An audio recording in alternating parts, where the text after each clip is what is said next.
I had to close the bathroom door real quick.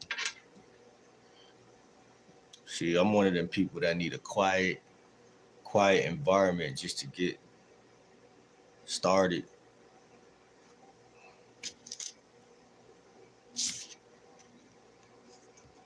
It's good. Start a poll. Um,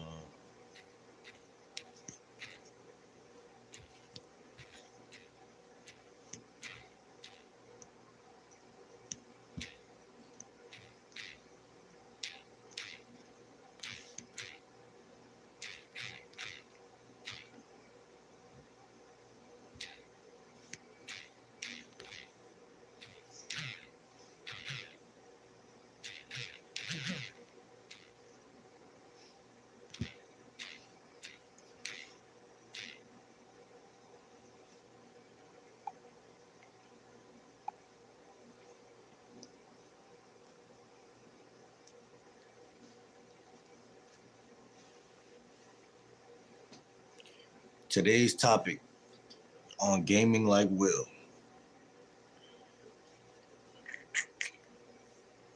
What's good, man? What's good?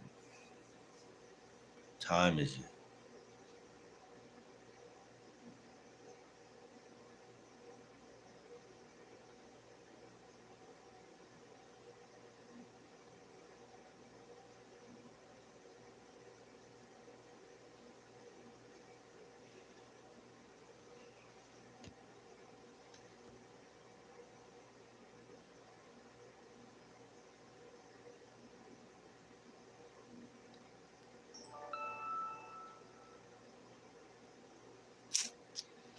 I like when the day is full of action, but I noticed like a contrast in my life where, like, especially depending on what type of food you eat, and even cooked vegetables make me feel more sluggish. If y'all ever wondering like why do game like Will, why do all he eat is fruit and shit like that? You know what I'm saying? It's like that's the only thing that really resonate with my body. You know what I'm saying?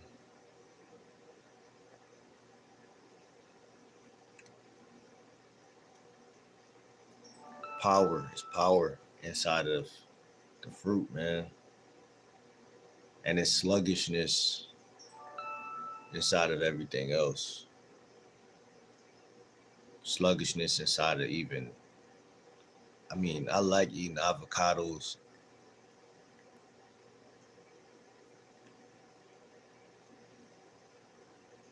but now half the stuff that I buy like that just tastes better. I mean, I'll cut one up and I'll put half inside of a smoothie and eat the other half. You know, it's like I gotta stay hydrated. All the other stuff is cool, but it don't really change it don't really help. Like, you know what I'm saying?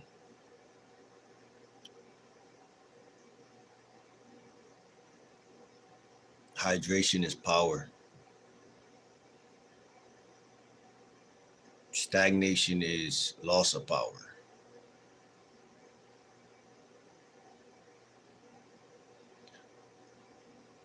You got hydration, you got stagnation.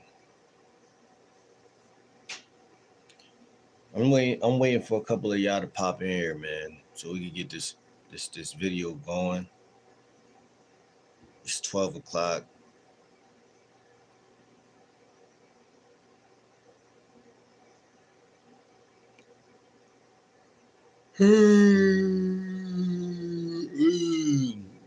It's kind of good that I'm going live right now, though. What's good, at least? How you feeling today? It's kind of good that I'm going live early today because I personally was asleep. You know what I'm saying? I personally was asleep, and sometimes. Hold on, let me see. Ron Will said most players in the real world don't look like Chad. That's true. Listen, most players just look like themselves. You know what I'm saying? Most players just look like who they are. You know what I'm saying? They just know what to say. Like, and I find that to be funny because that really shows you how many guys were just born into environments that were just not feeding that part of them. All you gotta do is know what to say.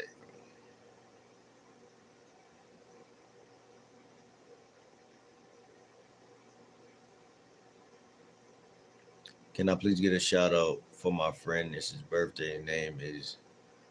Come on with that. Come on with that goofing around, man. Come on with the goofing around, man. I appreciate the hearts.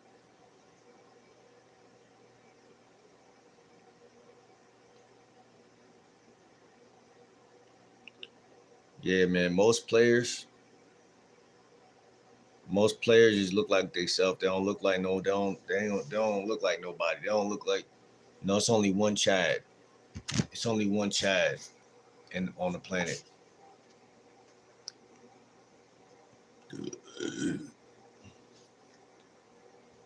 Uh, I don't know why these losers be coming in here saying stupid shit.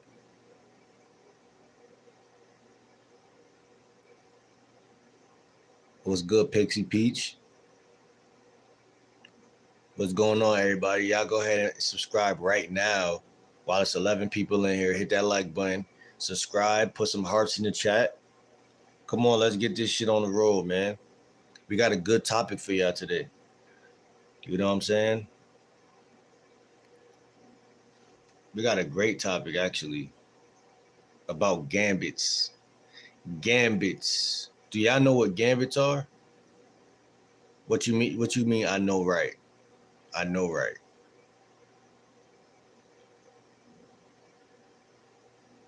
What's up with y'all though? What's up? What's up? What's up?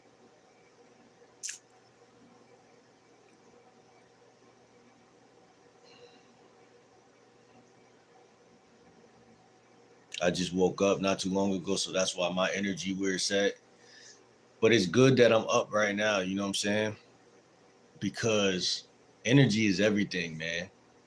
When you wake up, you just gotta find out what. Like, I know me. Like, I do YouTube. I like to go live every day. But I wasn't even gonna go live right now. I'm the type of person I get stuck in. I get stuck in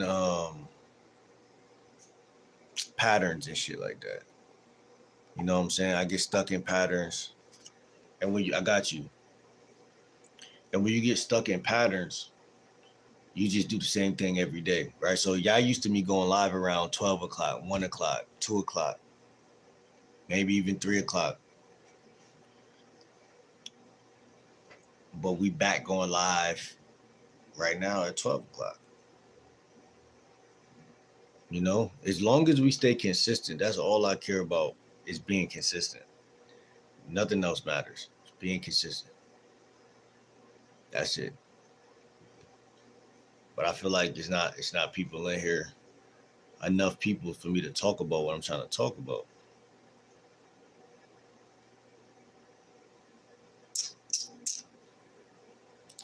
But anyway, let me go ahead and make the content regardless, because people fluctuate. That's the thing about YouTube that's kind of detrimental.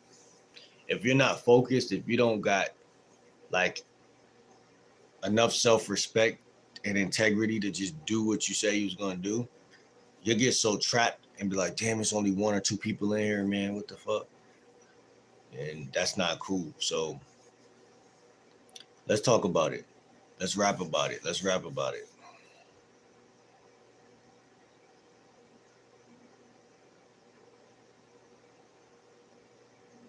So let's talk about gambits in conversation.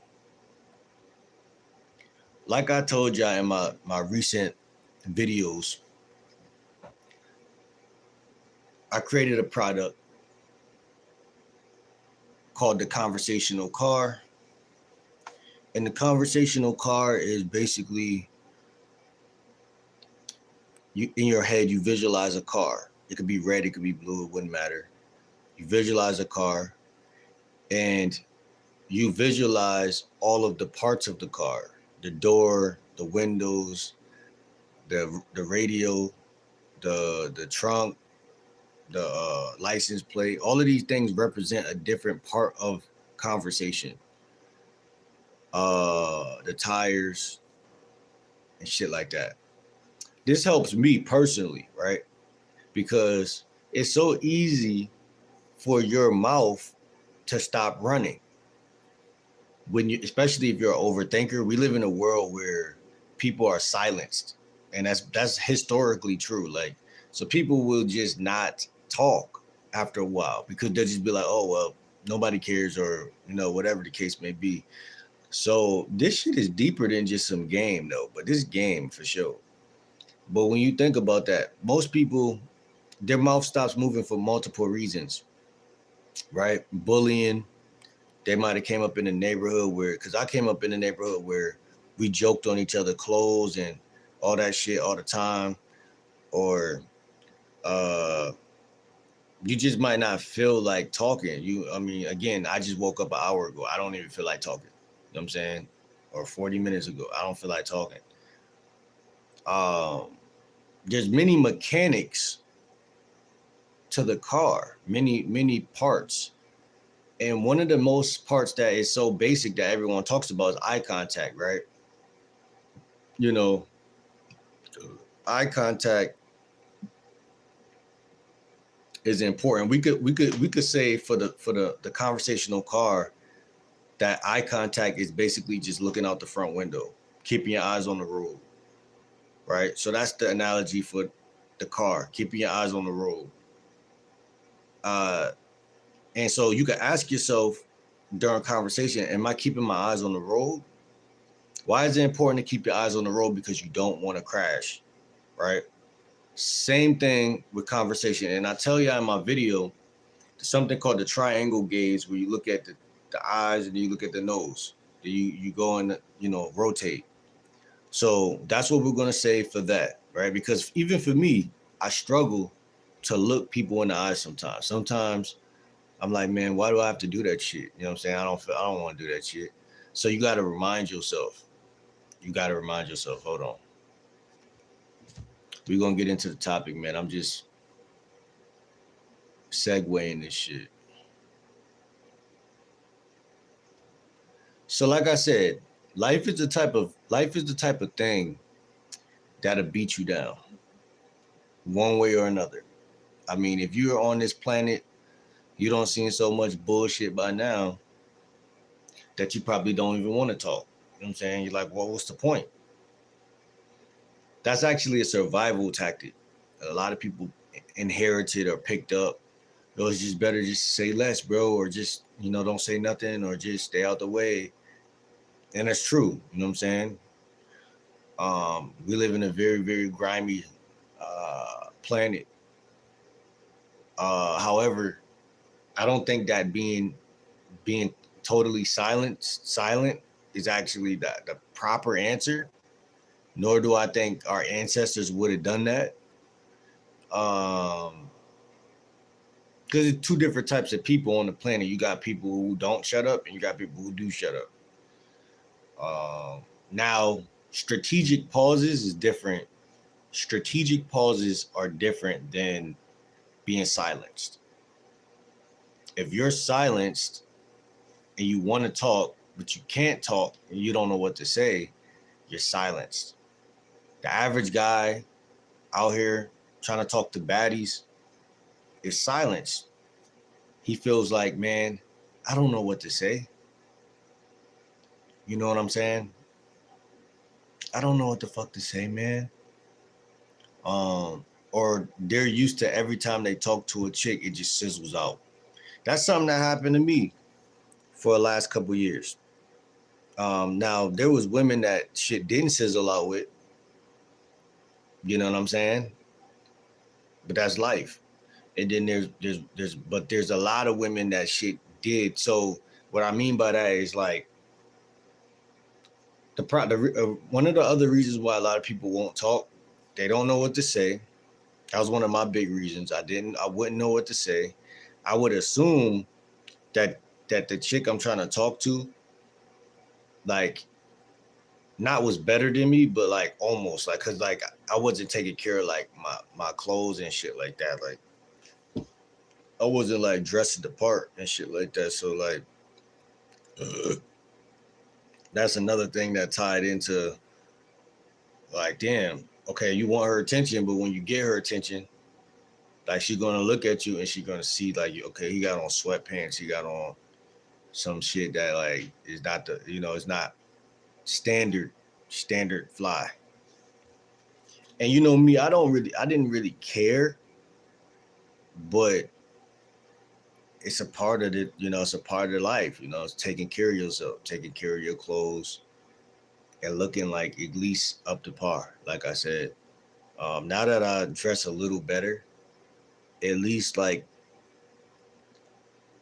it's weird because it's like when you don't got no clothes, you still feel like she don't even know me, so she wouldn't know like that I'm on like that my clothes are on some bum shit or not. But in reality, A, she probably do know.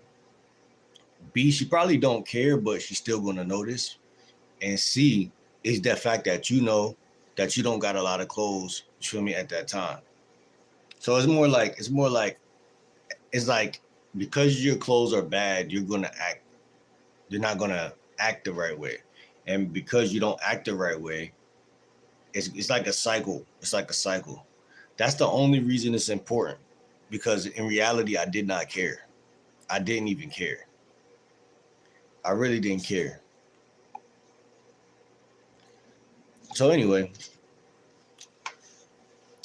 the conversational car,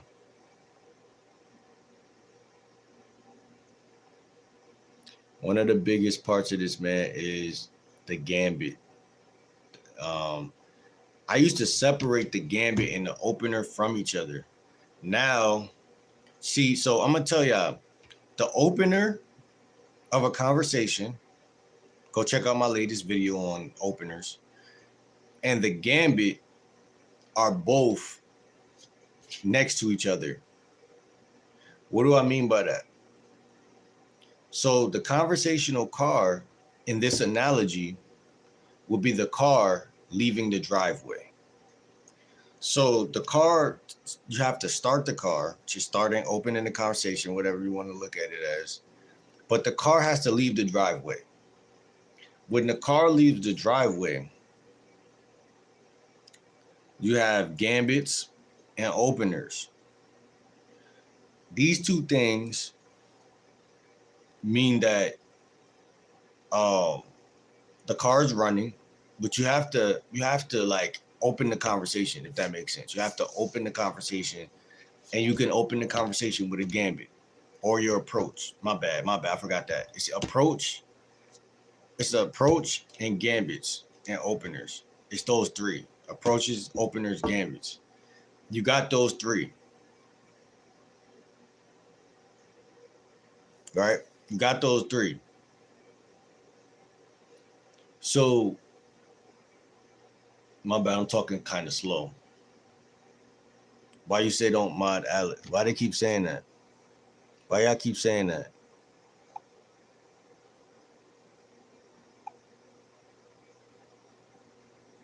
Why y'all telling me don't mod Alice?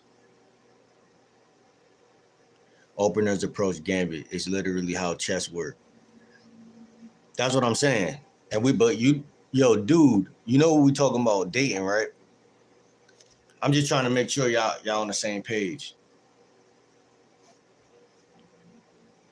Cause we getting into the depths of this shit now. Like now that I created a course called the Conversational Car TCC, like there's no turning back. My mom has same picture in the background. That's crazy.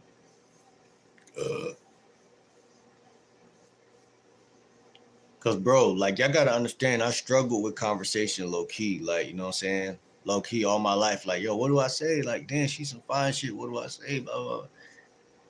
But I'll just be like Mr. Quiet, you know what I'm saying, Mr. Laid Back.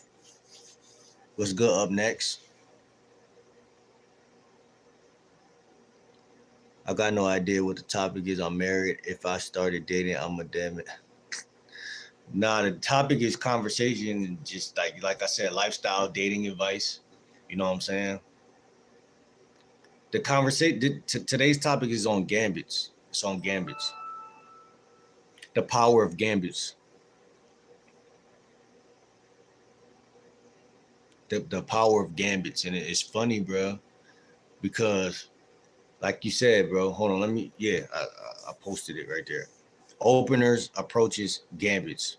You could do your standard approach, which is for me, excuse me, how you doing? You caught my eye, you look good, you know what I'm saying? I want to get to know you, blah, blah, blah, blah, blah, blah, blah, blah, blah. Close. Or you can hit her with an opener. I forgot the openers I said yesterday. Something you can say that you look like trouble or some shit, you know, one of those type of openers. Or you could hit her with a gambit. To me, is my favorite thing to do in the whole wide world. I told y'all multiple times last year that I have a fascination with gambits. Because every time I don't done it, I don't see good feedback.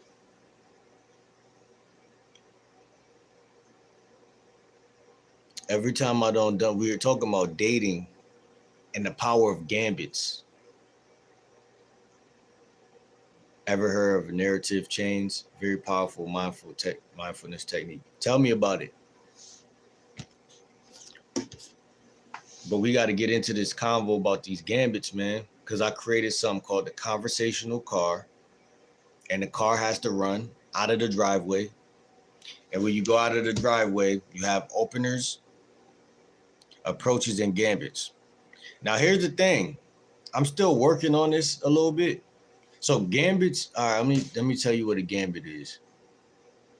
I'm still working on my product because some analogies for a car are perfect, but then some other analogies kind of like, because like, I don't know, like, okay, when you start the car, that's basically starting a conversation, but also the front license the license on the front stands for small talk. So like you could start a conversation and go deep immediately, but you don't have to do that. Like, so like in 80-90% of cases, you talking to a bad bitch, you don't even got to go deep. You just start the conversation. Like, and then if you don't know how to start the conversation, use an opener. Your opener could be, how you doing? It simplifies it because most people brains go too deep. So they be like, nah, I don't even know her. I can't go too deep. And then their brain like, okay, let me go simple. Then you're like, wait, she probably heard all the simple shit before. Why would I even say anything?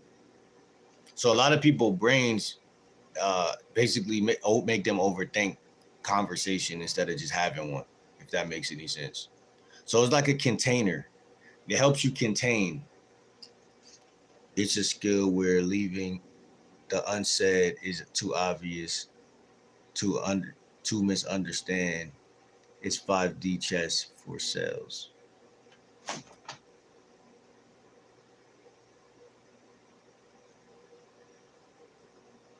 Leaving the obvious unsaid is too. I don't know what you're trying to say, bro.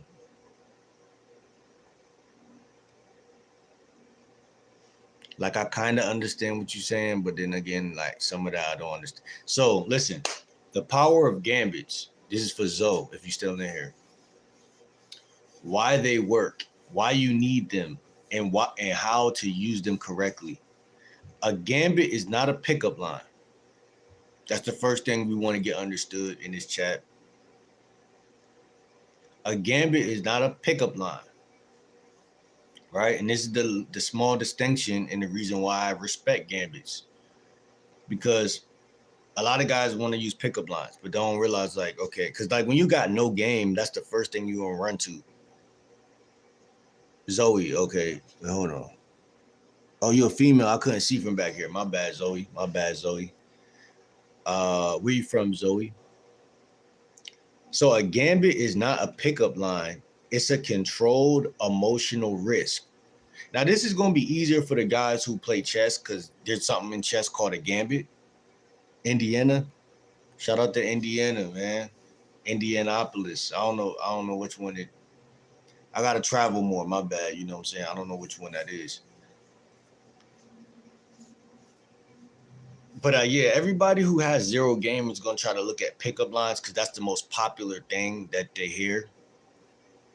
But it's not pickup lines that you need. Now, yeah, flirting and pickup lines are two different things. Teasing and bantering and pickup lines are two different things. If you look at my conversational car, what's good, TZ? If you look at my conversational car, one of the tires is to be 50 to 65% funny every time you talk to a woman. So 65% funny every time. Imagine that. I'm not trying to confuse y'all right now.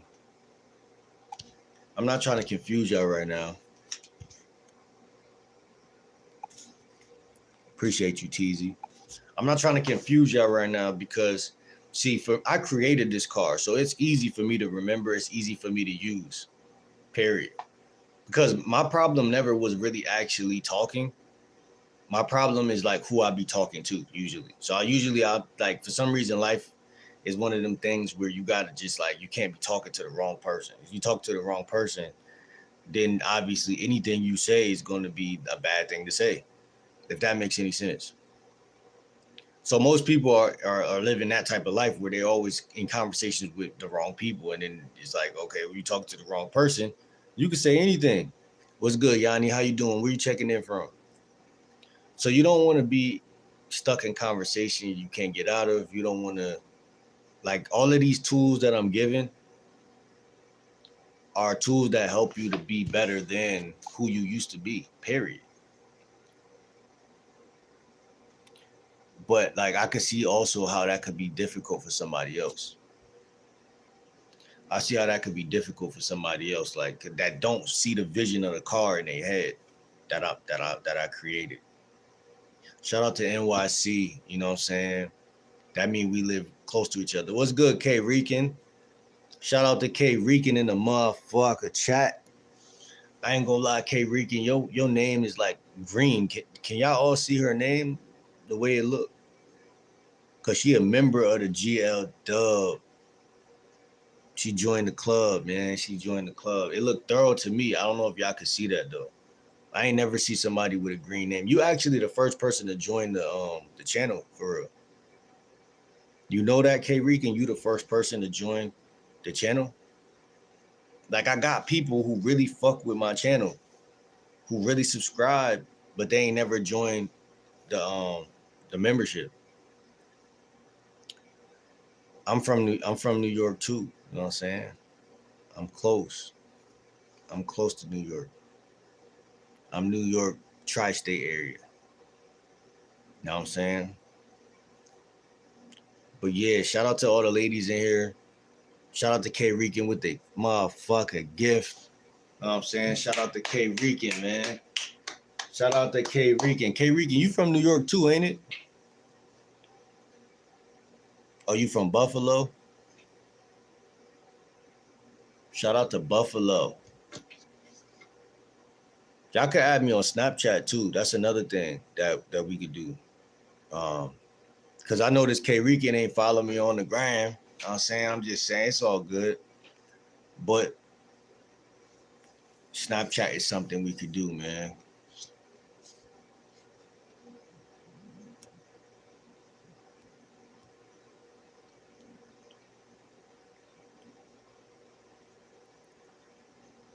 Nah, I was just saying y'all can follow me on Snapchat. Now I'm visiting some friends now. Oh, what part of New York you from? I couldn't find you, but yeah, I love Snapchat. Okay, I got Snapchat on this phone too. This ain't my phone though. I got two different Snapchats. I got two different Snapchats to tell you. Somebody just added me on this joint too. But I got this Snap. This is a new one. but the one on my phone is my real one. You know what I'm saying? Because it's my phone. But I got one on here too. I mean, Snapchat is thorough. Like a lot of people sleep on Snapchat. Um, I wish I would have really took advantage of Snapchat earlier in my life. Um, oh, you're from Queens. Shout out to Queens, man. What is it to do out there? All right, I'm gonna use her as an example too. So I just said, what is there to do out there? That's called a follow up. So in any given conversation, you have an opener and a follow up. Like OnlyFans, OF. Opener, follow up. Opener, follow up. Opener, follow up. So if I say where you from, that's like an opener, aka a starter to a conversation. I bet. I'm gonna add you on this one though for now. Cause you could get my other Snapchat too, but I'm gonna add you here for now because we live.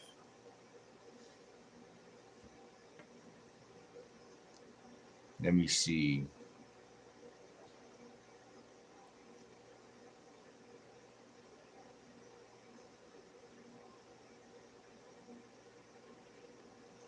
We still gonna talk about Gambits, y'all.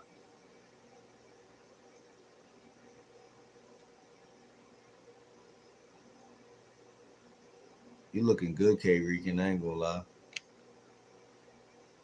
You was born in '93. I was born in '95.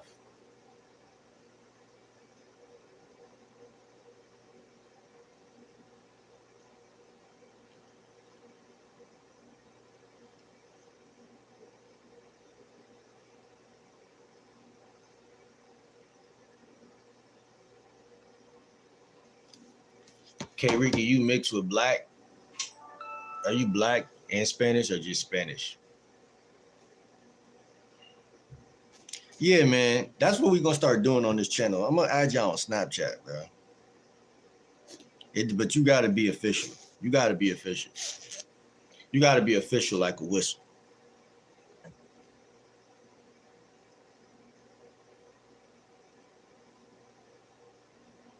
You say you from New York too? Shit, I only do my shit. I do my nails and shit, but I'm basically not doing shit in Queens, you know? So y'all just chilling in Queens, vibing, vibing, vibing, vibing.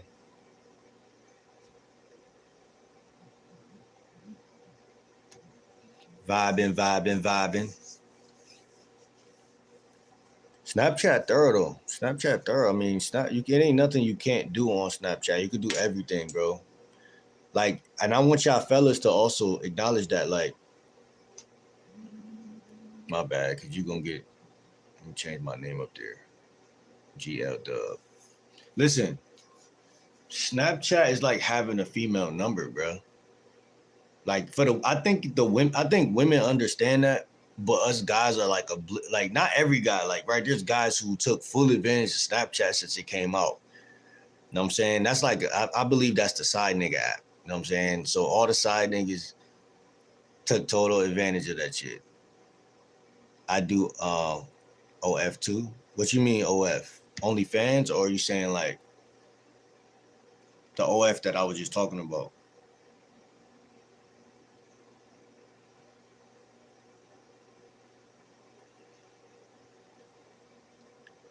No, we're not talking about that type of gambit. We talking about conversational gambits and dating. Character who throws plasma charged poker cards and uses a bow staff to fight opponents. No, we're not talking about that type of gambit, bro.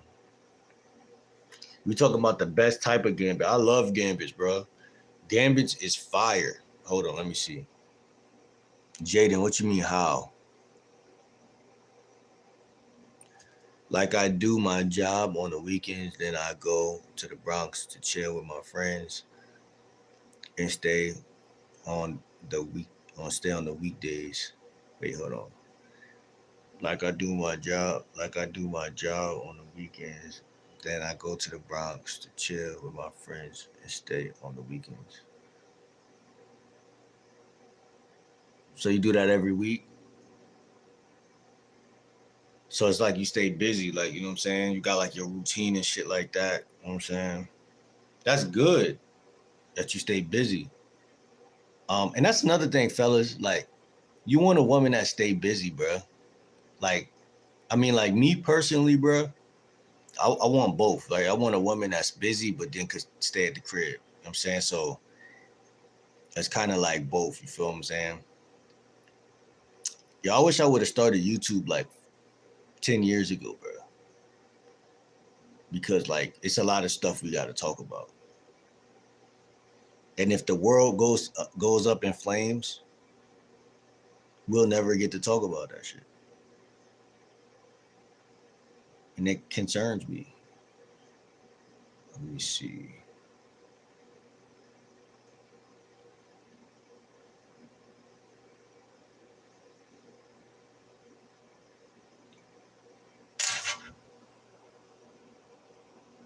Thoughts on MLK Jr.'s son voted for Trump. Hey brother, when you get out of prison, all right, I gotta block this guy right here. Just off of saying that shit. I feel like I missed somebody's comment, but maybe I didn't. Yeah. Keep stacking scorched earth. I'm always busy. So how's your dating life? Like, you feel me? How that's going for you? Shit like that. I'm telling y'all, man, I'm about to travel to New York before March. Before March, I'm trying to travel to New York. You know what I'm saying? I don't know what I'm gonna do out there though.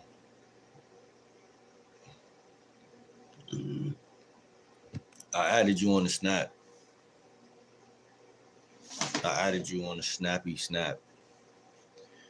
But yeah, I don't know what I'm gonna do when I get to New York though.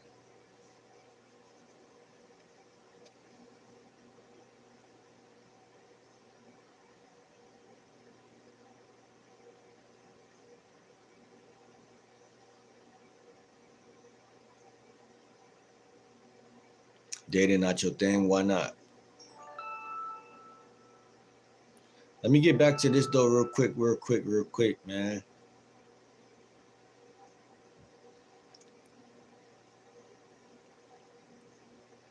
If anybody else want to add me on Snapchat, just let me know. I'm being stalked by my ex, so now that's crazy. That's crazy. What the?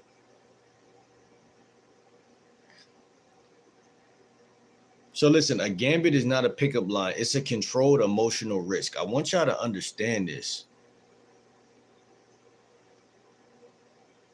Green grapes, unsettled cashews together. That combo is perfect. Matthew, where you coming from with this, man? I be feeling like some of y'all be watching my channel, but then I be feeling like 80% of y'all who come in here just be saying stuff.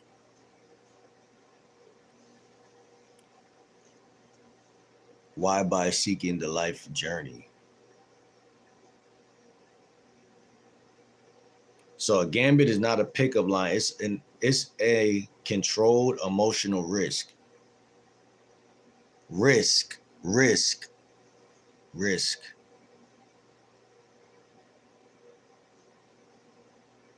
I like grapes, but I don't eat all that cashew shit, man.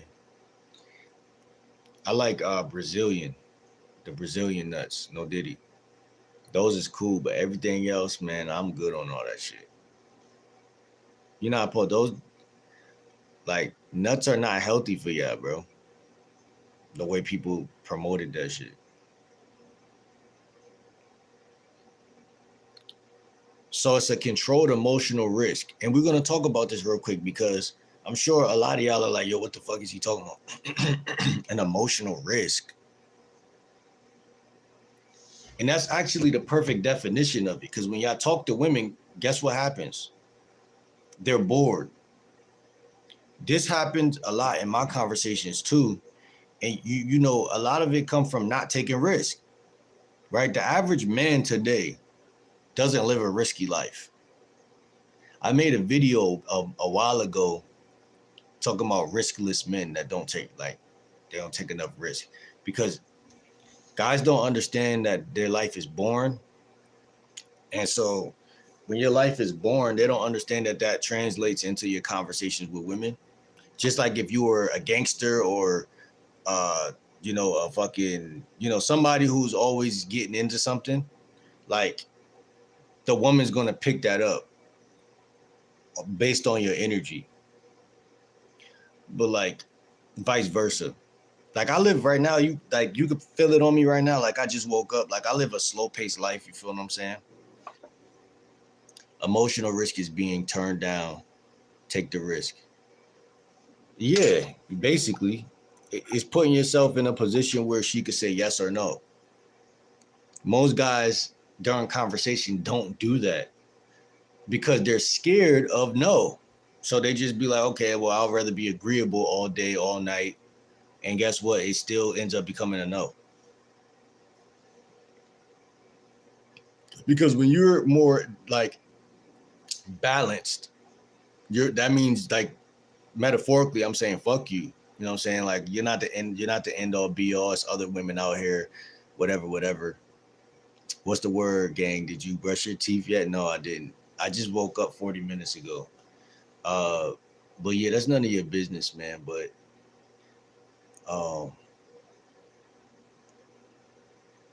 who's that old man? Y'all be on some square shit. Let me see. So controlled emotional risk. That creates movement. It's a controlled emotional risk that creates movement. Don't forget that part, stacking. Wait. Your name not stacking, is scatting. Keep scatting. Keep skating. My bad. Keep skating. Keep skating.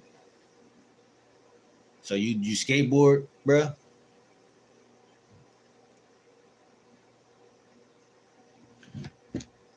There's really somebody standing right there though.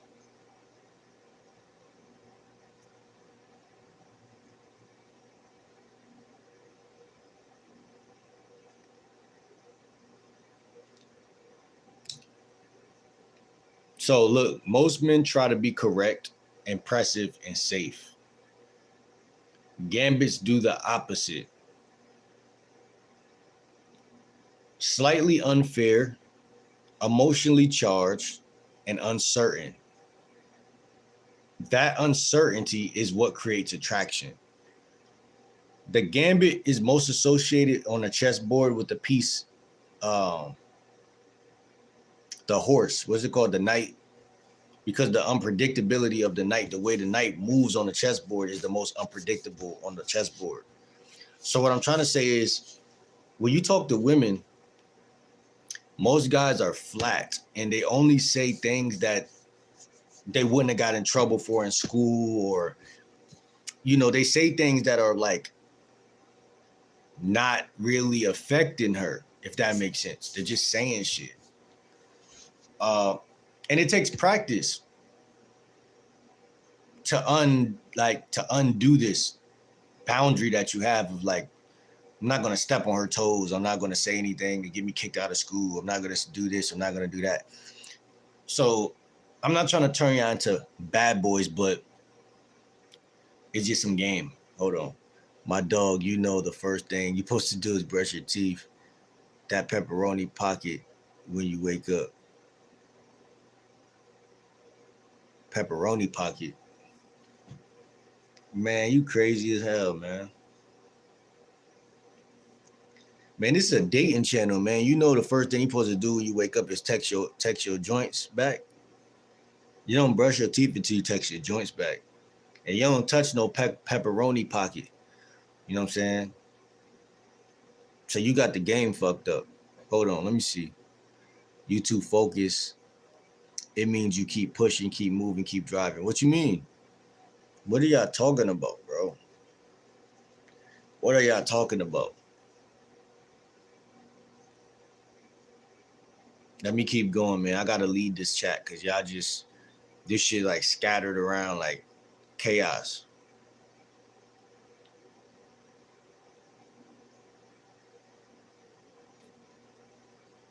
So before we keep going, the first thing a woman's gonna like about you is your conversation. The first, middle, and last thing. Let's not get it fucked up. Now you gotta brush that grillski. First thing, first gangle. Nah.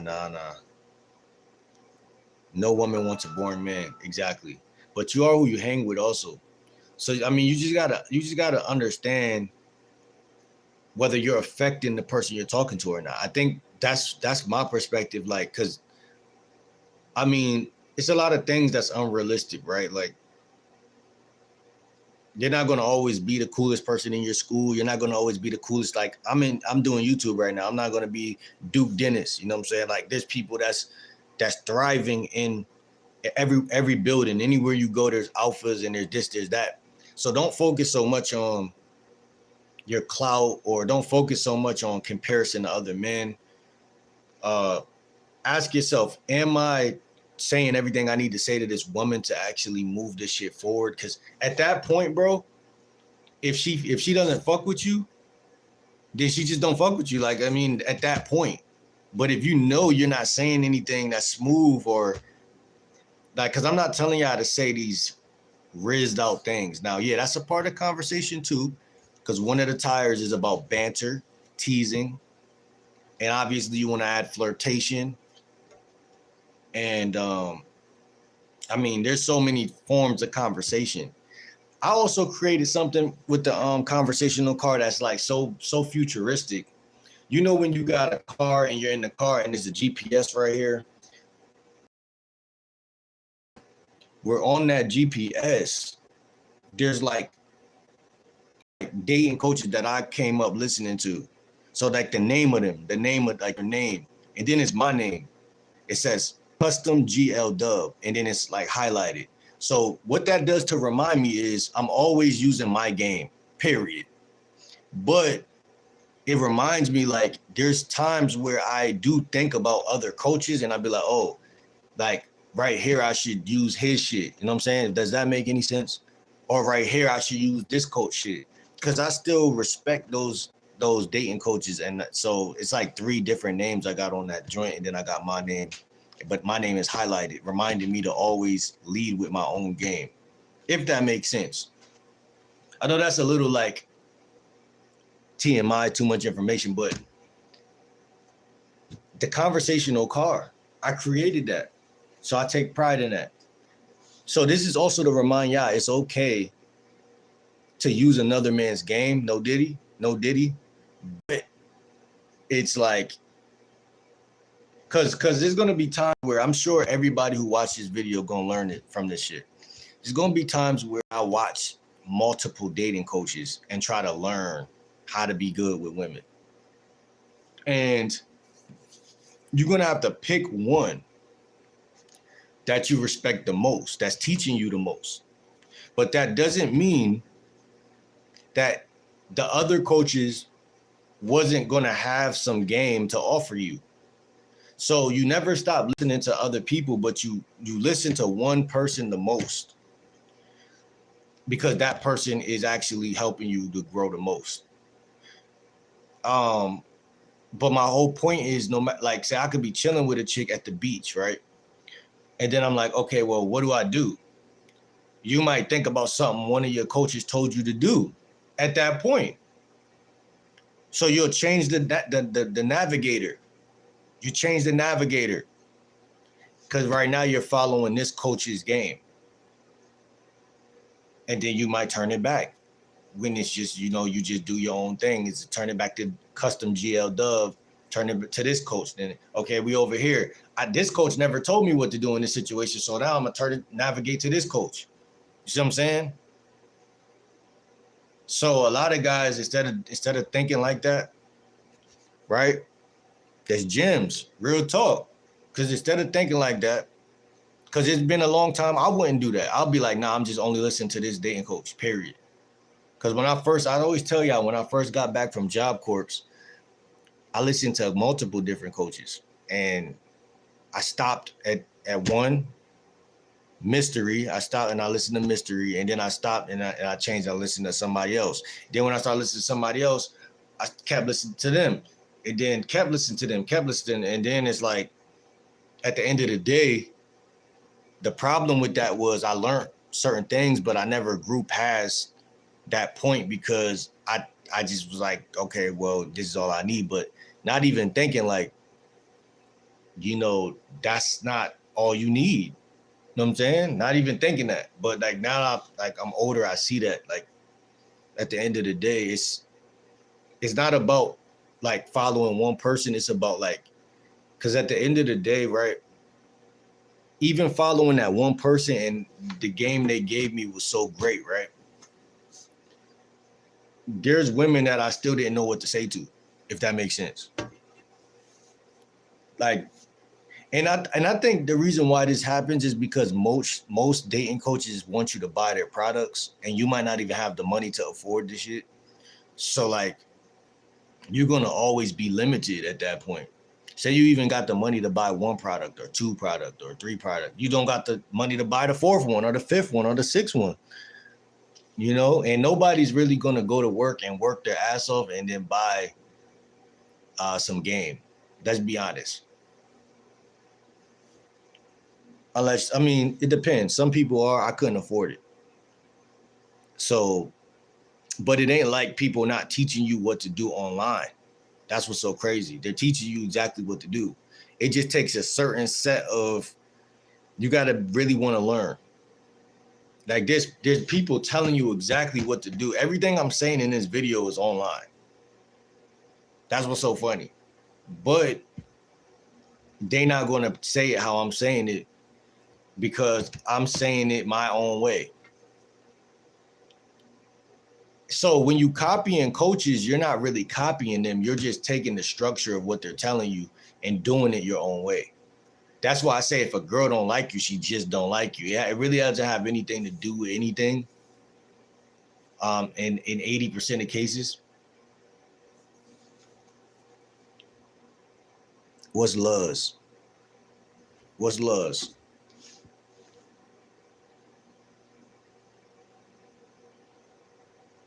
Luz, what's that? Collective knowledge. It is collective knowledge because it's like, but it's still like, it ain't like, because the reason why you could copy multiple people is because, is your name Cuban K up there?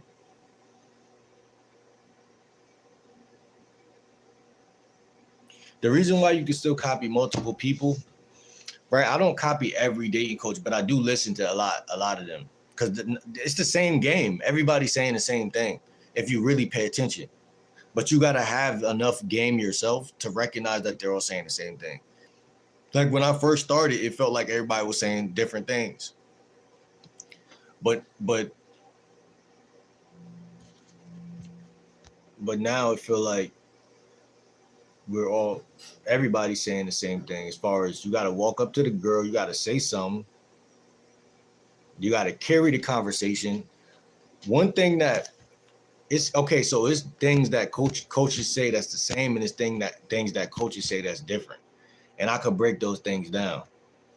One of the things that coaches say that's different is one guy I feel like they chasing a woman, and then another guy I feel like I'm not chasing, I'm just carrying the conversation. So like I believe like both of those are the right answer. You see what I'm saying? Both of those are the right answer. Because the real question is, do you care that you're carrying the conversation? Like that's like me going live right now. I'm the one who's talking the most. But do I care that I'm talking the most? Because if I stop talking, then like that, like it's right and wrong. It's right. Like sometimes I do stop talking and I just sit there and just look. Right. So that's not wrong either. But then sometimes it's like, what are you waiting for? This is your channel. You're supposed to lead the channel. So then now it's like, you see what I'm saying? So as a man that's meeting a woman, how can you feel like you're chasing her by talking to her? Because it's not about if you're talking to her or chasing her. It's about, are you saying something that she should even be listening to? That's what it's really about. So the average guy who listens to YouTube is going to be lost for a long time because he's not going to know what he's doing. But again, driving a car is the perfect analogy because driving a car is something you learn as a man or woman. You get 18 years old or 16 years old, and you say to yourself, "Hey, I don't need my mom or anybody to tell me what I'm doing. I know how to drive." And that's how I look at game, right? You got to get your game license, because like you don't need your license to know how to drive. But when you learn how to drive and you get too good at it, you're gonna want to go get your license. So it's the same thing with game. Nobody's gonna tell you that because a lot of people don't really care if you got game or not, but it's gonna feel like that because can't no other man give you something that, first of all, your dad should have gave you. But if he didn't give it to you, even he can't give it to you. Like your dad can't teach, he could teach you how to drive a car for sure. But what I'm saying is, if you weren't around your dad, you still would have learned how to drive a car because it's that important. That's how talking to women is. It's that important. It's the same level of importance as driving a car. It's either the same or more important. Message me so I'll know which one is you. I have too many requests. I did message you, but let me see.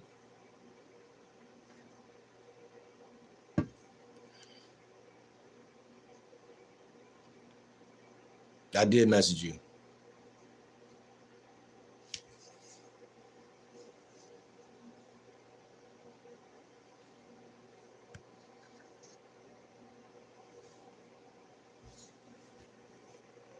K Rican.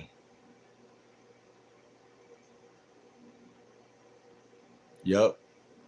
Oh no, I put it's an underscore in there.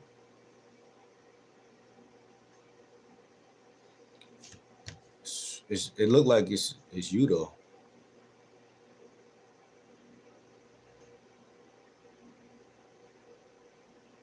Oh, that's crazy.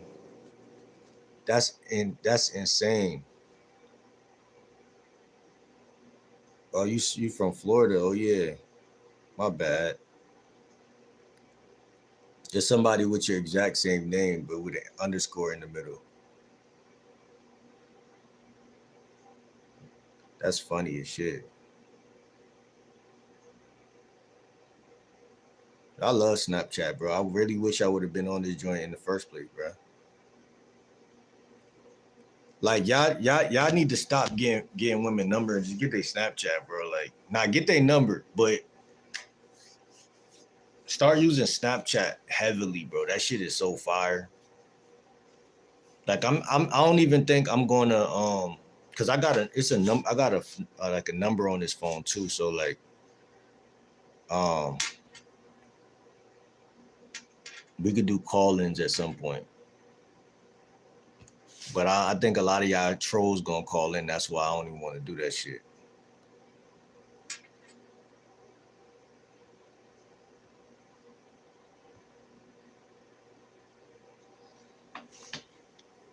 But I look good, don't worry. Nah, I see.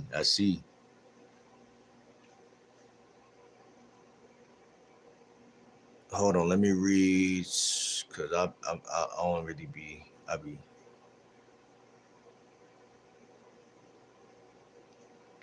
Wheezy and Craig said, I'm gonna just call you Wheezy, bro. I don't know if you're still in here, but he said it's easy. Compliment one thing about her and then move on. See her next time and she'll want you.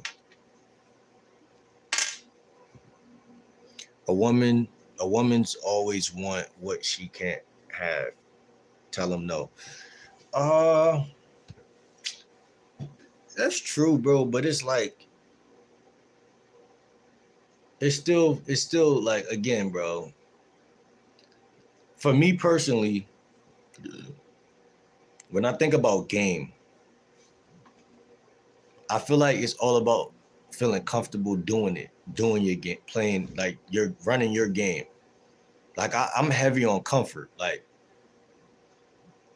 and not to mention like if I do that, if I take that approach, like like you know what I'm saying, what would you say a compliment?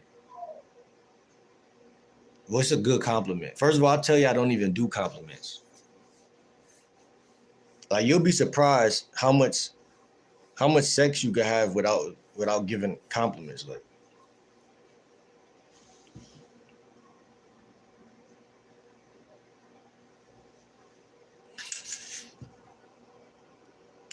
do whatever the trolls are an audience to for views.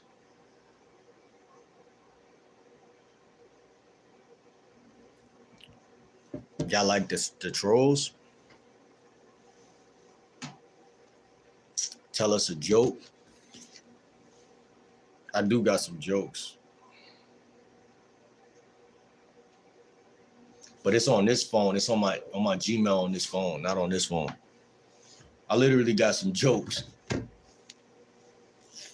But I don't tell jokes like on some like, you know, stand-up comedian shit. Like my jokes is a little bit more conversational jokes. It's conversational, man. It's not really a joke, like a jokey joke.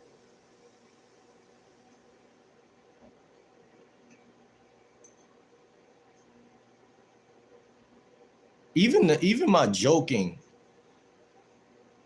is some game though, because it's conversational and it's about comfort. Everything I do is around comfort and leadership. So what it really is, bro, is that my own game is crafting and on its own terms. So like that's what it is about like people who trying to learn game. It's like it's like a flower or like anything else that grows, it's gonna grow on its own terms. So like how can I explain that?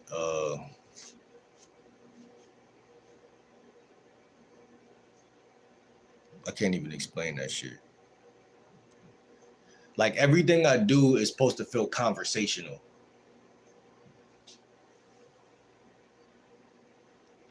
What you mean Capricorn traits? I know some Capricorns, but I'm not a Capricorn.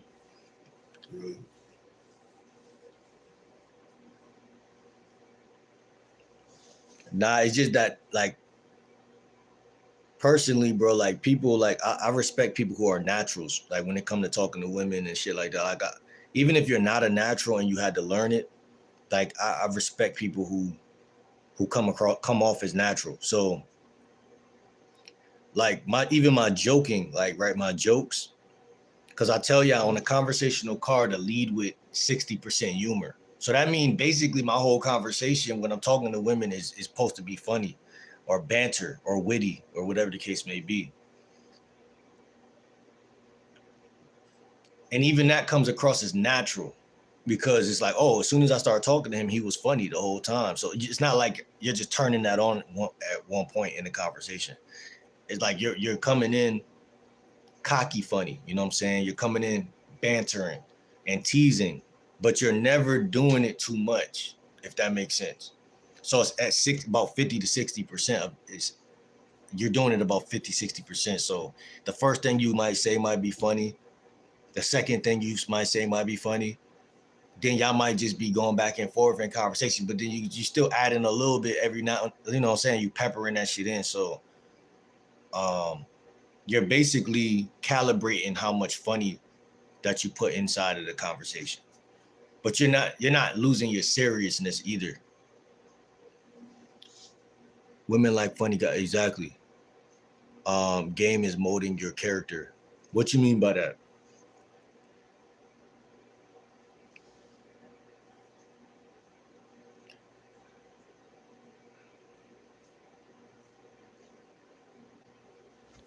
Oh yeah, I forgot to tell you, Kay. I don't text back fast either. So if you're thinking right now like why he ain't text me back, it's simply because I'm live on YouTube. So I don't text back slow either. Especially like okay, so like if you a random female, whatever, I might text you back slow. But if I know you from YouTube, or if I know you like people who I know, like I kind of like make sure like I get back to them. You know what I'm saying? So, but like yeah, like if I'm on YouTube or something, it might be like I might just not respond just so I'm not distracted, if that makes sense. But I'm definitely gonna text you back. Um, it's just unpredictable. It's just unpredictable. But yeah, you know, your game should be who you are, and that's I guess that's my point that I'm trying to make. Like, uh, so, but yeah, let's get back to talking about gambits real quick. So most men try to be correct, impressive, and safe, right? And it's natural for us to do that, especially if you were raised by a woman. And I talk about that typically on my channel, being raised by a woman, and you know, naturally, you just don't want to be seen as an asshole. You don't want to be the bad guy, things like that. That can all affect your game. All of that can affect your game. So gambits do the opposite. It's slightly unfair, emotionally charged, and uncertain. That uncertainty is what creates attraction. And see, this is what I'm trying to tell y'all. Most guys don't realize that it's uncertainty that's making you more attractive. So you think, or you've been taught to be a secure person, to wear your seatbelt, to brush your teeth in the morning, to do all of this nonsense, to you know, to do shit that's politically correct. And you don't even realize like you're a man. So all right, as a man, you could do what everybody else doing, of course, no fucking duh, because you're a human being. But 80% of the stuff you're doing is what you were told to do, and you're still doing it. Because human beings do what they go off of patterns and stuff like that. So like you're like a wind-up toy. That's why it's easy to get played, because you're like a wind-up toy. So that's why you'll do stuff and you'll be like, why am I doing the same thing I thought I learned last year not to make her a girl my girlfriend so fast or some shit like that. But it's okay, because as soon as you meet a pretty girl and she tell you, she put pressure on you to get some flowers or to do this or to do that, you know, it's like you go invisible to yourself and you just do it. You don't even realize that you just did that. You know what I'm saying? Um, Nonetheless, people are just blind. You know what I'm saying? And again, they don't got no real guidance. They don't got no coaches. They don't got nobody that'll tease them for doing that. So then they just do it. So this is actually, like bro said, it molds your character. It exposes your character. It's not really molding your character. It's just giving you more plausible deniability. It's giving you a reason to not be soft. Now you good. I just Jen, you're good. I know you're busy. I'm not in no hurry. You got me now. So just hit me up when you're hit me when you later. Facts, K. I appreciate you, K. Shout out to K, man. Hold on. Did I make you a moderator though? Because you're already got you. You're already, your name is all green and stuff, so it's like you're already, you know, you're a member of the GL Dub camp and shit like that. But um Yeah, you're a moderator now. So, but yeah, let's continue talking about Gambits real quick. You know what I'm saying? We're gonna be live for like what? How long? Like another hour or something. But yeah, if y'all want to add me on Snapchat, y'all could get that. And I don't even know what my name is on there. Kay, you can write my name in the chat. My snap, I don't know what it is. Y'all could add me on that joint.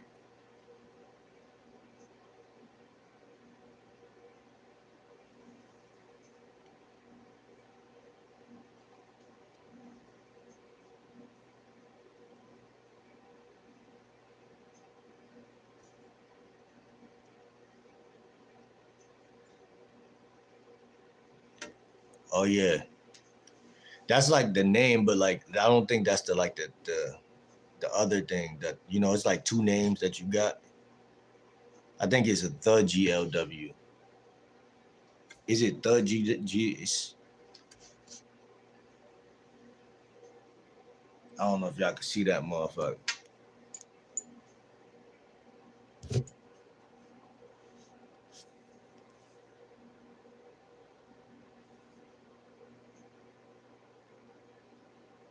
You just took a screenshot of. Can't see it, mud. It's just, bro. It's 6 letters, bro. The GLW. The GLW. That's the most simplest shit that I've ever created. Actually, like I've never created a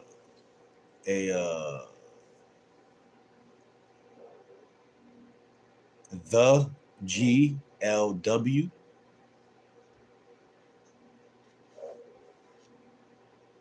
My name is actually spelling itself out. Yeah, I'm a visual learner. It's crazy. I'm a visual learner too, but I could hear letters. I'm not that unaudible. I'm not that unaudible. I still can hear things. You understand what I'm saying? But we're talking about Gambits right now. Let's get back to the topic before we get distracted, man. Cause Switch in here trying to distract the chat. If y'all want to add me on Snapchat, it's the GLW. It's right here.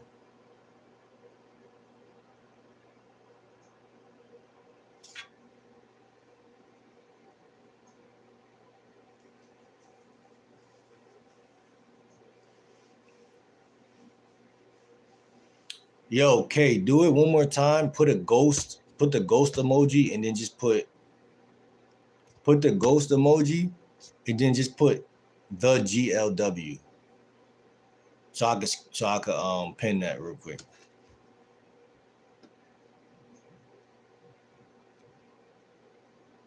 Because they won't let me write in the chat. I would have did it. They don't let me write in the chat. So number one, Gambits create polarity instantly.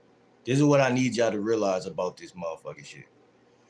Gambits create polarity instantly. This is so important because a lot of guys talk to women and then the woman's looking at you like you're her brother or somebody that's non-sexual. Like she would not even sleep with you, but you're talking to her all day and shit. She won't even sleep with you.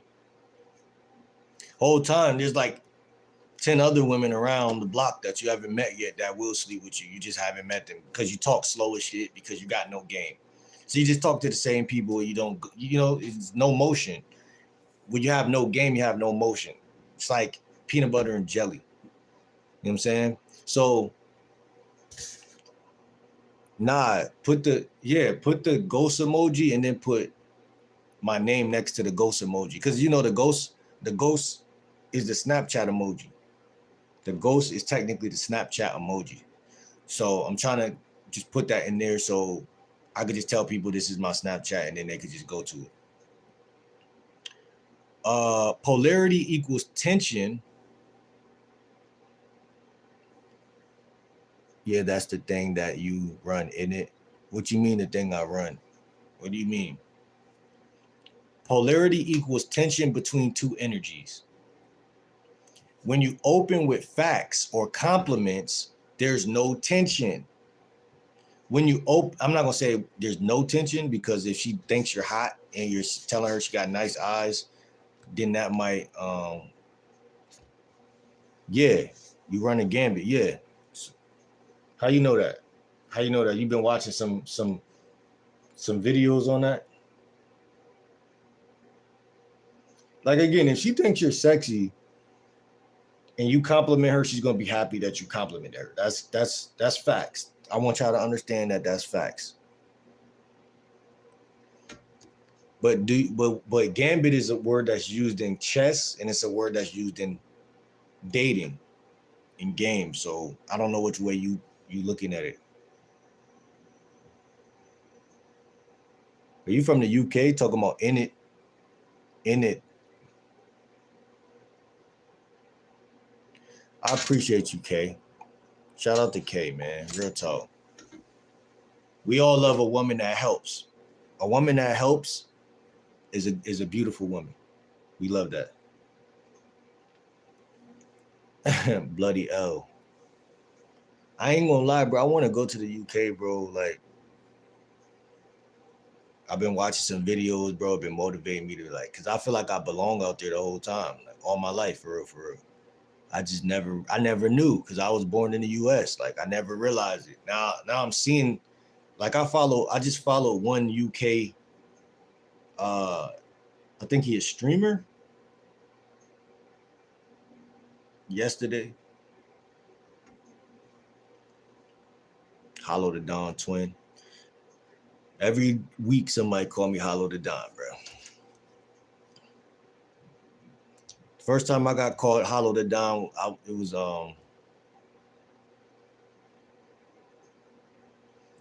like 7 or 8 years ago.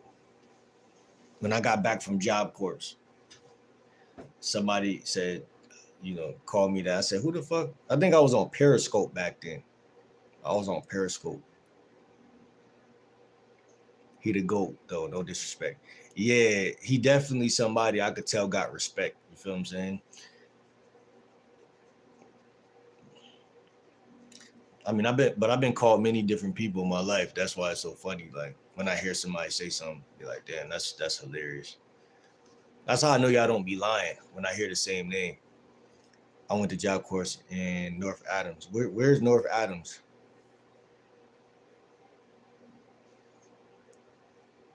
It was a lot of shorties in Job Corps. A lot of people don't know that, bro. Cause I didn't know. You know what I'm saying? Every Job Corps got different joints for sure. But any school, any college, anything that y'all doing, any job, this is why you gotta know how to talk. Because it's never about, you could be in school, out of school, you could be in the crib every day, but if you know how to talk, you're good. Like, you're really good. Like, and I'm geeking out over this shit, because like I feel like that, like, I'm doing what people do when they're teaching people how to trade stocks, and they figure out something new, and they're like, yo, all you need to do is this, bro. And people are like, nah, ain't no way I'm gonna make this much money just from that. It's like, yeah, he studied it to a science, and he knows what works. Every man knows that conversation matters, and every woman even knows that. But they still don't, that don't mean they're going to take the time aside to actually learn how to do it. Somewhere next to Worcester, was that Mass? But I'm not from there. I went to New Hampshire, bro. And I think, isn't New Hampshire like next to Mass? So I went to New Hampshire because there was a lot of girls from Mass that was pulling up to the school.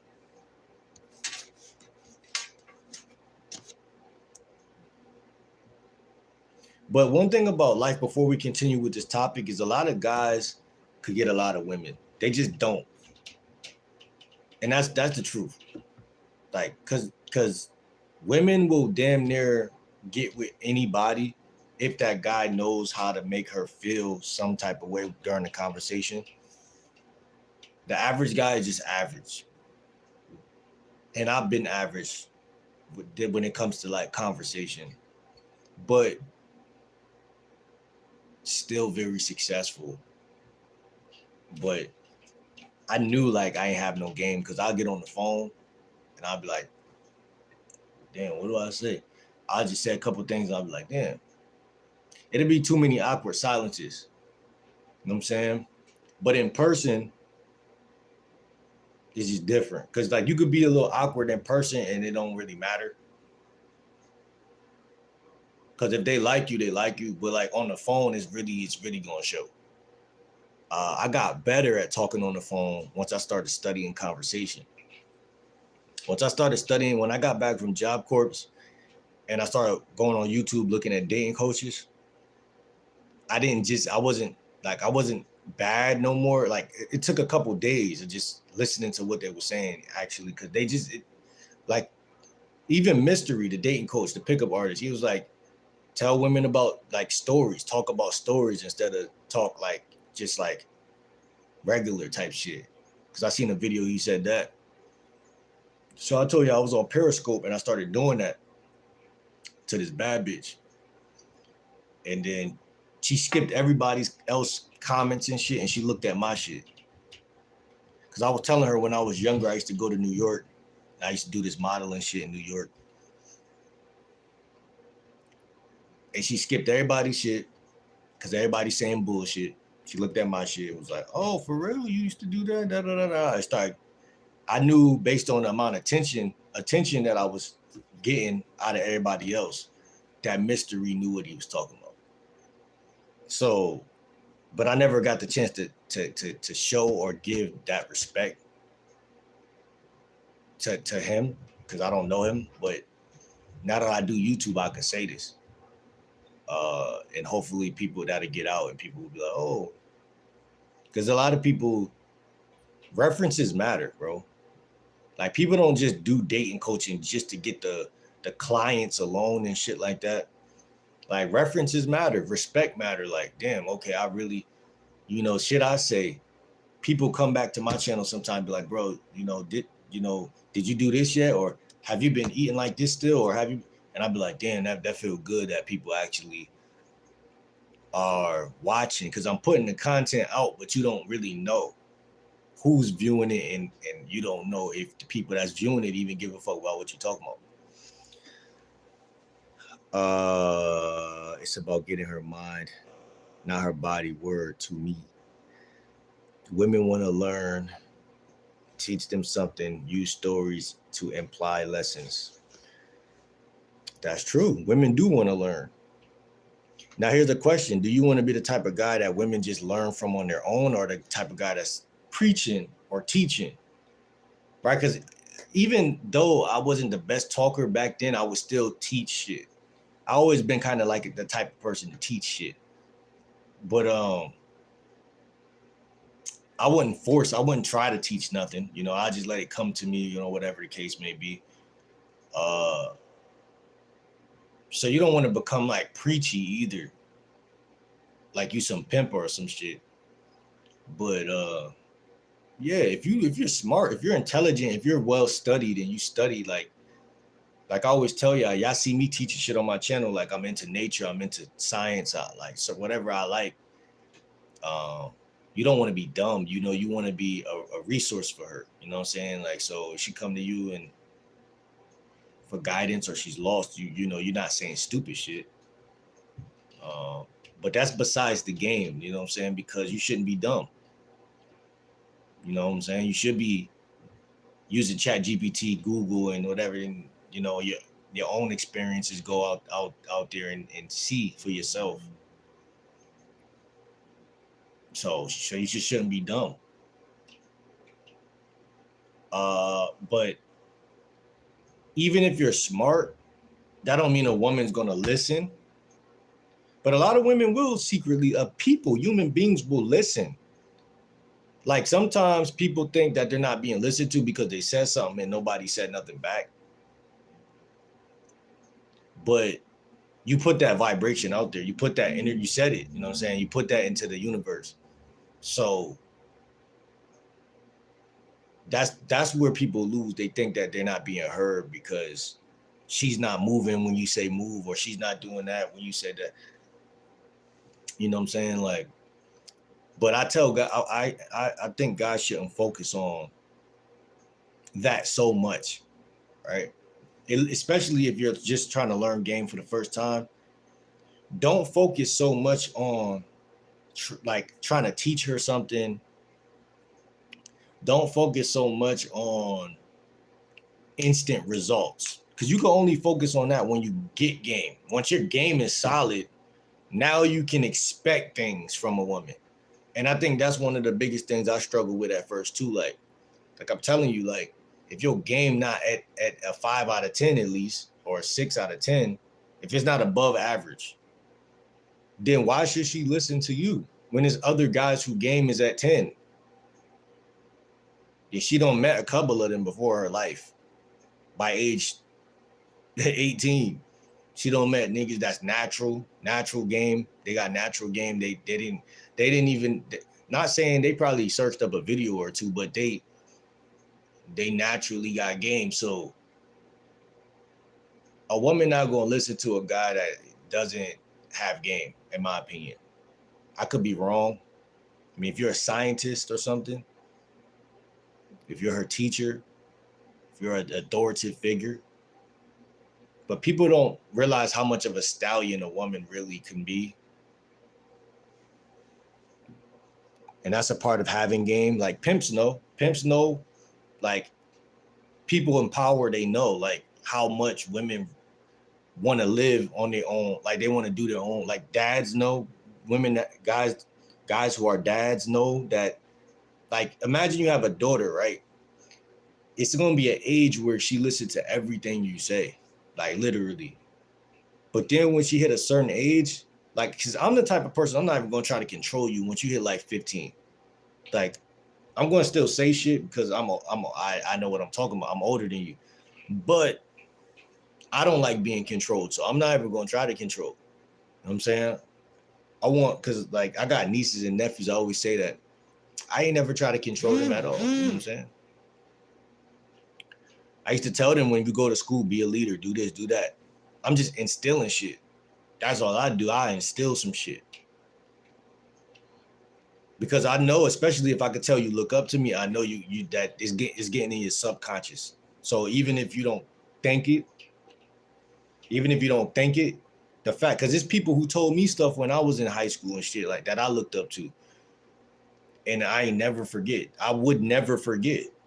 It's impossible to forget when you look up to somebody. But just because you learn a lesson don't mean you're going to be good at everything in life. So if someone tell you some game, there's still going to be things that are hard challenges that you're not ready for. You know what I'm saying? Like, because life is like this big, like, elaborative thing. Like, so like a motherfucker could give you some game, but you still gonna miss 80% of the other shit. That's why it's so important to learn a lesson and then move on, and learn a lesson and move on. Learn another, like, learn as much as you can to keep moving on. That's why I created the conversational card, because I'm like, I can't be sitting here not having it together with the conversation forever, my nigga. Like, you know what I'm saying? Like, it's cool at first. You try to learn some shit. You like, okay, like, I'm going to try this. I'm going to try that. I'm going to learn the approach. I'm going to learn this. But when a couple years go by and you might have got better at talking to women, but you got to lock it in. You can't just, you got to become good at the shit. Get good at it. It's like Michael Jordan. He wasn't going to miss free throws at a certain point in his career. Like, he like, this shit I gotta be good at. It's certain shit you gotta be good at. And it's other stuff that you could not, you could pass on, whatever. Like, you don't gotta be good at being on the phone with women to be good with women. You don't gotta be good at. You don't gotta be the best dressed person in the world to be good with women. But a lot of these things naturally snowball effect as you keep learning. Talk to the women that like me. I don't sleep with them. I don't sleep with them all. Wait, I don't sleep with all of them, but I can. But they don't lose interest. Yeah, they shouldn't. They won't if you don't sleep with them. If you do sleep with them, they might lose interest after, if depend on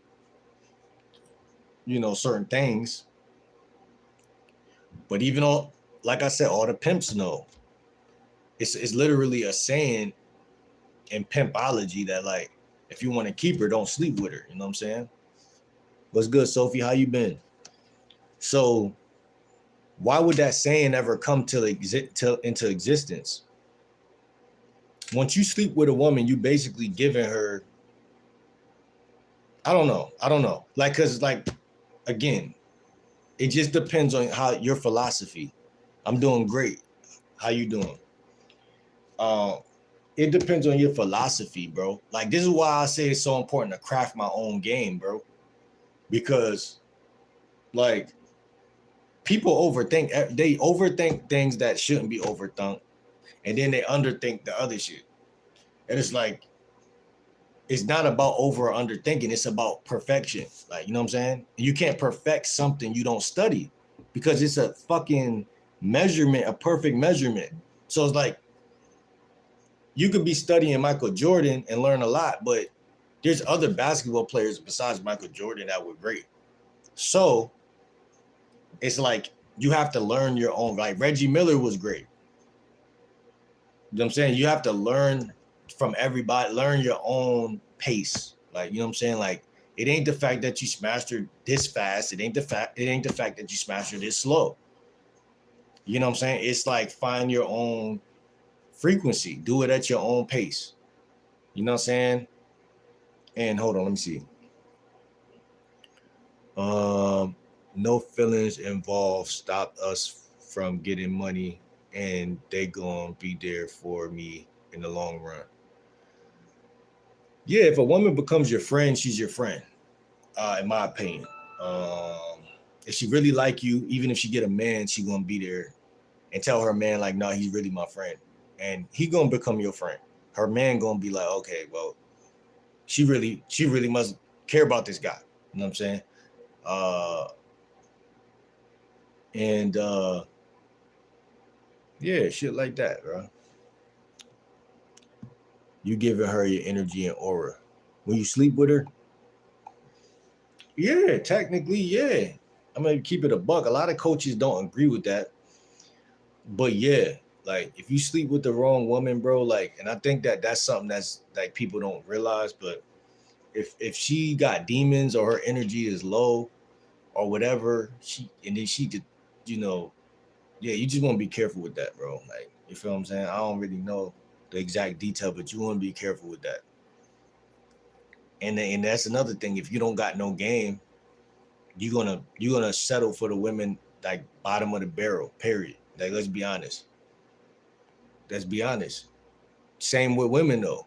So that's a universal thing, like, on both sides.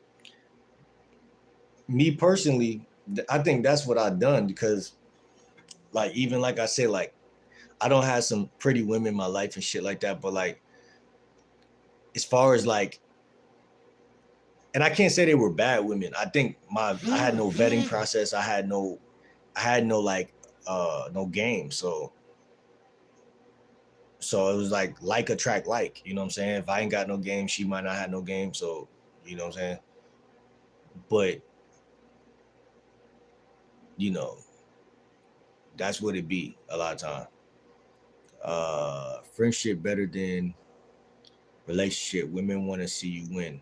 Men hate to see other men shine. Women have no reason to hate. That's true. That's true, man. Zelly Mac, you ain't saying nothing wrong right now, bro. In that regard, you ain't saying nothing wrong. Um, That's true. It's like enough distance between the genders and shit. It's enough distance. She don't got no reason to hate. Literally no reason. Like even if she wanted to, it's like she don't care enough to even do it. Vet everything, even food. Yeah, no, facts, facts. Yo, I feel like y'all been listening to me, bro, or y'all been just, or maybe like my tribe is like manifesting or some shit. But I've been saying that shit, bro.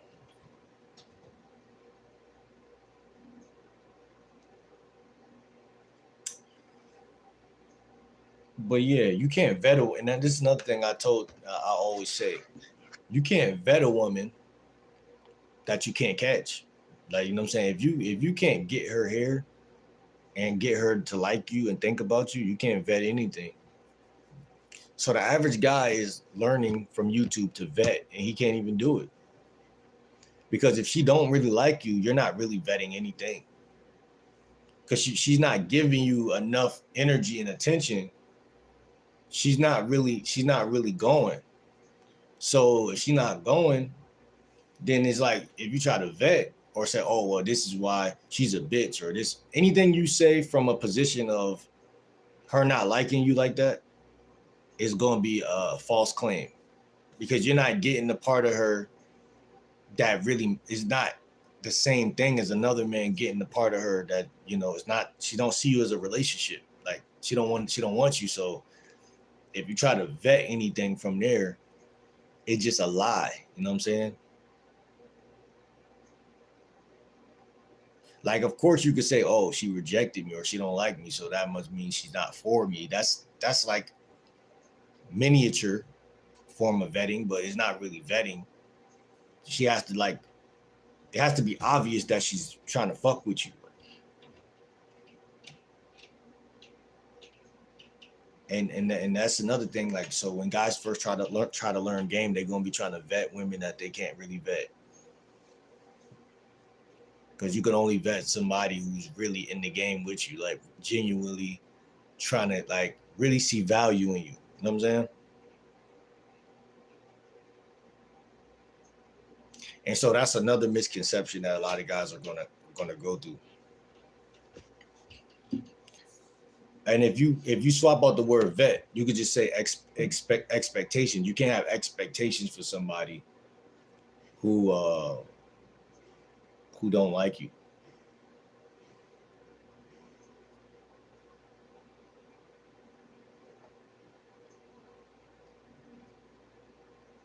And this could be a friendship or this could be in dating, whatever one.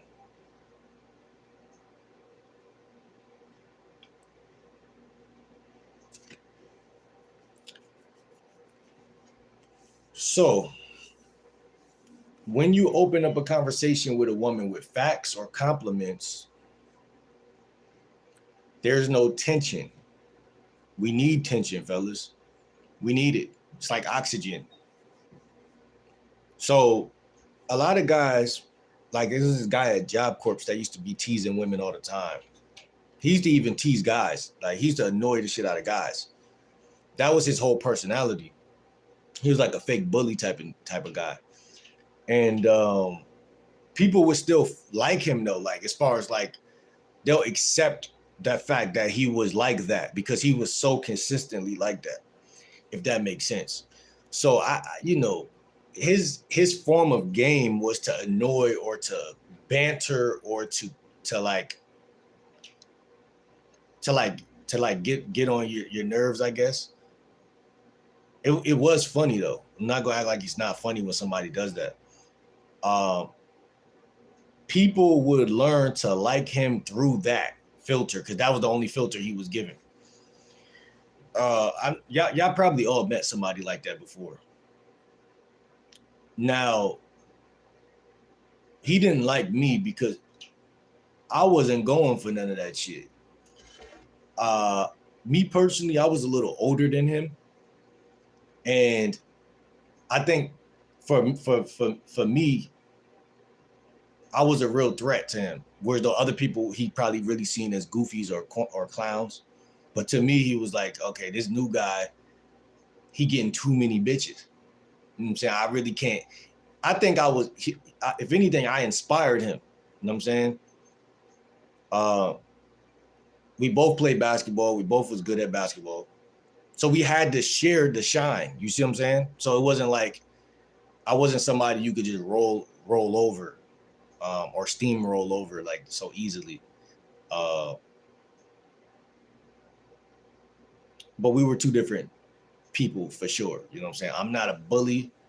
I'm not the type of person to do anything he was doing, but I seen what he was doing, and I do see that he still got some girls from that. He got some respect from that, from being an asshole. He probably got a lot of respect from that, to be honest. Like, because one thing about him, he will fight. If it got that, you know, you can't be a bully if you won't fight. So that's one thing about him that was respectable. But nonetheless, that's the point that I'm making. Polarity equals tension between two energies. When you open with a fact over or compliment, there's no tension. So a lot of guys figured out that, like, oh, I'd rather argue with the woman or debate the woman than to. You see Myron Gaines do that a lot. The coach Myron Gaines, he does that a lot. So yeah, go ahead and block some of y'all because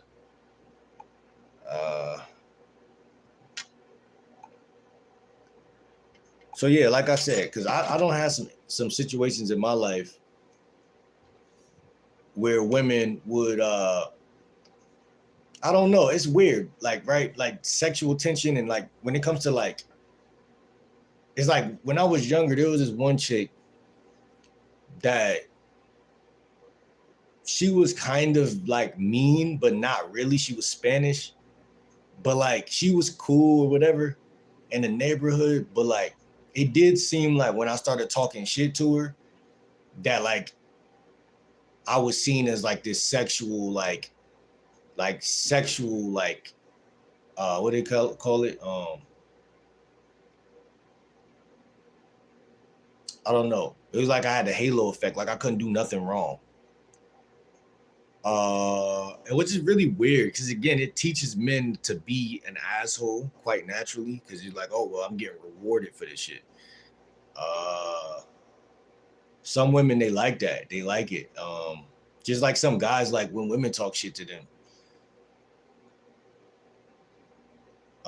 It's weird. It's really weird to me because I really don't want nobody to talk shit to me. So I guess that's why I don't talk shit to other people. But I do realize, like, I do see that, like, you know, being nice doesn't really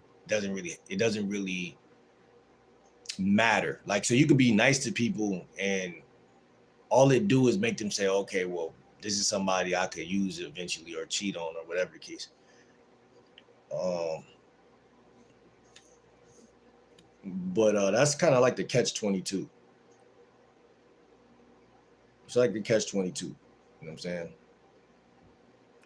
So y'all got to pick your own personality, your own poison and shit like that. But will you open with facts or compliments? Like Darlene, that dress looks really nice on you, Darlene.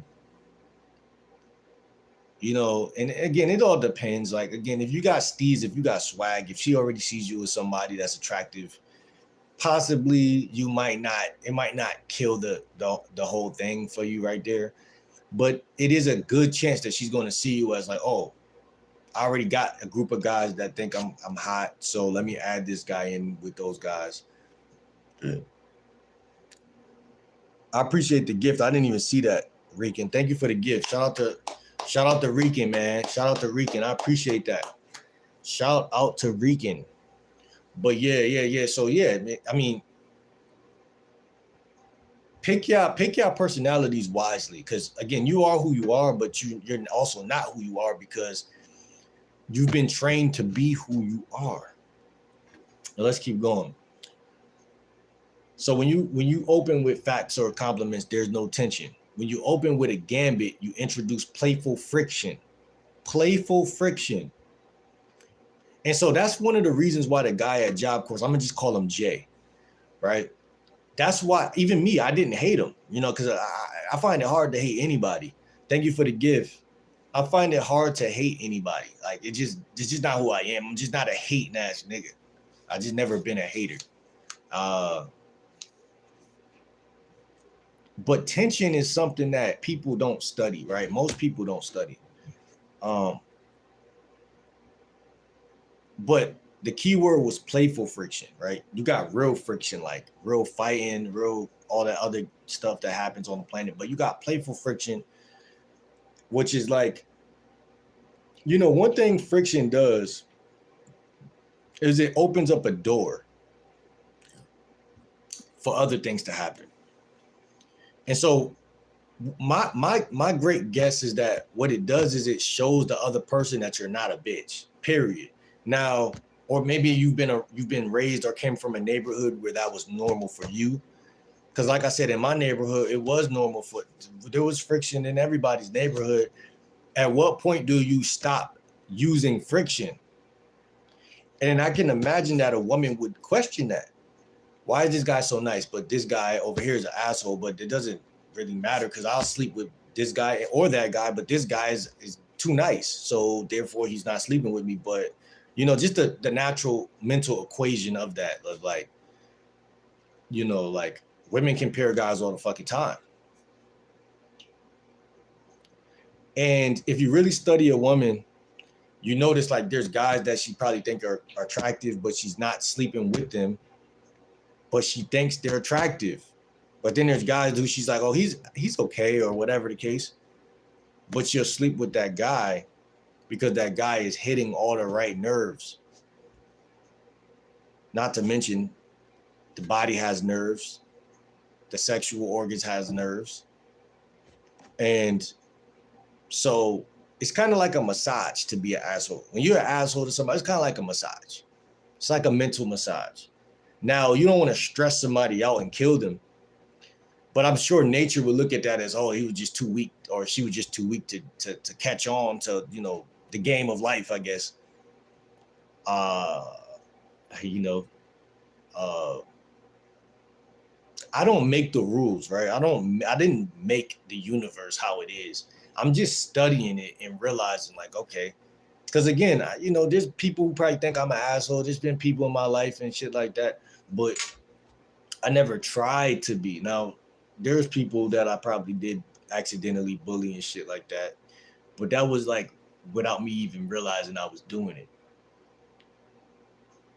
Long story short, be nice, but know that when it comes to dating or friendship or courtship, that being nice is not don't make it your go-to move. Don't make it your first move, like, because that's what I think my problem is. Like, I'm too nice, bro. Like, I'm too nice. And it's not about being mean. It's just about being a man. You know what I'm saying? And knowing like, okay, because even by creating a list of standards for yourself, boundaries, you're going to create some tension. You're going to create some tension for doing that. But it's not about the tension. It's about, can you handle the tension? See what I'm saying? So like the playful friction, right? So like life is about character. Like, what type of person are you in the grand scheme of things? Because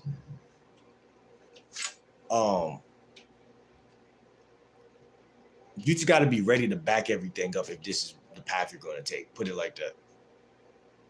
Because again, you're not going out there pushing people trash cans over, stepping on people's feet. You just might be teasing, more teasing.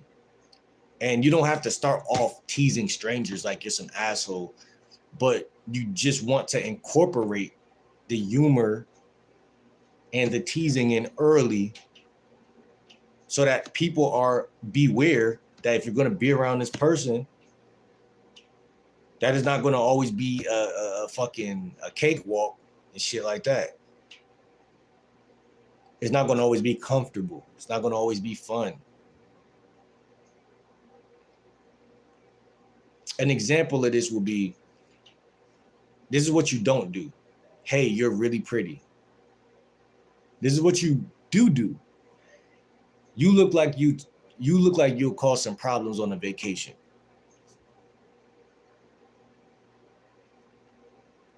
It's not just be yourself, okay? It's not just be yourself. You're not wrong when you say that. Yes, just be yourself through this filter. You see what I'm saying? Be yourself through this filter. When people say be yourself, it's like saying, that's like me telling everybody to take all the clothes off that were built in America and be butt naked and go back to Africa. We're far past that. You see what I'm saying? Not saying it can't happen, but it's just like, you know what I'm saying? Like, it's like, even if you go back to Africa, there's going to be people who have game. So it's like, it's not about being yourself. You could be, it don't matter where you're at. It don't matter what you're doing. It don't matter if you're a nerd. It don't matter if you're a gangster. It don't matter none of that. It's not about be yourself or don't be yourself. I'm not telling people not to be themselves. I'm telling people that be who you are. Because only you know who you are. Nobody else knows who you are. That's another thing about when people say be yourself. No one knows who you are. People can tell or smell incongruence for sure. So if you're doing things that you don't usually do, people can tell that much. People can tell that much. You see what I'm saying? Like, there's people in high school that I met because I came freshman year and there were people that was there before me, right? So, and I remember people talking about this one guy and saying, yo, he used to not even act like that, bro. He used to be like this, and then he started hanging with these cool guys, and now since he started hanging with these cool guys, he just think he better than everybody and shit like that. But I didn't know him before I got there. So I only know him this way. You see what I'm saying? But to people who were butthurt, they were like, well, he should just be himself. Because they knew him as being a nice guy. And this guy got women. He hung out with cooler people, and he had a better, well, from my perspective, I wouldn't say a better life, but he had a different life. And what I'm trying to say is, it's more of a metamorphosis. It's more of a cocoon and butterfly type of thing. It's not a turning peanut butter into jelly type of thing, or, it's not that. It's just knowledge.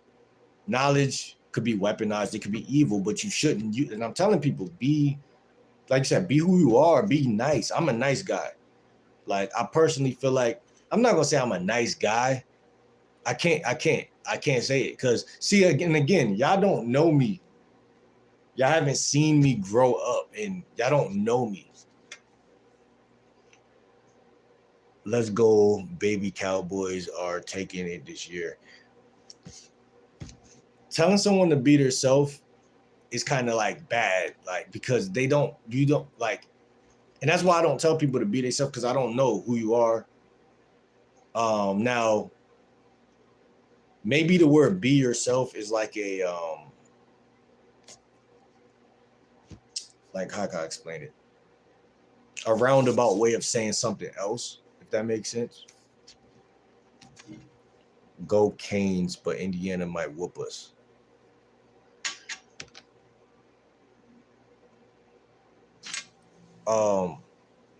Yeah, be yourself.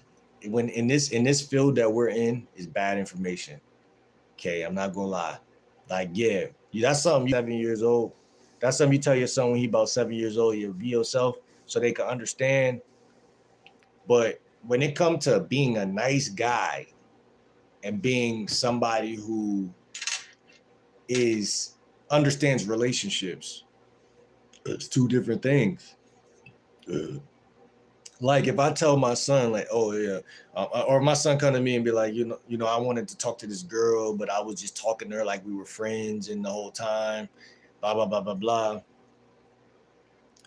Technically being himself, because I told him to be nice, have manners, and blah blah blah blah blah. But it's being exploited at that point.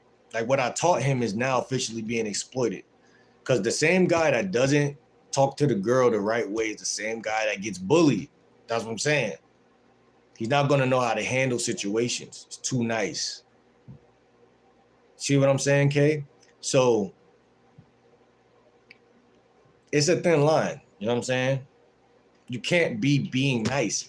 Where we come from, being nice does not help you. It only hurts you. And you can be yourself with a different way of looking at life. You can still be yourself with a different perspective.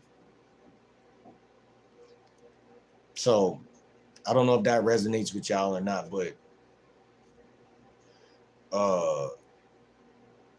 so you would say you look like you would cause problems on a vacation. She now has to agree. These are all Leos are mean.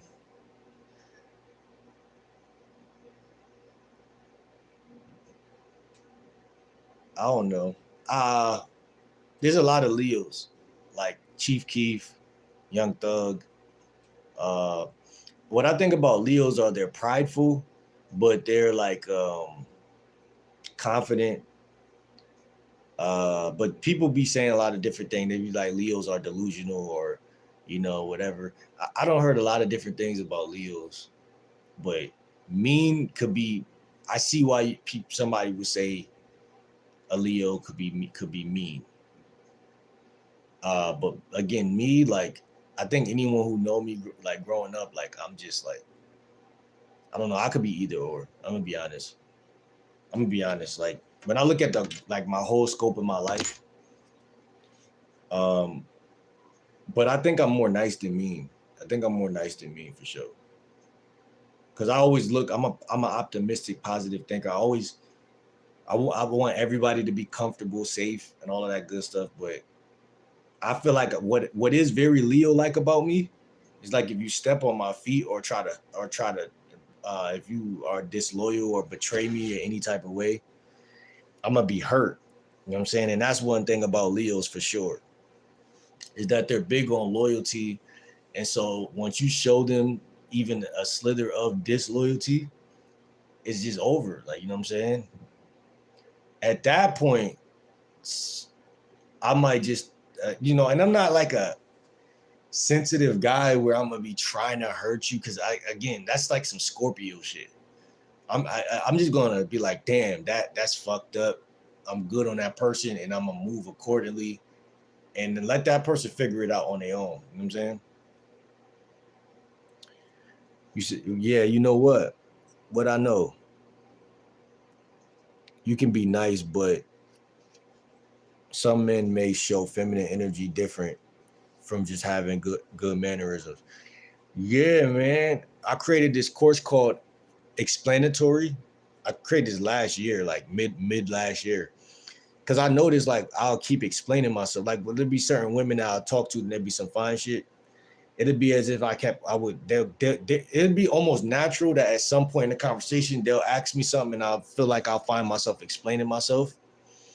And so I had to track that a little bit, and that's another thing that got to do with what we talking about. Like, it's levels to this shit. Like, this shit is like therapy. It's not no overnight. You don't just stop being nice. Like, you feel what I'm saying? Cause like, you gotta consciously do it. It's not you can't unconsciously do that shit. And there's no therapist you could go to and be like, I think I want to start being mean. Like, now, of course, like, you can like find a different way to say that. I want to have boundaries. I want to be more, sturdy as a man, or whatever the case. But nobody really cares to help you. And that, again, that's like a dad thing. A dad gives you that type of mentality, or maybe some kids also just naturally like that. But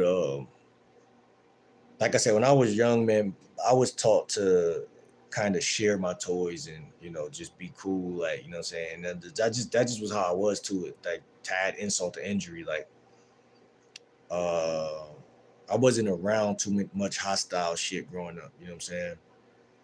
So but like I said, I'm one of them people that once it's over, it's over. Like, you know what I'm saying. Like, I try to fight it. You know what I'm saying? I try to fight that shit, like, to keep the peace, you know what I'm saying? To keep shit good as long as I can. But if I just meet you and you on bullshit, then yeah, like, I'm gonna match your energy. You know what I'm saying? But it just depends, man. A lot of shit is circumstantial. You know what I'm saying? You can be nice, but some men may show feminine energy different than from just having good manners. I would say, oh, instead of being nice, just try to be a gentleman. If you find that you're trying to be a gentleman and people still pick fights with you, then like being nice is like a privilege. You shouldn't be nice to nobody. Like for me, two things should be protected: humor and being nice. When you show humor to somebody, that's showing them a vulnerable thing. Like it's showing them that, okay, I like you. That's why I'm trying to make you laugh, or I'm being cordial with you, friendly with you. Um,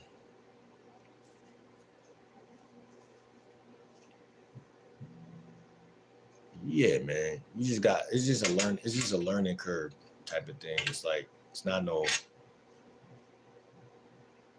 So humor and being nice, those are things that people should like earn from you.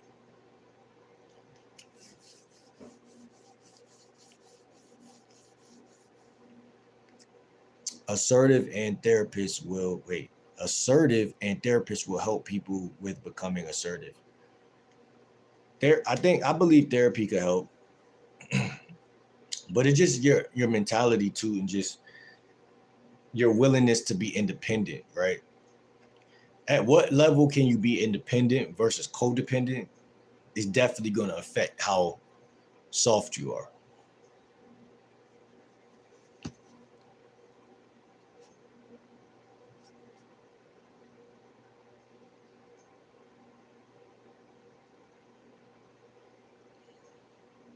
Without a fucking shadow of a doubt. So when you say, instead of saying, hey, you're really pretty, which is bullshit, you say, you look like you'll cause problems on a vacation, which makes you look like more of an asshole and a bad boy to a degree. Um,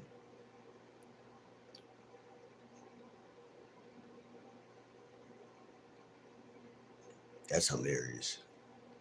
Uh, she now has to agree, like peep this, y'all. When you use a gambit instead of a bitch ass compliment, she now has to either agree, disagree, or tease back. All three are W. All three are W. Literally makes a W. All three of those are W. Now you're never gonna say, and this was so weird.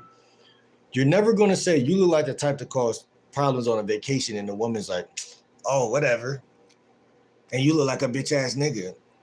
Now, of course, that can happen in New York, but but I'm just saying, uh, it's not going to happen. Especially again, if you move with a certain type of way, like if you're in a new school or just, even if you're like at a plaza somewhere, Chipotle or some shit, you know, you might not would say this exact gambit. You might use a different gambit, but the fact that you're using gambits they hit the woman subconsciously a different way than if you were talking to her and saying, "Oh, you're pretty. You got some nice eyes," or whatever the case may. That's too nice. Why is he complimenting me? I don't even know him.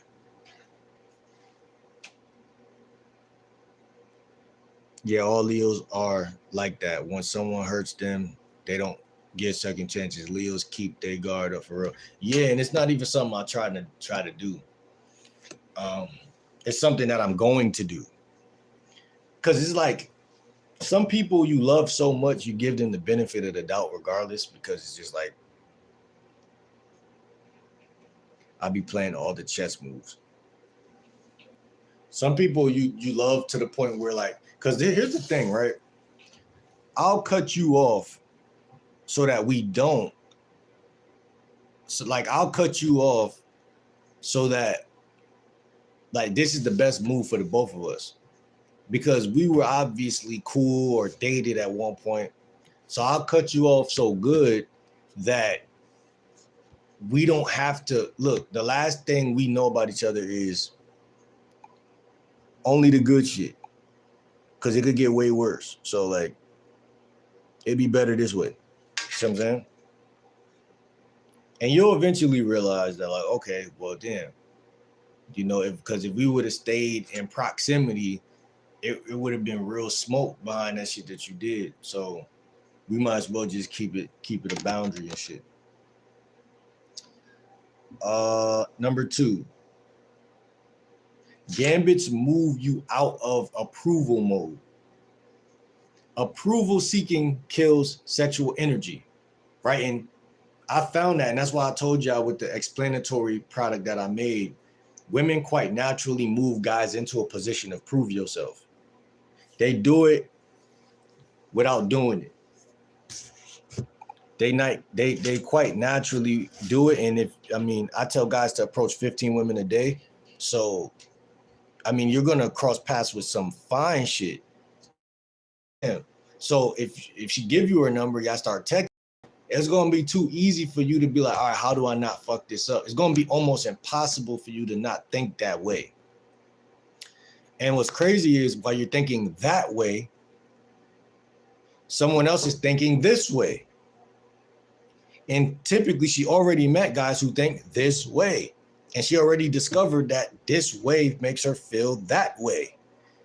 While she's traveling these ways with these other guys, she's kind of looking at what you're doing and she's like, okay, well, that's like kiddish shit. Like telling me I'm cute and telling me whatever. Even if you want to take me on a date, even the shit that sound like good shit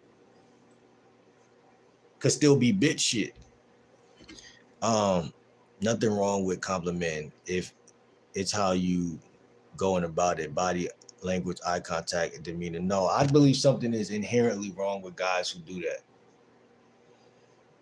Like, I believe that complimenting is bad, bro. Like, bro, I don't live the life of a bunch of women liking me, and I never had to compliment shit. Like the chick I was dealing with at Job Corps, I ain't compliment shit. She was one of the prettiest girls at the school. And all the other girls that like me, I ain't compliment their fucking ass. And then it was a chick I smashed on the first week of being there. We went to the mall on a trip to the mall. I smashed her in the bathroom. You think I complimented her, bro? Hell no. And she was cute, you know what I'm saying? But I ain't complimenting shit. But there was guys that, like my roommate, he's the type of guy to compliment bitches. And that's why his dating life, it wasn't easy for him. It wasn't easy for him. And I'm like, I love this channel because it's like allowing me to be like real. Like, you know what I'm saying? Like, cause like sometimes like I even like don't be remembering how my attitude was around that. Like I was what, 23 at the time, 23, 22, 23. Like as a man, you want to master being cocky without being cocky, if that makes sense. Like I wasn't being cocky. Like it's not like I was trying to be cocky, if that makes sense. I'm just used to getting bitches, you know what I'm saying? Like to a degree, like not saying I got all of them, but like just saying like I'm just used to this is regular. And nah, I never smashed a chick in the bathroom my first week at a new school. So that was new. That was what I wanted to do as far as that. I wanted to do that. But I didn't even know that was going to happen. You know, when she sat next to me on the bus, right? So like she was doing a lot of the work. That's what I'm trying to tell you. So like my friend, my roommate introduced me to her.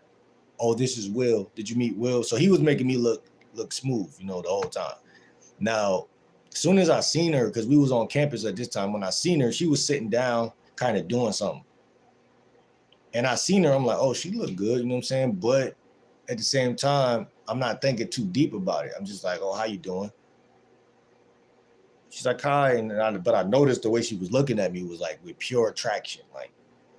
So I'm like, okay, well, she looked good, whatever. But me and bro was headed to the cafeteria, right? So that was that. You know what I'm saying? That's what I'm trying to tell you. There was no compliments. And we went to the mall probably a week later from that day. Or a couple days. And she sat next to me on the bus. I remember I got on the bus, whatever, sat down. She sat next to me.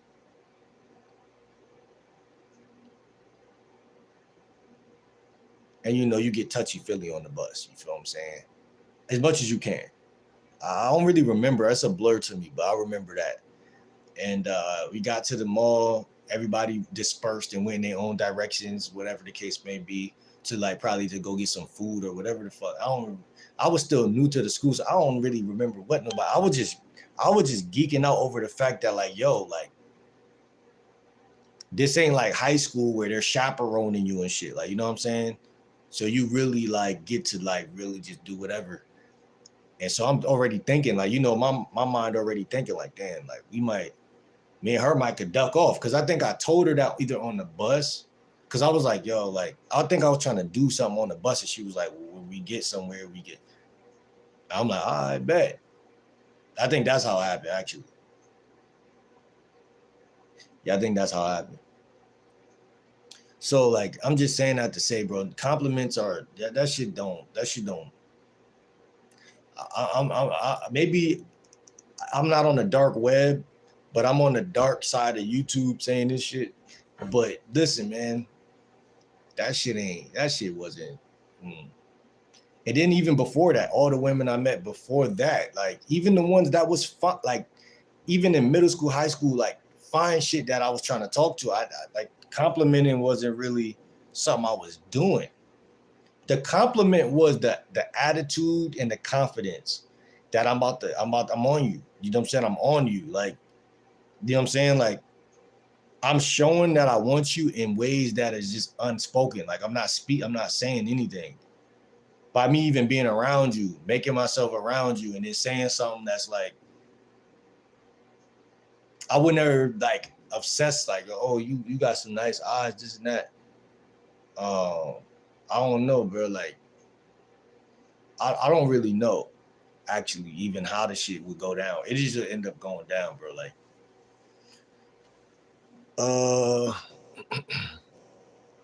appreciate you, man.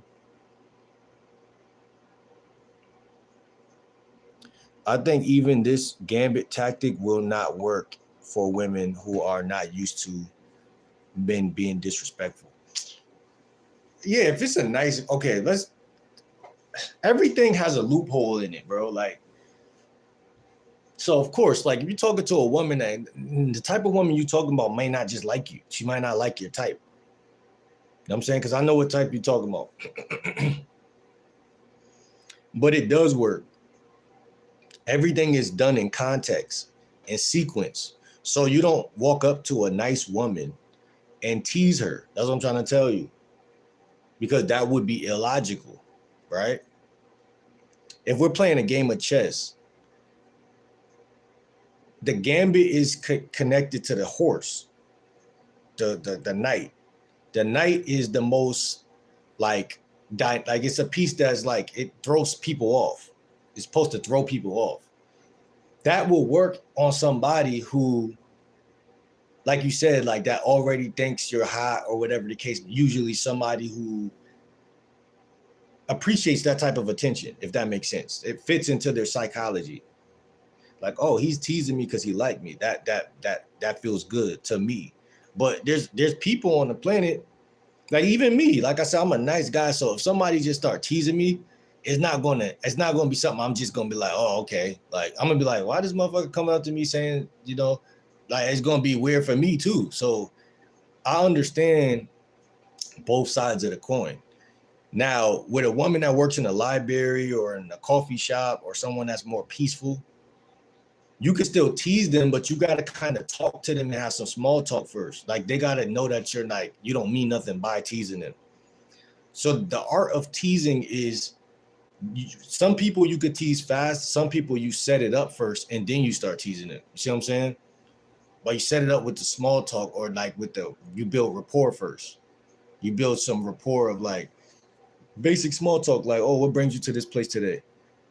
Oh, I'm just coming here to because my cousin told me that this was gonna be a good event, so I'm coming out here. Oh, and you continue to talk, and then you might bring up one thing that's teasing eventually, and then she's like, oh, okay, like, well, because there ain't no woman on the planet gonna want you to be born. That's what I'm telling you. It don't matter where she come from. It's just how you did. It's the manner in which you did it. It's the route you took to get to that point. Just like in chess, like you got to use all the pieces. It's only a couple pieces on the board. It's only like 4 or 5 different types of pieces, right? Or 6 different types of pieces. The pawn, the king, the queen, the knight, the bishop, the rook. You don't say, oh, she's a nice girl, so I can't tease her. You say she's a nice girl, so I'm gonna take a different route. And then, because you got to study, like, okay, if she might be more laid back, whatever the case. But every woman likes to be teased. It just depends on who's doing it, when you're doing it, how you're doing it, the who, what, where, when, why, the 5 W's. That's why I call that shit. The 5 W's, man. So yeah, if you're a guy like me, I'm black, I'm urban, I got a hoodie on. You don't just walk up to a chick that look like a college student that like just like looks like she's just like, cause like the college student that like is like super like well mannered and shit, and you start teasing her. But I don't see, even with those women, sometimes them women be quicker to want to get crushed. So it just depends. You gotta, but the moral of the story is you gotta open up a conversation. It doesn't say you took teasing out, right? You can still lead with humor, right? I say on the conversational card to lead with humor, be witty, banter, which is a form of teasing, but it's not necessarily like direct teasing. It's like you're teasing something that is like, how can I say? It's the same thing, but it's like it just come across different, if that makes sense. Like it's like if you study colors and textures, some textures feel like other textures, but it's not the same texture. Or some colors it's a gradient. So I wouldn't just, again, you got to know the woman you're talking to. And if you're talking to a stranger, you kind of got to understand that risk is a part of game. You see what I'm saying? That's what the whole concept of Gambits is. It's the art of taking a risk that may or may not land. And so that's where the bad boy, only a bad boy can do that, because he trusts that I've been there a million times and I'm gonna pull this stunt. It may or may not work. Whereas though a good guy is not going to do that. That's the big picture, bro. Because again, I've learned from my experiences, like I said, like you just said, bro, some women, every human being ain't who they are when they're outside. Or let's just say, even if they are who they are when they're not outside. In NLP, there's something called state. So everyone, it goes through different states. Like the way a woman feels when she gets horny is different than how she's going to think when she's not horny. She might see herself as a virtuous girl, but if you hit the right triggers, then you're changing her state. So get her laughing. Okay, so if I get you laughing, I don't have to tease the fuck out of you and hurt your feelings to get you laughing, right? So I could just be being funny, you know what I'm saying, and get you to start laughing. And when you start laughing, that's called that your state changed. I changed her state from who is this guy? I'm kind of like on the edge to like, oh, like this guy's funny as shit. Like he's funny, like, you know, so I changed her state. Now the state that she's in is more flexible. It's more malleable, meaning I could do more with that. I could mold that whichever way I want from that position. But if she's a stranger, you know, the first thing you want to do is acknowledge that she is a stranger. And that's what a lot of guys skip. They mess up because they try to come in like she's not a stranger. And I had to learn that and understand that, because a lot of guys on YouTube, they teach like, again, a girl should just follow your campaign for no reason. She should just like you for no reason. And it's kind of not real. It's not going to happen. You know what I'm saying? So you kind of got to learn how to slow cook that shit. Like, or like, some chicks move faster, some don't, bro. Like, and sometimes it's better that they not moving fast, because sometimes that's a sign that she's actually a real person. So you gotta just know how to play ball, man. You gotta know how to play ball.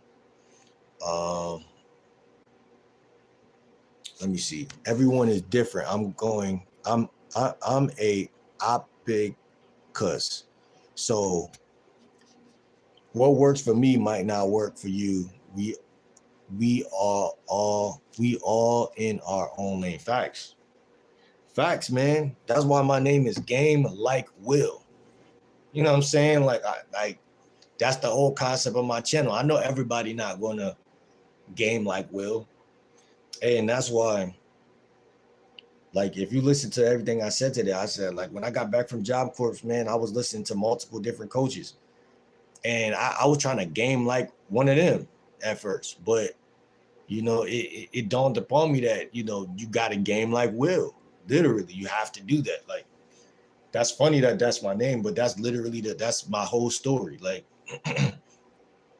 because I used to have cousins, like one of my cousins is a smooth talker, bro. Like, I don't seen a lot. I don't been around a lot of people with game, and you can't be somebody else. You're right. You can't. There's a lot of men who could get some punani, bro. Like, so you might learn one thing from somebody, like how you talk to girls, and you might say, yo, just be yourself, just be laid back, say this, say that. And that may be good game for where you're at. But then, like, it's like you feel like you learned something, but then you go somewhere else and then you see that you ain't really learned. And it's just like you said, every man is at a different point. Every man is different. Every man got to do that shit the way they gonna do it. So I just feel like, man, just do what is working for you. Just do what's working for you, man. Like I said, like, for me, humor works for me. If I be too bland and be too serious, if she think I'm sexy, then that's different. But if it's like, if she think I'm average looking, then humor might be that might be my best friend at that point. But then again, you could be a dancing monkey. You could be too much of a clown, because there's some women that just don't like you. You know what I'm saying? So, like, it just depends. Sometimes, like, my advice is, if you find yourself trying to tease a woman and she's still acting like, okay, I'm walking in my own direction and I'm not really talking to you, or my job and my car and my business is more important than talking to you, then you gotta be okay with like the fact that every woman is not gonna like you. Like, you know what I'm saying? You gotta be okay with that. A lot of guys can't handle rejection, and they don't expect to be rejected. Like, everybody's expectation of rejection is different. Like, my expectation is higher because I approached so many women last year that I could basically just look at the way a woman body language and how she moving. And I mean, because you never know until you really open up that conversation. But sometimes you could look at somebody and tell that who they are, how they're gonna act. And when they open their mouth and start talking, it really tells you, like, oh, okay. I could tell based on her attitude or her nature, how she coming off, that I'm gonna have to do way too much to even fuck with her. She gonna be on some bullshit. And that could be multiple different things too. It could be just the fact that, because one thing you don't want to do is be thirsty.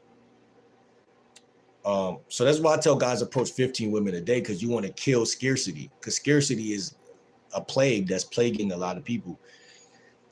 Scarcity will make it to where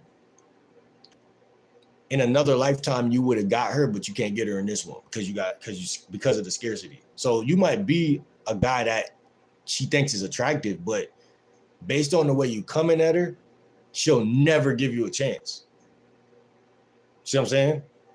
Because first impression is still is very important. People don't forget that first impression really is that important. But the more game you got, the less you have to even think about that, because you living in a frequency where you just don't, you're not in scarcity, you're in abundance. And abundance starts with talking to 15 women a day and opening up all the avenues of ways that you could talk to women. If you're not doing that, you're going to be in scarcity. Unless, again, because by doing that, you get more experience. By getting more experience, you have more experiences and more W's and more wins, more good reference points, right? And you just stop doubting yourself. So when you stop doubting yourself, shit just go in your favor. Now, the problem is, one rejection could send you back into assuming that you don't got that motion that you got, but that's not true. It's just, and that's why you got to keep going and getting rejected, because you gotta form a relationship with both acceptance and rejection. You gotta understand that it's just a part of life. You know what I'm saying? Like, because that also feeds into how funny you could be when you talk to women, right? Because women like guys who take risks, right? A part of being funny and being even a stand-up comedian, right? They go on the stage and they risk saying the wrong thing. They go on the stage, they risk saying the joke they thought was going to be the funniest joke they ever wrote, and nobody laughs. But you learn through repetition, like, I keep going, period. I keep going.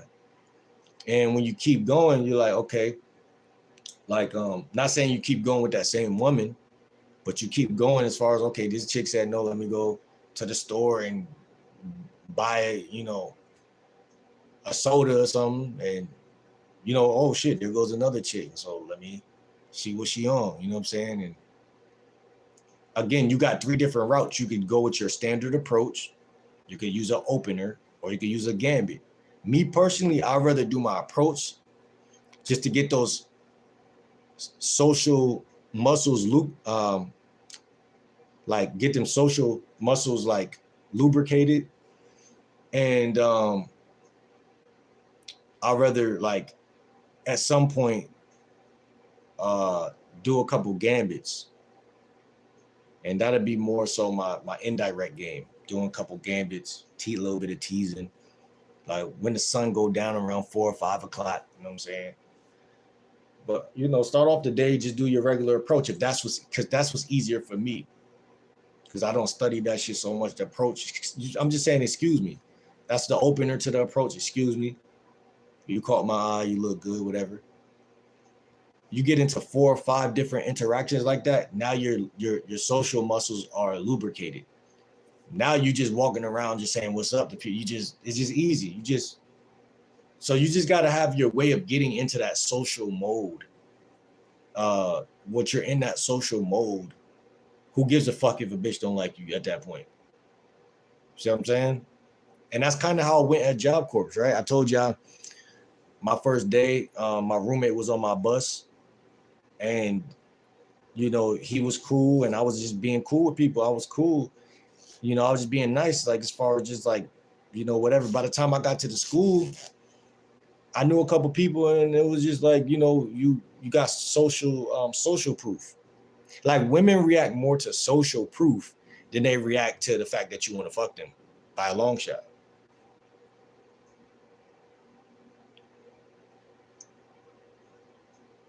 You know what I'm saying? Like, they don't care that you want to fuck them. That's what I'm trying to tell people. Like, that, like, if I was a woman, I wouldn't care. Like, who cares? Like, who cares? Especially after you got your heart broke a couple of times by guys who like, who cares? Unless I want to fuck you. You know what I'm saying? I guarantee that's how they think. It's just like DoorDash. Like, I don't even think about DoorDash unless I'm ready for that shit. You know what I'm saying? Like that's how they look at you. Like, DoorDash dick. Like, they don't care if you want to smash them. That's selfish of you to want to smash me. Who cares? That's all about you and your lust. But when it's their lust, now we talking. Now we're talking. Get them to lust. But that's why I don't do the approach, my regular approach so much, because it's just telegraphing that that I would sleep with her. But she already knows that guys would sleep with her, so it's no big deal. And guys say, "Oh, you're beating around the bush, or you end up being indirect." Not really, because isn't it kind of like an unrealistic expectation for you to expect like every man to just walk up to a woman and say, "I want to fuck you"?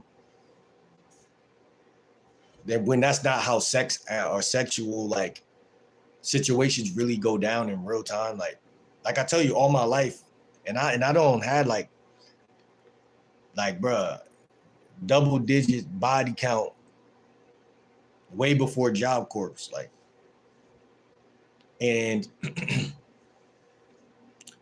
I didn't do that shit. Like I didn't like some of them women, yeah, like you tell them off the rip like what you want to do. But most of them, like it's an unspoken sex is not verbal. It's not a verbal thing. It's a physical thing. So I think right now guys are being told to like tell a woman like what they want to do, and it's like, why the fuck would you do that? When she don't care what you want to do. She don't give a fuck what you want to do. You're just telegraphing it and giving her a reason to think about it. And when someone's thinking about something, they're technically contemplating it. And when you contemplating something, it's kind of like the chances of you saying no go up by like 50%.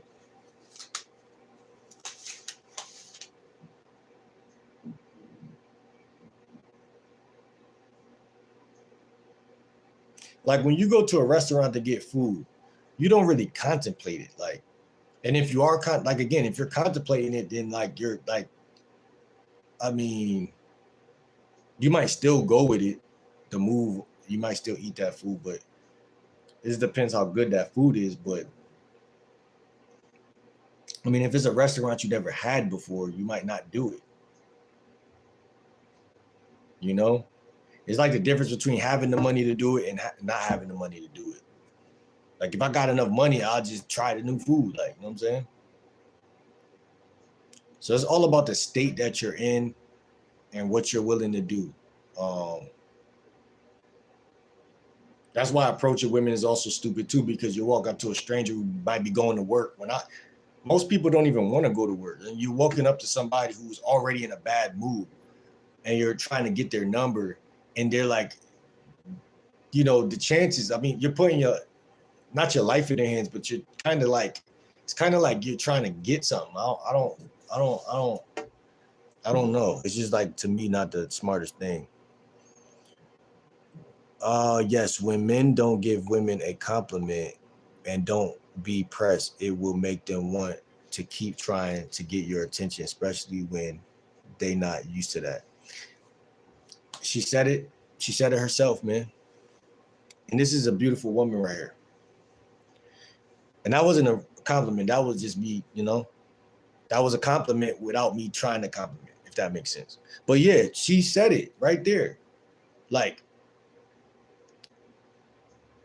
women, there's things women are used to, and there's things women aren't used to. And I wasn't even looking at it like that.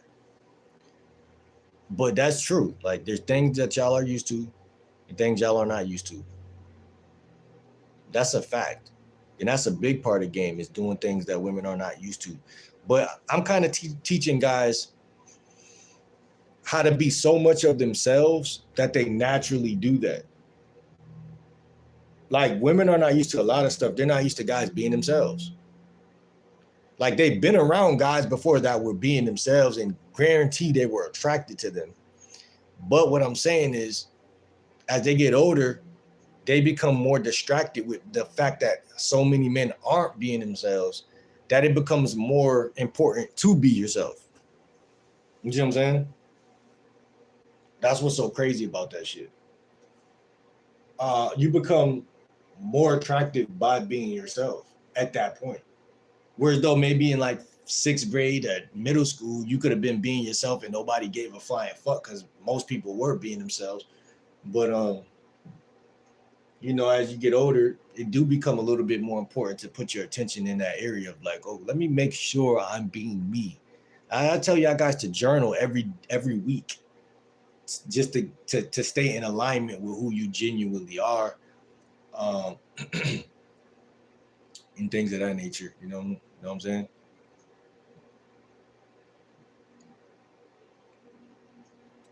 Because it's easy in the United States to not be yourself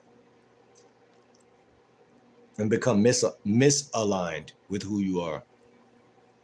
And that's something that a lot of people sleep on.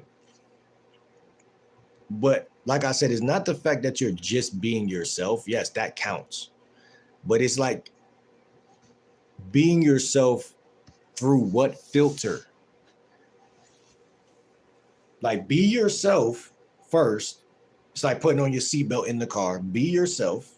It's actually a part of the conversational car that's called, I think it's called integrity, and I forgot the other part of it, but it has to do with that. Like, don't even have a conversation with a woman without these things. You see what I'm saying? Like, the car, it's a part of the conversation.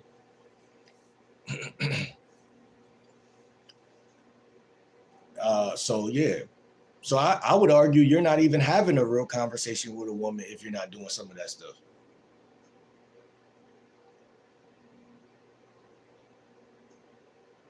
Because if the car is missing parts, then the car can't really move. You know what I'm saying? A car can move without some parts, but some parts is vital. And your integrity and shit like that is a part of the conversation. Because like the conversation will have almost no movement to it. That's what I'm saying. Like, y'all will be talking and she'll just be bored. Like, you should be able to say things that are boring and she should still be like, oh, I'm still attracted to him, even in that, because you got all the parts to the car, if that makes sense. But y'all will learn this better if y'all always say purchase the conversational car. Maybe I should sell it for a certain amount. But it's just pictures right now. I don't really got, like, it's not like a program, like full program, but the pictures itself is worth money. I'm not gonna lie. Because even the ability to talk to a woman and look at that photo, that shit gonna change your interpretation of the conversation that you're having. It's gonna give you guidance. Like a roadmap. Like, so man, I'm telling you, man, that shit is golden. But yeah, one last time, she said, men don't give a woman a compliment and don't be pressed. It will make them keep. Yeah, so that's what the gambit is. The gambit is giving you a way to, or your opener, or your gambit is giving you a way or reason or plausible deniability to talk to her, get to open a conversation without telegraphing the fact that she's sexy. She's sexy. I mean, we all know that. We all know what sexy is. We all know what a sexy woman is. You know what I'm saying? We all know all of this already. So you'll just be beating a dead horse at that point. Zelly Mac said, time and place for everything. Now, if you chasing and trying hard, that's different. I talk to women regular, just how men talk at the barbershop. Yeah, man. I mean, like I said, 2026, I'm making 80% women my potential friends, right? I'm gonna see them through the lens of potential friends.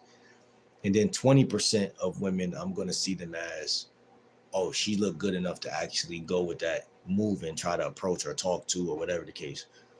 But I believe friendship, and I said this last year, I believe friendship is more important than relationships.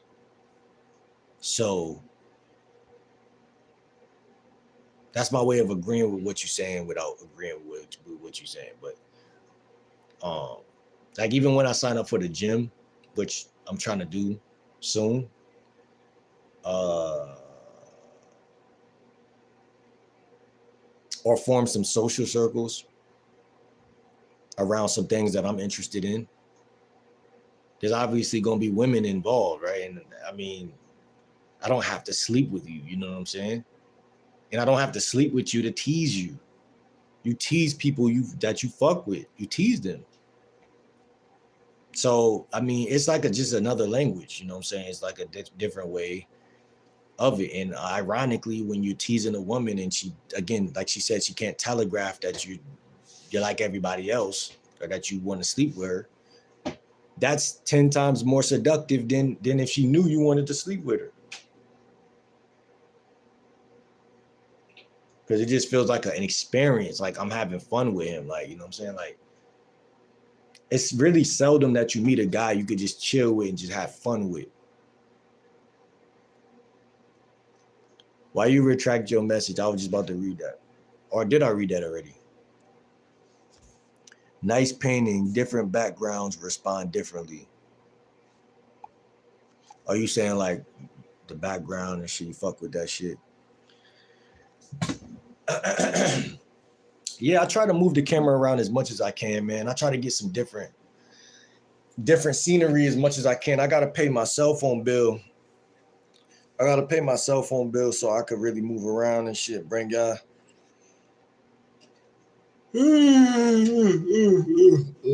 Oh shit. Bring y'all to different places, man. And just move around a little better. It do make the video a different worth a bang for its buck. You know what I'm saying? Like, we always want people to watch our videos, but we don't think of all the little things that, like, people who really film and really make good content.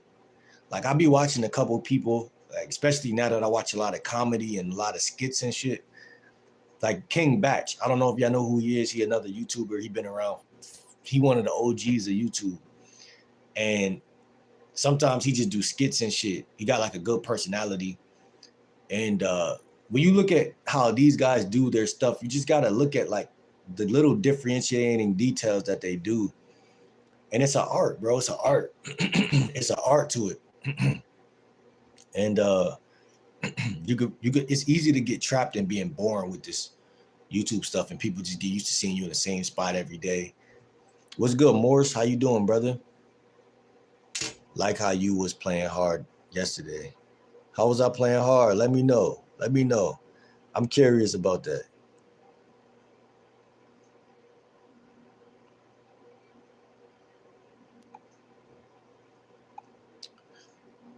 My energy is beautiful. My aura, I know you didn't mean it like that. What do you mean? Mean what? Like what? No, yeah, I'm just saying, like, you know what I'm saying? Like, nah, even physically though, like, that's what I'm saying, like physical, but that don't mean that I'm going to telegraph attraction, you know what I'm saying? Telegraph means that you're giving too many smoke signals that you really want to like make a woman your girlfriend, or you'll take her serious. Like,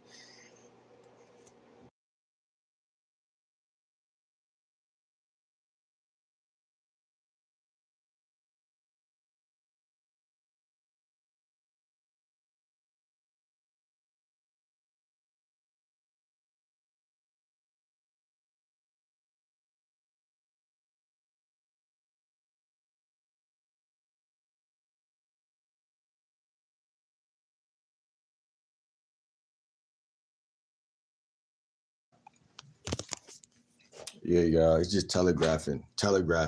Like, if I type in the word right now, because I like to do this sometime on the synonym app, man.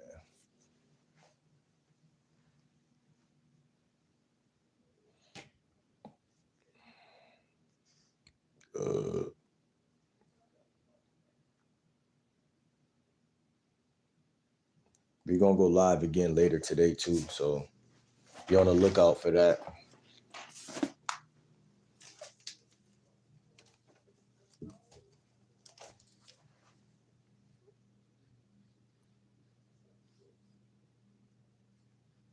Telegraph.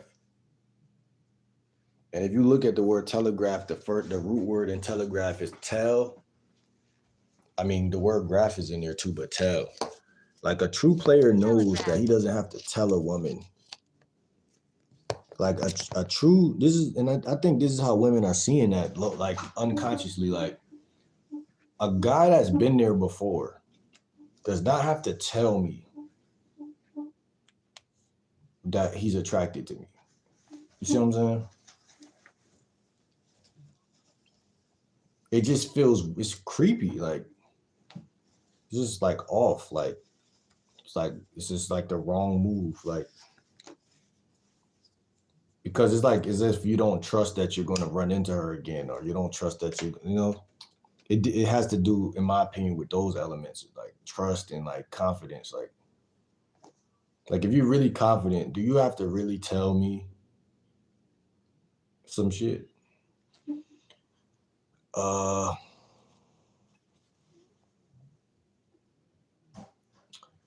But there are groups of people who fit in. Hold on, man. This shit tripping. Groups of people who fit in what each of us is saying. Yeah, of course, because we humans, man. There's gonna always be people who fit in, but I don't even remember what I was saying at that point. Everyone is different, so we can speak for everyone in the world, feel me? But there are groups of people who fit in what each of us is saying. I see what you're trying to say. But yeah, I think again, I'm speaking for like the introverted person who feels lost, who feels like they're attractive, fits like this is my life. Like I was kind of but like I'm not really an introvert, right? Because like again, like you know, like I'm speaking for like the people who think that they know that they could get women, but they also feel they might feel like they're not really succeeding, like they know they can, and they're just distracted with so many distractions in their life. Also, they need a course to be better at talking, because not even only with women, but they're just not that good at talking. You know what I'm saying? Like so, like I said, you don't gotta. The thing about talking is that you gotta know when and when not to, and so it's hard when you're not doing it at all to know when and when not to. So like either you'll be like talking too much or you'll be talking not at all, you know, or like you'll be like sharing space with people, because I believe that human beings like words are deeper than just words. Like the way we see words is deeper than that, right? Because like talking is also like to me it really does feel like a vehicle, because like you could talk yourself out of a bad situation, or like you might even be like, yo, like how do I get outside? I haven't been outside all day, I'm stuck in the house. You could talk to yourself until you actually get there. You could talk yourself through it, you know what I'm saying? So it's like even like verbs are also like very powerful, and words are very powerful. It's like an as without, so within type of thing, or vice versa. You could say a bunch of shit and it could help you, like it could affirmize you to go and do whatever it is. You could talk yourself into something, talk yourself out of something. You know what I'm saying? Like, so, like, this is why we have a throat chakra and shit like that. Like, your voice actually matters. But like, people are not they're not verbalizing. They're not speakers. They're not talkers. So like, long story short, your environment could help you to muzzle your shit. You know what I'm saying? So you just want to be careful of that. And you want to understand, bro, like if a woman don't like you because you talk too much or whatever, then she just gotta go, bro. You know what I'm saying? That's another way you could look at, like, because you want to have confidence in your tongue. You want to be able to talk, bro. Like nobody should be able, no matter how pretty they is, to stop your ass from saying whatever you come to your mind. You know what I'm saying? So that's another way of looking at that, bro. Because a lot of guys, they be talking around all their male friends, and then when a girl come around, they act totally different. Or when they walk into a group of women, they act like the cat got their tongue and shit like that. And the truth be told, women don't respect none of that shit. So if guys want to act like, oh, the quiet guy get all the bitches, man, He might get him, but he gonna lose him just as fast. It doesn't even matter. Don't no woman respect no mouse, quiet mouse ass nigga. They just gonna act like they do because guess what? Women they respect scarcity. So okay, this is a guy right here where I could talk to him and I could date him and I can have him to myself, and he's not loud. He not loud, so they basically assuming you're not a hoe because you're not loud, like, or they assume like you might get some bitches, but you're not like the other guy who's yelling that's getting all the bitches. You see what I'm saying? So hold on real quick.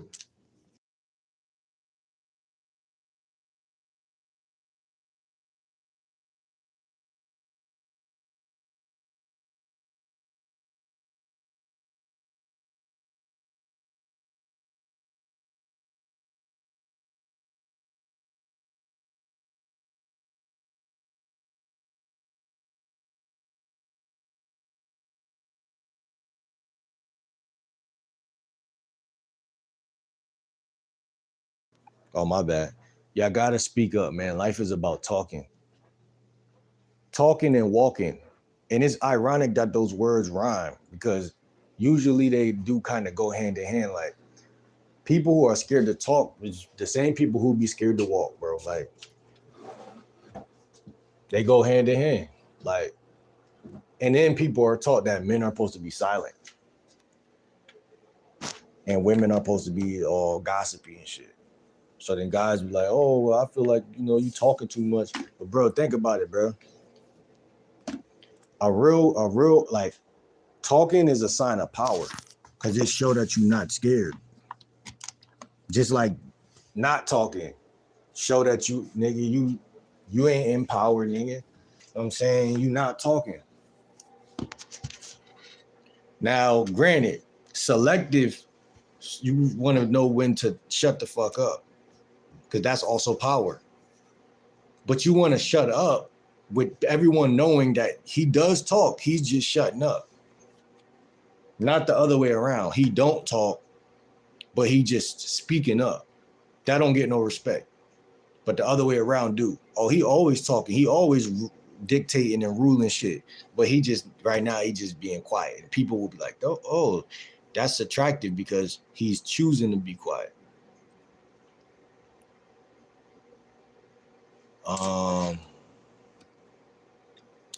What you mean, guys that don't brush their teeth?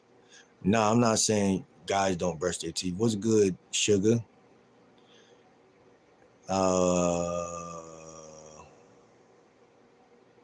You ain't got to do nothing. You is straight. So whoever said something about your background is a weird because they is they even looking hard?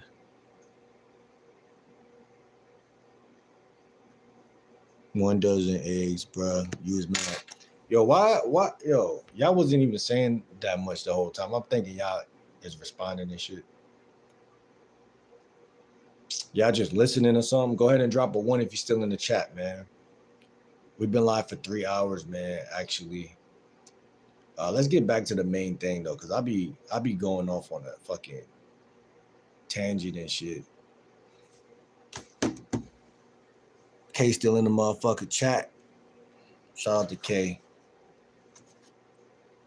I appreciate you, K.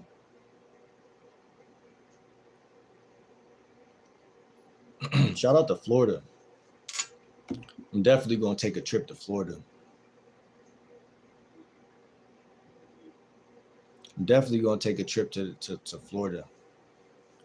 So number two, Gambits move you out of approval mode. Approval seeking kills sexual energy. Like I said, 80 to 90% of guys in her life will at some point try to seek her fucking approval. A Gambit says, well, hold on. I could have swore that fan was off. Cause that shit kind of loud. Hold on, y'all. That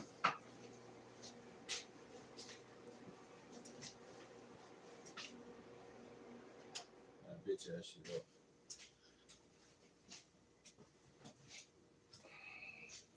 That shit louder than a bitch. Um, I used to live in Melbourne, Florida for a little while. It was straight. Word. What's there to do, my guy? I'm about to be traveling like a motherfucker. If we don't go to war, I'm traveling like a motherfucker, man. Um, Traveling is important, bro. Like, not saying I'm gonna do it every, but it got to be incorporated for sure. I don't even think it's no plug over here though. It actually is a plug over here.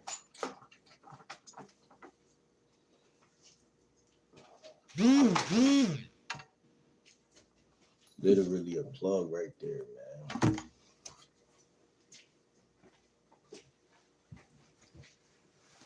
We grinding, bro. We grinding, bro.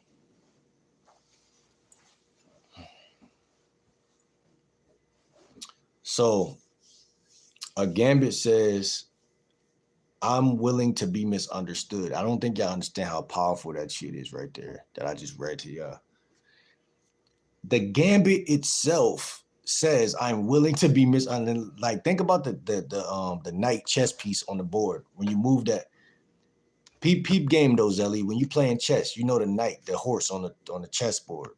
When you move that horse, it moves in a way where the other opponent go, they have to step back because they're like, okay, I gotta think.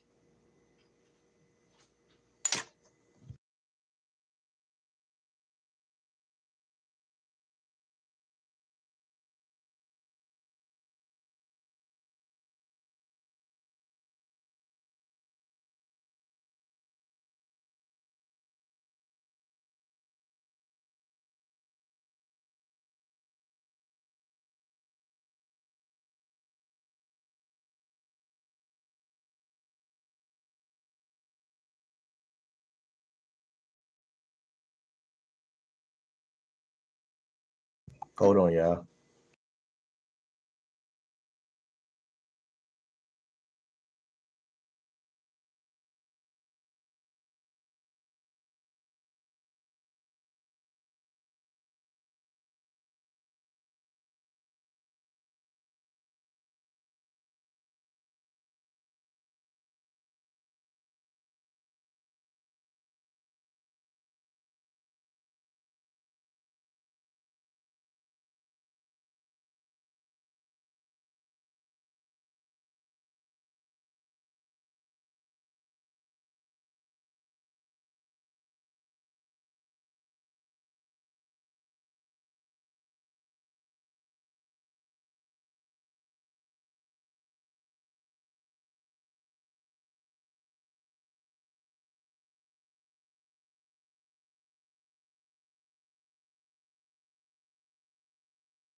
Best move in chess, King's Gambit.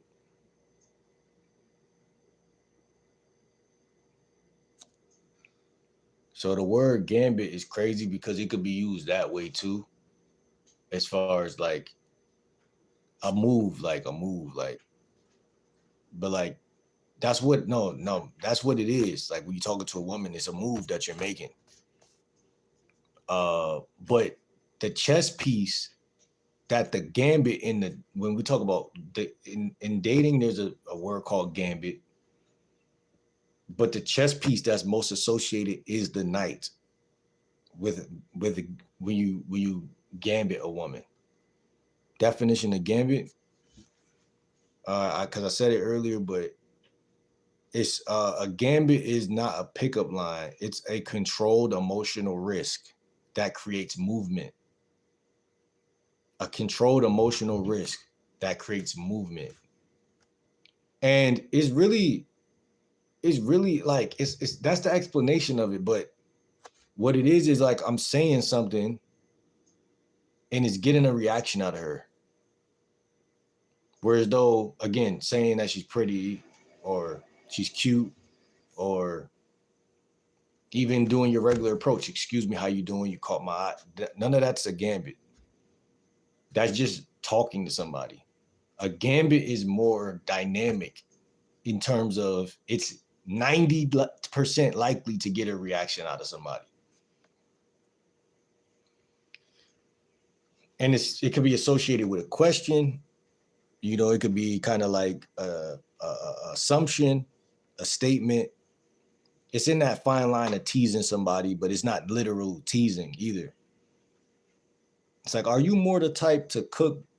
Like, it was a chick I was talking to on TikTok Live on Thanksgiving, and I was asking her, like, are you more like the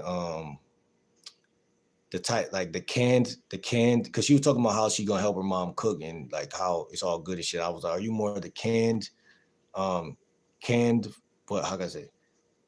Canned, I forgot how I said it, but I was like, are you more the canned food type? Or are you more I forgot how I asked that shit, but it was like just drawing a contrast between two different, you see what I'm trying to say? Like two different types of food that could be served on Thanksgiving, asking her which type is she.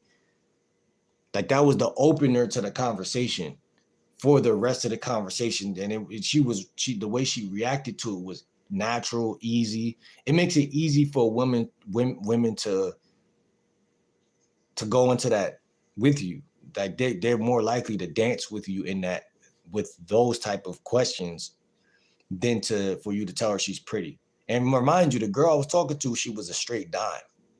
Like I don't think I've seen her since, because I haven't been on I don't know if that was on my old TikTok or not, but you know, she was some fine shit.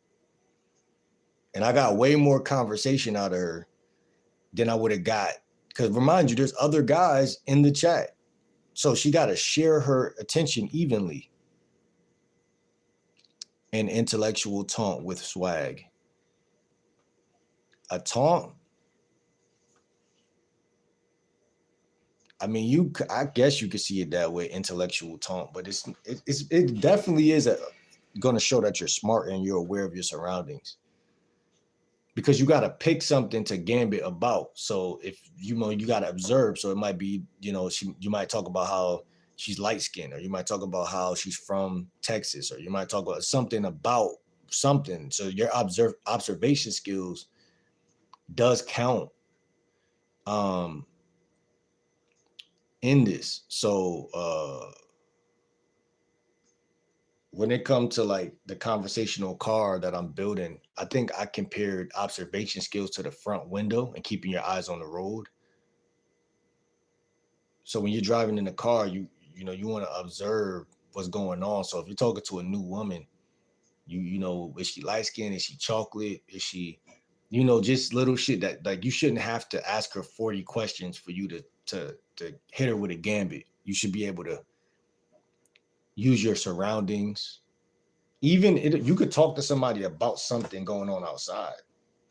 You could gambit about something in the environment. You could use an observational statement like, "What's good, T? How you doing? Where you from, T?" So let's keep going real quick, because so basically the gambit in itself says I'm willing to be misunderstood. And this is important because most guys' game is all about trying to build rapport and to get to know her and all of this stuff. And that's kind of like forward motion. What attracts a woman and keeps her there is not forward motion. It's kind of like your ability to touch her without making forward motion.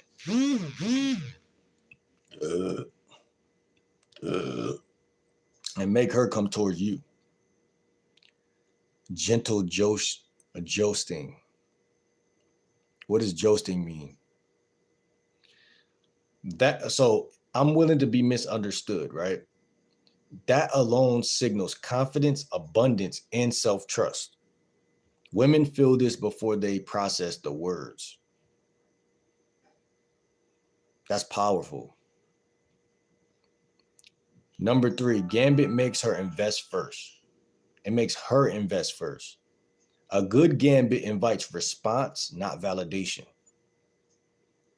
So while 80% of guys are trying to get her to validate them, I'm just looking for a response. Example, you seem low-key dangerous. See, the examples probably hit y'all better than if I'm trying to explain the definition. You seem low-key dangerous. Words are swords. Jousting. Jousting. Facts. And my nickname is Bilbo, by the way. Bilbo. Like if I follow you on my account on this phone on Snapchat, my name is Gamey Bilbo on there. I know it sounds corny, but Bilbo is something because my name is Will, and then the nickname for Will is Bill and shit like that.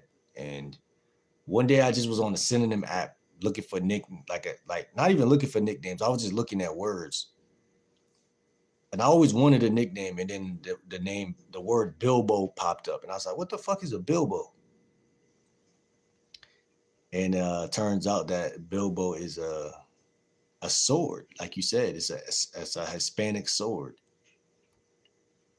And then Lord of the Rings, I never really watched the Lord of the Rings. Like, look, I'm typing in Bilbo on the synonym app. Thank you for the likes. A cutlass, a blade. See, we all grew up watching the movie Blade, which was like a thorough ass nickname, Blade. Like that nickname is fire, Blade.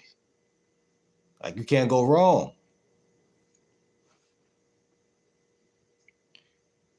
Brand, foil, weapon, back sword, dirk, axe, knife, weaponry, steel. I mean, Bilbo, man, that's the nickname, bro. But let's get back to the topic. Gambit makes her invest first. A good Gambit invites response, not validation. An example is you seem low-key dangerous. The second example is you feel like you'll test someone on purpose. Now, I don't really like that one because it's kind of like negative, but you could hit her with that one too. She now has to explain herself, defend playfully, and reveal personality. Investment equals attraction growth. So investment equals attraction growth. So you can look at the analogy of the car as this. Who's pumping whose gas in this car of conversation? The conversational car. You want her pumping more gas than you're pumping gas. Who's gassing who up the most? Remember, if I'm hitting her with gambits, she's explaining herself, she's defending playfully, and she's revealing her personality. So she's investing in the gas tank. And every time she invests, attraction grows. But that's game, right? But not the other way around. So giving her compliments and all of that stuff is the other way around. Number 4, gambits create emotional memory. Facts are forgettable. Emotions stick. She won't remember he asked where I'm from, even though I ask women that all the time for small talk purposes. She will remember he said I look like I'd flirt better in another city. Now, that's a kind of like a weird gambit to me, but I see what they're saying as far as the gambits. Well, she'll remember those much more unconsciously. Like she don't really got to try, but she's going to remember you. That's the difference. So when guys say If you ever wonder, like, if you ever think to yourself, am I memorable to the women I'm approaching? You probably haven't been doing this. Darrell, what's good? Where you checking in from, Darrell? And again, a lot of us take patterns of talking that's naturally boring and corny. And there's a reason for that. And that's why we come here to study this. That's why we do this. So you can get off of this street and get onto that street. Get off of this highway to get onto that highway. Because you have to strategically do some of this stuff in order to actually be doing it.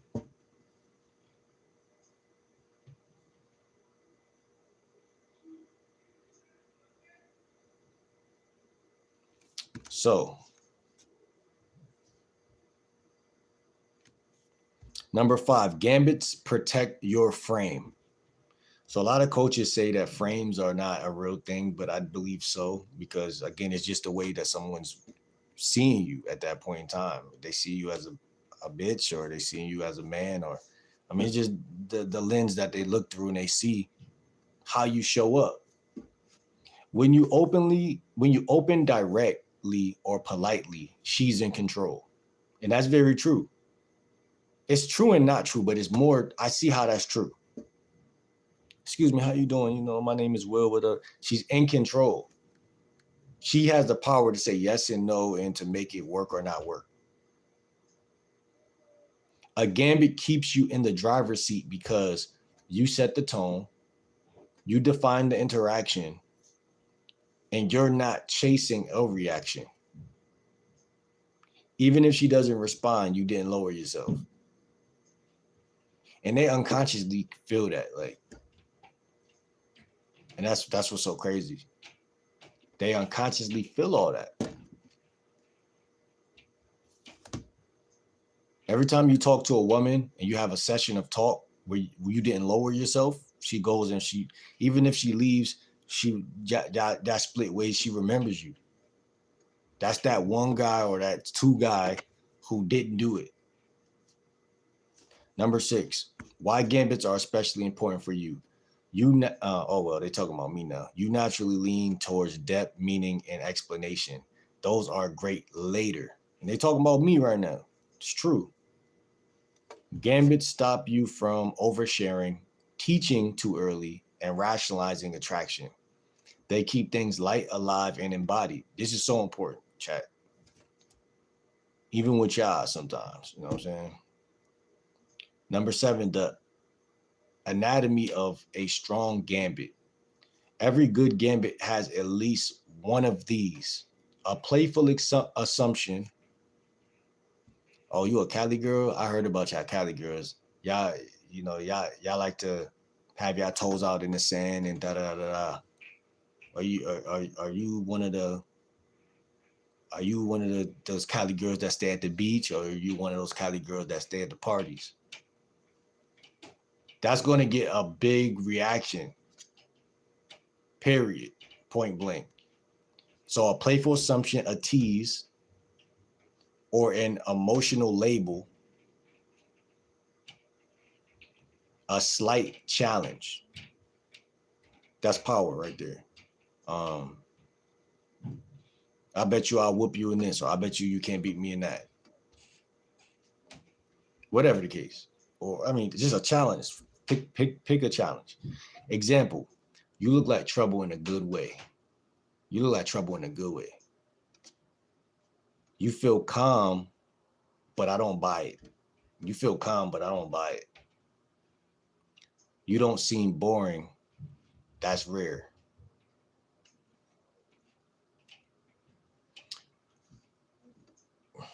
These things will get a better reaction than saying you're beautiful.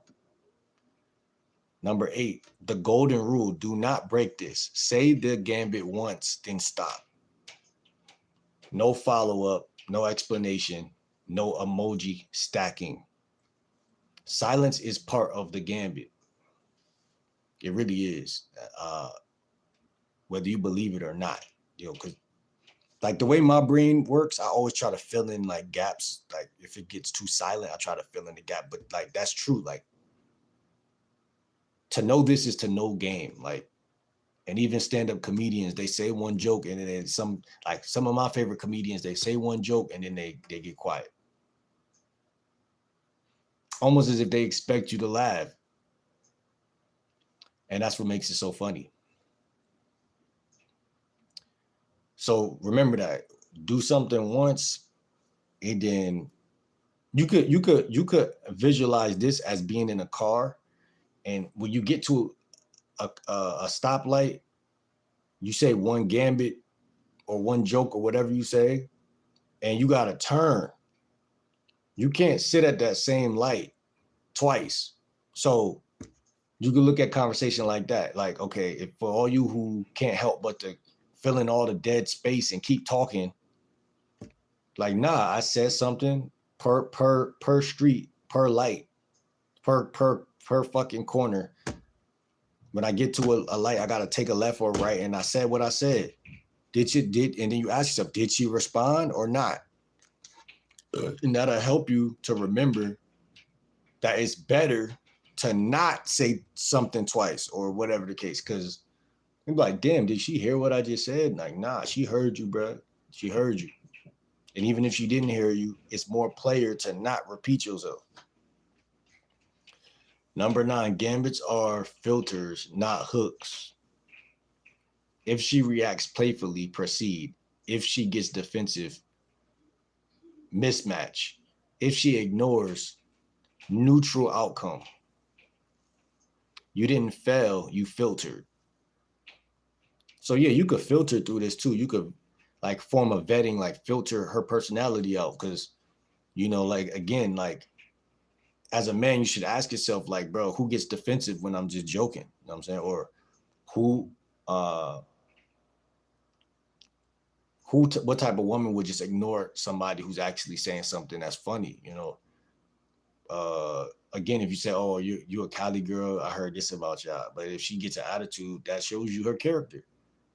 If she jokes back, you say, oh, damn, she funny, she got a sense of humor, whatever. That's attractive. So this is powerful because you never could fail. You can only have more conversation. And as a man, I feel like, again, you should only be trying to have conversations with people, to be honest. Like, you're not going to smash every chick that you talk to. You just don't want to waste your time talking to a bunch of people and it don't go nowhere. But that can happen. But if you have a life worth living, that won't happen. Meaning, like, I tell you, I'm a lifestyle coach first, dating coach second. So if you're putting yourself at the gym and you're putting yourself in places that bring value to you, you shouldn't have the issue of, oh, I can't find a girlfriend, or oh, or oh, I'm in the friend zone. Oh, because if your life is attractive, somebody's gonna want you. I'm telling you.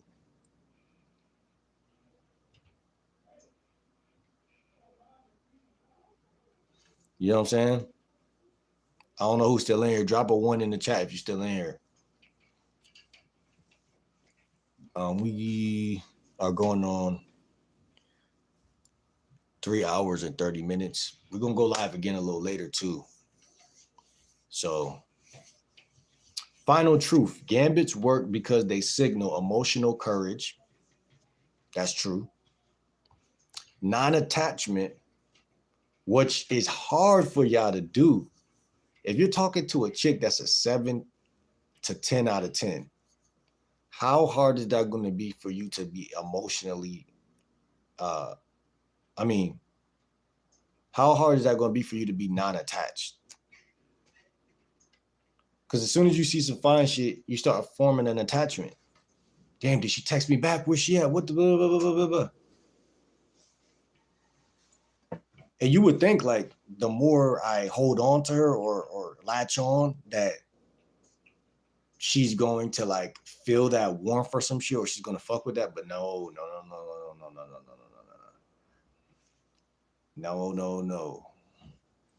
And embodied confidence. And that's true. If you could stand in front of a chick you just met and you're saying like, oh, like you're saying these things, she sees that as, oh, he has confidence. He's not scared to talk to women. You're not trying to win her. You're seeing who can play with you. That's true. So that's a good filter way to look at that. I'm not trying to win her. I'm just trying to see who can play with me. Not if I can play with her, but can she play with me?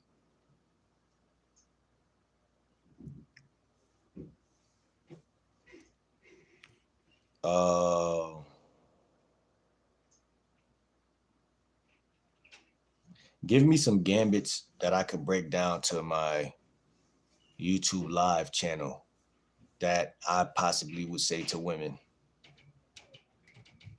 on the first approach.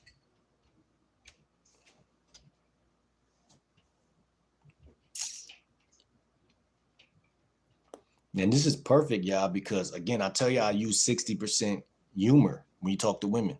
What's good, Jay?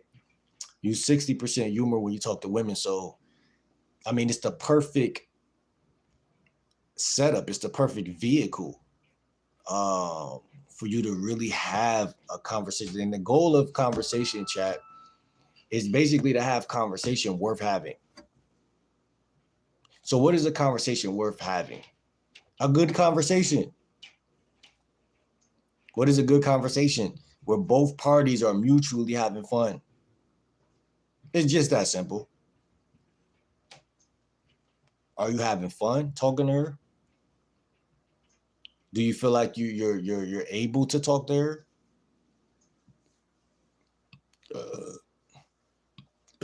After you leave the interaction from talking to her, do you feel drained? And again, a lot of these things you can't ask yourself if you got zero game. That's what I keep trying to tell guys.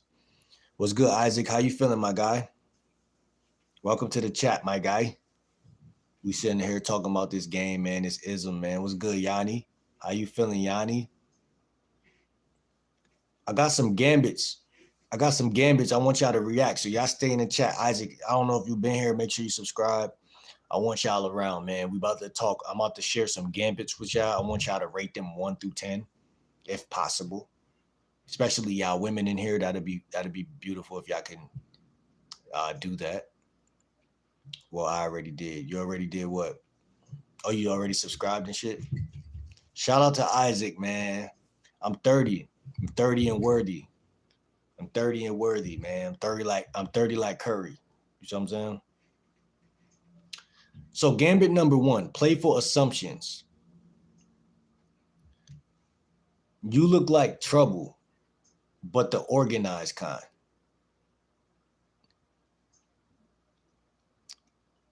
You look like trouble, but the organized kind. How old you is? But also respond to the gambit.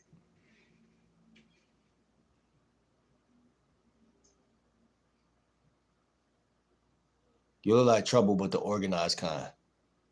Oh, we technically, technically around the same age and whatnot. But yeah, you look like trouble, Yanni, but the organized kind.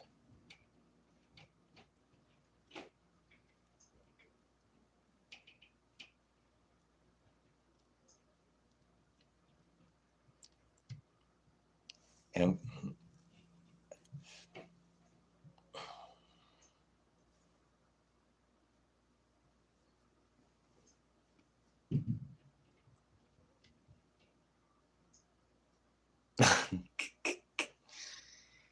see, that's a reaction right there.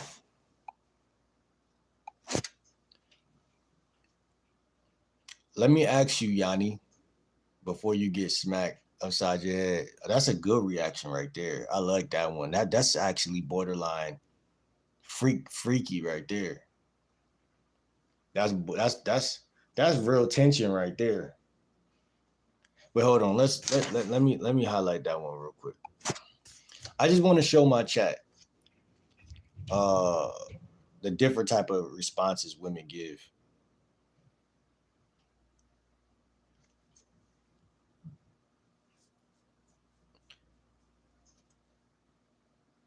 So this is Gambit number 1. She said, hush, before you get smacked upside your head. That's a great reaction. See, a lot of guys don't talk this way to women because they don't want that type of reaction. They don't want a woman to tell them that they'll smack them upside the head or whatever the case may be. But that's actually a great reaction. That's actually the reaction you want.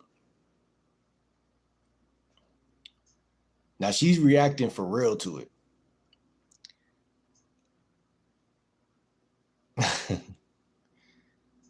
I'm not even abusive, but if I get disrespected, I get that smacking. All right, let's move on. Number 2, you don't look boring. That already puts you ahead of most people. So what if a guy said that to you, Yanni? You don't look boring. You don't look boring. That already puts you ahead of most people.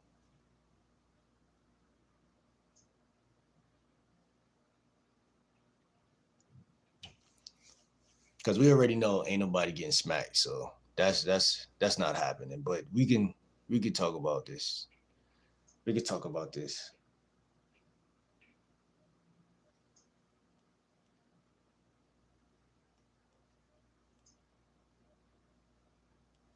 Where everybody else at, man? Y'all just watching the show? Yo, Isaac, where you at? Isaac gonna win MIA.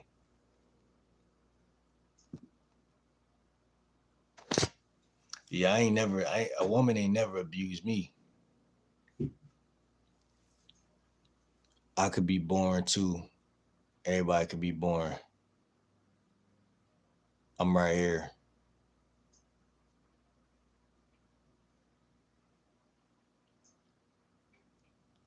Yanni, I don't know what you talking about.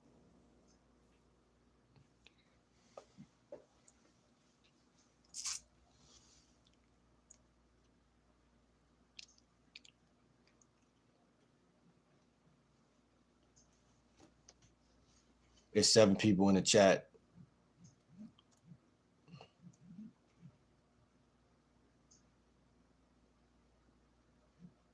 Now she calling me boring.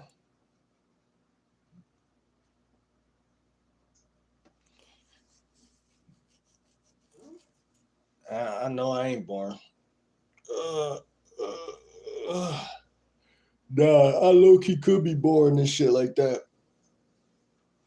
It just depends who I'm talking to, though. Oh, not me. Why you trying to be like everybody else? They could be boring. You don't got to be like them.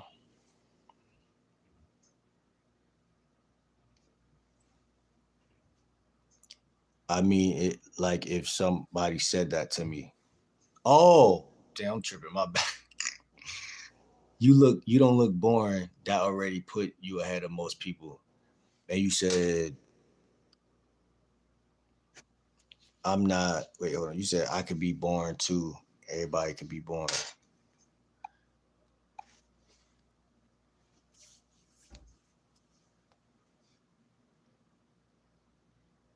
Hold on. Let me fathom what you said to this shit. You don't look boring. That already puts you ahead of most people.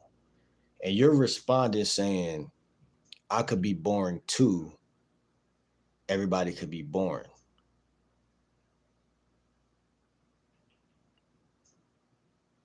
So you're answering you're answering it literally. It says why it works: compliment without pedestal, social contrast, calm masculine delivery, teaching angle. This isn't approval; it's observation. So like that gambit right there, the way you answered that was like I couldn't imagine like, okay, say I'm downtown and I'm approaching a chick and I say that like, you don't look boring.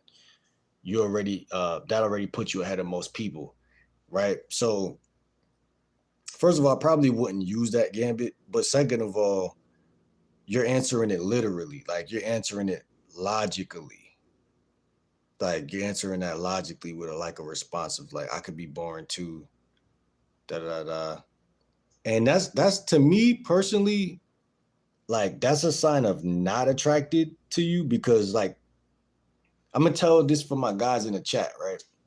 Whenever a woman answers anything you say logically, like, and this is my observation of the game.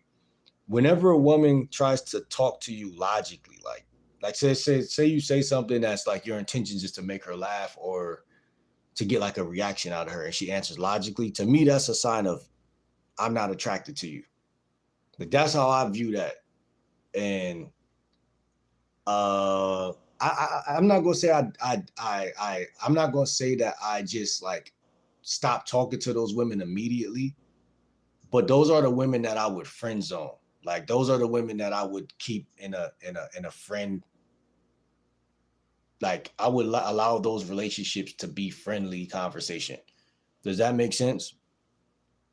So because I don't believe, and this is where me and other dating coaches really do connect because I don't believe in chasing a woman. So like that's where I would do that.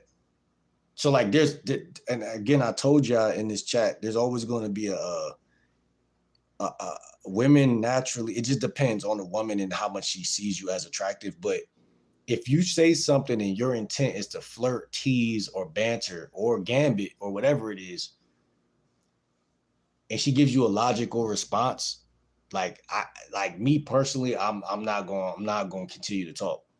I'm not even gonna lie.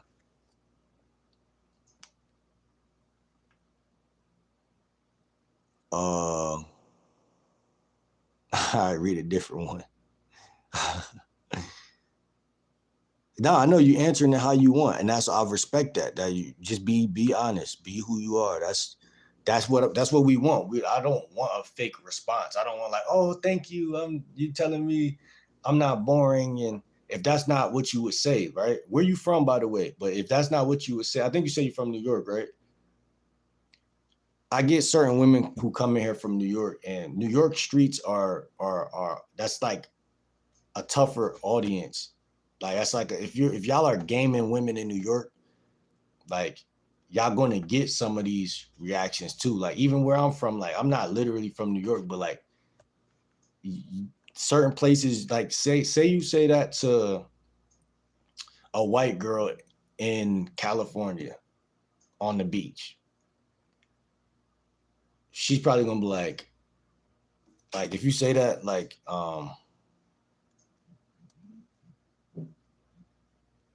you don't look boring, that's already put you ahead of most people. She might laugh and be like, oh, thank you. You know what I'm saying? So me personally as a man, like just to keep it a buck with y'all, like y'all keeping a buck with me, I keep it a buck with y'all. Like I might again, I'm gonna continue talking to her, but I already know that shit ain't compatible at that point. But I probably wouldn't say this gambit, but if I did use that and it went that way, I probably would think that way. Like, then she ain't really that attracted, because if she was attracted, she would have kind of gave me more energy, like instead of just responding to it logically. But again, some women are different than other women. So some women, all women have emotions, but some women are quicker to go into their masculine energy of logical, like, and that's a pattern that I've seen throughout the course of my life. So, this might not be a favorable take, but I'm saying it now so we can start to look at that in this chat so people can know. Because a lot of guys get confused with that, right? Like, yo, why does it seem like I'm talking to these women and the conversation is so stagnant and it's not going nowhere? And it's like sometimes they're not even purposely doing that, but some women are more quick to like answer what you're saying logically. So once they do that, it's going to make you go into your feminine. Most guys, see me, I don't study this, so I don't go into my feminine, but that's what typically happens, right? So when you say something to a woman and you're like, okay, I'm trying to flirt with her, and she says something logical, the guy has nowhere else to go but to question his own self. You see what I'm saying? So as you say, anyone, you answer me with an answer like anyone could be born, blah blah blah blah blah, right? So then now that guy's like, he's gonna be confused because he's like, where do I go from there? Because technically you're right, anybody could be born. So now, but if I hit you with another question, now it sounds like we just going back and forth, like almost debating or arguing. You know what I'm saying? So there's gonna be women, fellas, that's gonna do that, but you want to watch out for that because, not saying they can't do it, because this, again, they're an adult, they could choose to do that, but that's not the type of woman that I usually would keep talking to, because it's just like I feel like that is kind of like,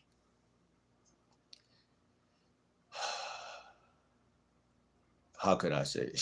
It strangles the oxygen out of the interaction sometimes. And there's no offense to you, Yanni, because I fuck with you. You know, so far we fuck with each other, but that type of energy, it does create that question, like, damn, do she like me or not? Like, what the fuck? You know, so I don't even want to deal with that, to be honest. I respect it though. Again, we could be friends and that's a vibe.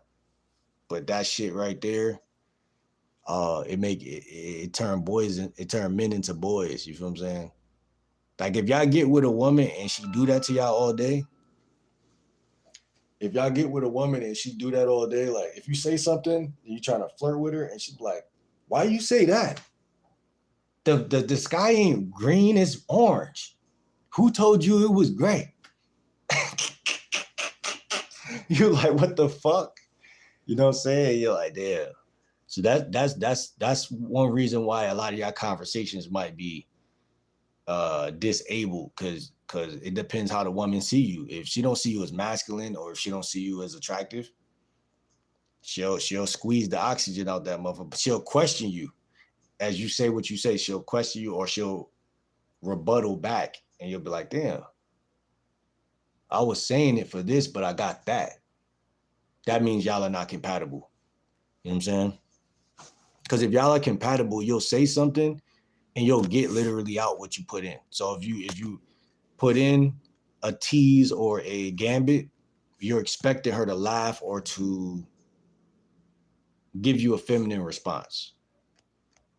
And that's where most guys go wrong, because they don't know what a feminine response. They know what it looked like, but they don't get it a lot. So then they lose their masculinity, because they're talking to women that's not giving them, they're not reciprocating or giving them. Because, like, again, I grew up in a house full of women, so I understand all of these dynamics, right? Because a lot of women are taught to lead interactions and be like, oh, I want to be a boss. You know, they want to be the manager, just like the guys who go in the job want to become the manager. So it's easy for those type of things to happen. But like I said, for y'all guys who trying to learn, you're going to have to watch out for that, because that can spoil the experience of talking to women. It can. If you run, because I don't ran into a lot of women last year who I don't been through some crazy situations. So I know, like, you know, you got to be careful with, even with the shit I'm teaching y'all. If you are in like certain states and certain areas, you got to know who you're talking to. And like I said, man, most women are y'all could be good friends. If y'all become friends with benefits, that's on y'all. But you know, I believe 80% of women are meant to be just your friend. Like when I was at Job Corps, like I wasn't trying to smash every chick. Like only the ones that was very feminine to me, very soft. The ones that they wanted me more than I wanted them. You know what I'm saying? It's like, or yeah, you had to want me just as much, or like, you know, because I just don't believe in chasing, man. Like I believe in pursuing. I believe in pursuit. But we're not dancing. Like courtship is supposed to feel like a dance. Shout out to FaZe. What's good, FaZe? It's supposed to be a dance. Take two to tangle. Feminine and masculine. You know what I'm saying? So, but As soon as a woman, at the first sign of a woman doing that, y'all have to understand, like, damn, like, do I want to do that or not? Because that's how you get into arguments. I'm not gonna lie. That's how you get into debates, arguments, and like further. And be like, damn, it'll make you not want to talk to women and just go beat your meat, can't front. Because you like, yo, they did, one of those back and forth arguments or back and forth interactions could drain you so much that you just be like, all right, it'll make you think all women are evil, but really, they're not evil, bro. You just got to be careful when you go out there and talk to them. It's their nature. It's their nature. It's their nature. Because even the most feminine woman is still a woman, and so their nature is still all the same. But I'm just trying to give some game to my niggas that's gonna listen. That's all I'm trying to do.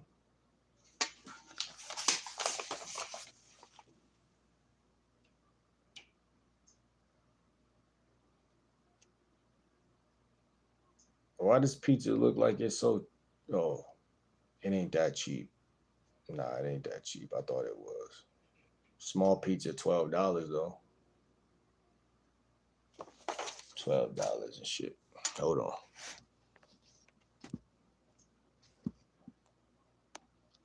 Hit her with that ass trying to be fat. It needs some milk. Nah, that's hilarious.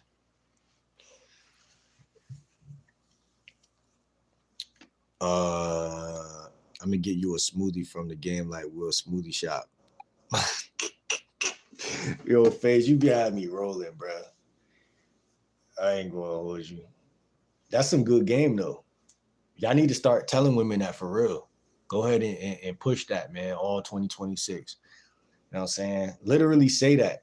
And I'm gonna tell y'all why to literally say that. Because I got a whole list of smoothies for real, in my Gmail that I could send to y'all. That y'all could really do what bro's saying right now. I could really get a chick a smoothie from the GL Dub smoothie shop. For real. Running the street real fast. Shout out to K.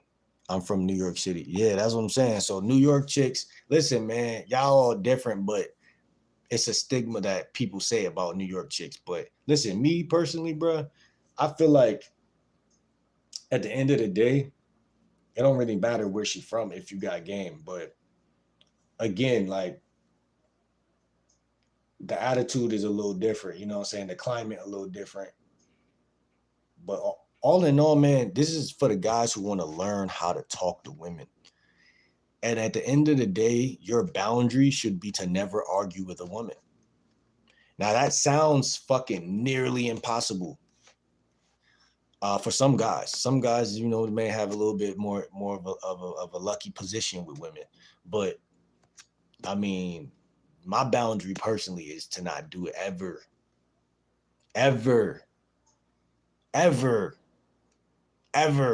Like I'm talking like block button broken. So I'm worse than a bitch. You know what I'm saying? So I mean, that's me. But I don't want women to be scared of that, but just to understand, like, drama free. Like my boy Chris Breezy said. Because that's really what it is, though. Like, we're conditioned to clash. Like, black people and people in New York and around the way, we conditioned to clash. So it's like,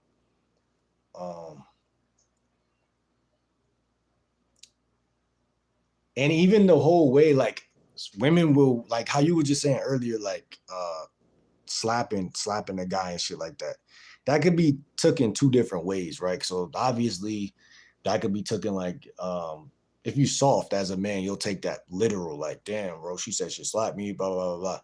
But then, like, if you understand the universal code language, then you'll be like, oh well, that's a form of flirting. Like women will say that. But like I'm trying to tell guys, like,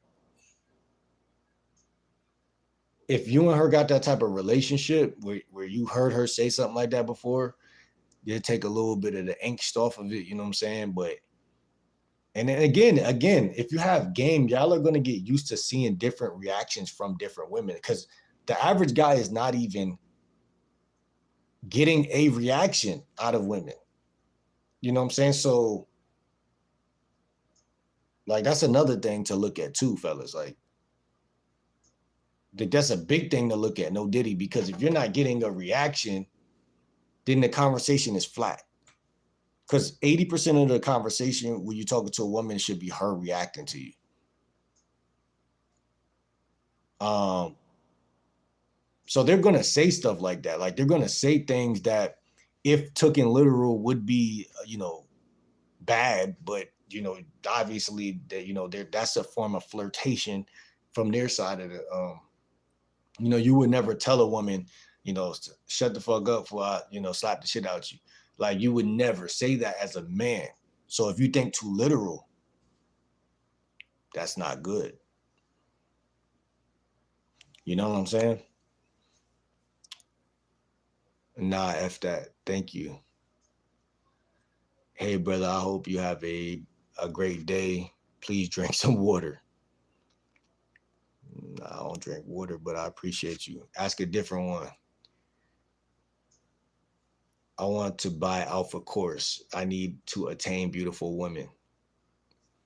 Yo, buy the conversational course, bro. I'm selling that motherfucker for $50, bro. $50. And then $70. Wait, $50, $70, and then $100. So I got one. It's one. You could buy one for 50, but then the other ones it goes up because the other ones give more detail. The other ones give better detail. So the first one is going to get you together because it shows you how the conversation, how to have a conversation. A cooperative response. What you mean, FaZe? This stream of consciousness is making me unconscious. That's hilarious. Yanni need 2 avocados in her smoothie and I'ma deliver. No, real shit. That's hilarious though. Some carrots in that motherfucker. Some cucumber. Some cucumber for the you know what. You know what I'm saying? Some cucumber for the stimulation. You know what I'm saying? Number two, honest plus risky, very authentic. So you might say this, Beats by Dre, and I'm real talk though. Beats go crazy, you know what I'm saying? Beets is a good. I don't know if that's a fruit or a vegetable. I think it's a vegetable though. It's a gambit to know how to use the word gambit. Nah, for real. I got your back, baby. Appreciate you, Kay. Appreciate y'all. Listen, all the ladies in here, make sure y'all respond as well to these gambits. Rate them on a scale 1 through 10. Y'all guys could do that too. But gambits are power because why talk to her from this dimension when you can talk to her from that dimension? Why do it? Like I said, at Job Corps, I really believe 80% of women was attracted to me because I was in a different dimension. Like, and when I say different dimension, I was minding my fucking business. Gambits allow you to stay in that frame of minding your fucking business while talking to her. But if you go up to her and say, hey, I'm Will, you caught my eye, and da da da da, it kind of kills that dimension, the higher dimension of like, it kills the frame. Now the good thing is she now know who you are. The bad thing is she knows you want to fuck her. And it's still kind of indirect because you're not really telling her you want, just like flat out you want to sleep with her.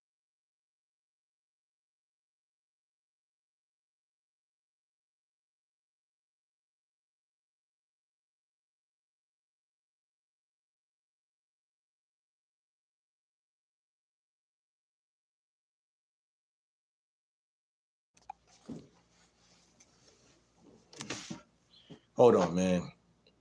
All right, so next you'll say this to a woman that you meet outside. You'll be like, this is random, but you caught my attention. Now, granted, this is basically what I just said I do. So, I mean, think about it. You could say this, you caught my attention. Why it works: direct without desperation, emotional honesty, no performance. So at the end of the day, excuse me, you caught my eye, the approach that I go with is just technically just this, just saying it a different way.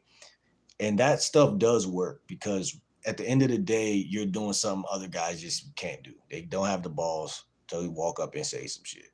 So at least you're opening up a conversation with her. She'll say, oh, thank you, whatever the case may be. Women respect emotional courage more than clever lines. So that's one reason why I do feel like I said, that does work because at least you're not saying clever lines and shit like that. That's why I do respect the cold approach a little bit because at the end of the day, I can't not a fan of the you caught my eye gang. Yeah, I mean, listen, man. I'm more so like the excuse me part of it. Excuse me. You caught my eye. You caught my eye. I used it. I gave it its good. I gave it a I played it, you know what I'm saying? I let it play on the court for as long as I could. I mean, one thing about it is it lets her know that I would smash. It makes it man to woman, you know what I'm saying? Instead of being platonic, it makes it, oh, he thinks I'm attractive. At least it gives her that notion so that I could continue to go ahead and give her my number or get her number, whatever the case may be. But once again, man,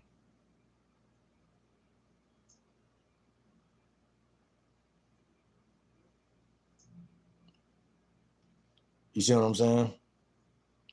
So that's why I respected it so heavily because most guys can't even, when they first meet a woman, they don't even know what to say at all. So at least that was giving direction. You know what I'm saying? It was breaking the ice. But yeah, I think I spammed saying that too much. But it doesn't have to be said every day. It doesn't have to be said every week. You know what I'm saying? But it still could be in the toolbox if needed. Number 4. I almost didn't say hi, but that felt boring. Now, again, this gambit is kind of corny. The gambits that this phone, like, I think all my good gambits is on this phone. The gambits that these I've been getting lately been so bland. But you know what it is too? The gambit could be about the fact, like they're making the gambits about the fact that I'm approaching a chick on the street, but you could patent the gambits to the exact woman. So like, watch this. Watch this. Watch this. I'm gonna show you how this shit really done. It's a chick in my live named Yanni.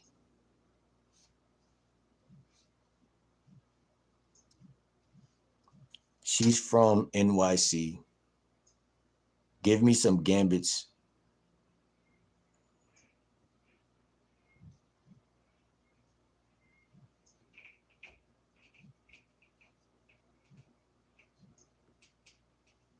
This is exactly how you do it, brother. I hear you, but you gotta optimize. That's what I'm trying to say. Nah, I'm agreeing with you, man. That's what this whole video about. It's about optimizing, man. And I created something called the conversational car that I'm pushing right now. I'm charging $50 for it, and it's covering all grounds of conversation. So the diversity, like you saying, the diversity is what was missing by just going flat with just saying one thing over and over again. But like I said, it was just something I was doing. I was using that to get more to get more out there, and at least I had something that could to get me like out there and to just do more. Because before that, I'll just talk to women that come up to me or women that'll be in my school or whatever the case may be. So um, conversation is different when you're opening it up, no Diddy, and then or when she's opening it up. You know what I'm saying? But listen, I just put this in Chat GPT about Yanni and that be in the chat sometime. So it says Gambits are playfully, slightly disqualifying, curious, and socially calibrated. They're aligned to spark, not compliment. Since she's already in your live, her name is Yanni. She's from New York, NYC. You want light nagging plus curiosity plus social awareness, not heavy flirting. Um, Number one, classic light nag. See, I don't even use nags, but that's what for some reason they got that bitch ass shit up here first. But it says, Yanni, you seem cool, but I can't tell if you're sweet or secretly judgmental. That'll definitely get a reaction out of a chick for sure. At least it'll get her to say, what? I mean, it'll get some type of reaction, but that's not the type of fucking shit I'm looking for. It says, hold on. It says, hold on. Yanni's from NYC. That explains the confidence.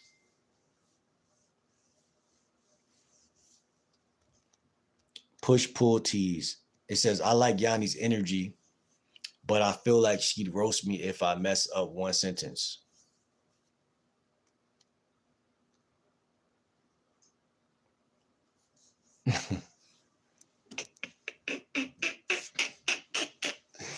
Yo.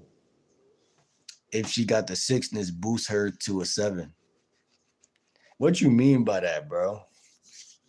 What you mean by that? I don't even understand that one. It say NYC girls usually fall into two categories.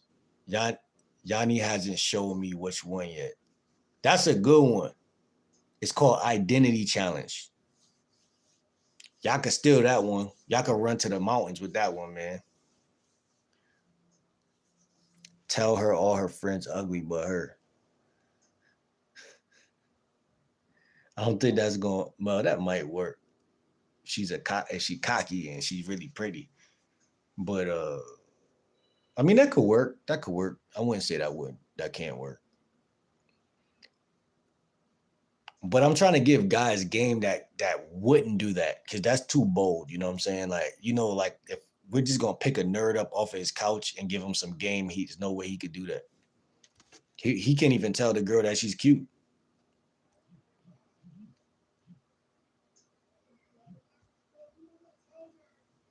He can't even do that. Hold on.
Who's still in the chat? Drop a one if you're still in the chat. Yo, FaZe, you still in here, bro?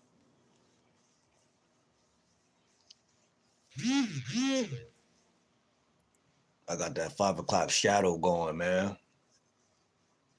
My guy. Yeah, man. I don't think these guys could go up to a group of women and tell the women that, you know, even though that could be funny, you know what I'm saying? Like if I was to go to the mall and see a group of women and do that would be funny. But I think that'll lead to another type of situation. So yeah, you could say blank girls usually fall into two categories. You could say, and then say the woman's name, blank hasn't showed me which one yet. Just getting blown out in like what like pickup artists call the set, getting blown out of the set. Like it could lead to like I don't approach the group of chicks at the mall, singled out one chick, and or I'll be like, yo, like your friend, whatever, or however I get to it, right? And most of the time, the two women that you're not talking to, or not most of the time, some of the time, those women are jealous. You see what I'm saying? So that alone is the problem in the first place, but it just depends. Like again, you could get away with certain things. It just depends on the women, bro. Like again, it's funny how guys talk about things like is if that's the only way. So like again, you can do what you said and it can work, but what's more important is that you act according to your true identity. What you mean? Explain that further. You're right. You know, you're right. Actually, you actually are actually accurate. You actually are accurate. I mean, if that's how you talk to women, if your way of being around women is like, you're right though. I'm not even gonna lie to you. You're actually making a good point. We talking about just the approaching of when you approach a group of women, because my boy right here said that, and I asked her, we can ask her, you know what I'm saying?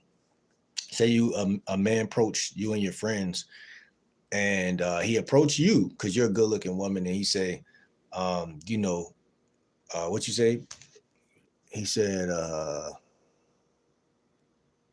tell her all her friends are ugly but her. Like, I felt like that's something that I wouldn't do, but I also wouldn't tell other guys to do, especially if they don't have any confidence. But he made a good point when he said, it's more important than what you say than if you're acting true to who you are. So I couldn't argue with that, because there are some guys who would speak their truth, and that woman would laugh, and that woman would still give him her number. So, I mean, to me personally, I don't think that's me. So that's why he right, because I can't say that there's guys who would say that and would get away with it. You know what I'm saying? So he actually right when you say that, but I wouldn't tell a guy that's sitting on the couch that I'm trying to coach to do that. But if that's who he is, though, like, and say we go out and approach women all day, and I see that that's how he moved, then I'd be like, oh, well, he could do that because he funny enough to get away with that shit, or that's his personality. Whereas though another guy, he might try to do it like he said, another guy might try to do it, and it might just fall flat. So you're right, man. That was some real shit. If I tell a joke and she doesn't like it, then she not for me. That's true. I agree. But see, that's the type of like and you're right, because the way I joke is different than that. Like, I would never call a woman ugly if I just met her. That's just me. Like, I just don't feel like it's like, to me, that's just me. Like you said, that's just me. I wouldn't do it unless she's acting ugly. When a person acts ugly, to me, that's what solidifies it. Like, all right, it's ugly bit. You know what I'm saying? I'll talk shit from that position. Like, but if her friends are just kind of like, because they might be good people. So that's where my mind go like, but that just, you know what I'm saying? Like you said, that's just me. Yeah, like, because again, I don't have some chicks cop block for sure. And that made me look at them like, yo, she's probably doing that because she wasn't the cute friend, whatever. Every man don't been through that. So that's when I see it that way. But before that, I look at everyone. I think like some women that are even slightly ugly or fat, I see them as attractive too, because when you really get to know them, you know what I'm saying? They could be a vibe, and that's really how I look at it, bro. It's really how I look at it. So it just would be like you said, it'd be out of alignment for me to do that. Um, I'm gonna dislike her having her around anyway. Yeah, that's true. That's true. If when you go to joke, because again, I do got some dark humor, but that's just not me. That's not one of them. But I got dark humor, whereas though if I say something to her, like say I call her stupid, but like it's a joking way, like because there's this gambit of like this guy who was talking about like you could grab a woman's hand and say, "Oh, have you ever been palm read before?" This is a pickup artist that said this. Like, have you ever been palm read before? And she said no. And you'd be like, "Oh, let me see your hand." She gonna give you her hand. You look at the lines in her hand and you go, "Oh shit!" And she gonna go, "What?" And then you go, "This means you're stupid." Or no, not stupid, but like you might say like this means you're like, I forgot. He didn't use like a word that was offensive. He used a word that could be taken offensive, but it's supposed to make you laugh. You see what I'm saying? So if I run that gambit and she doesn't, exactly, that's hilarious to me too. And most women would laugh at that, right?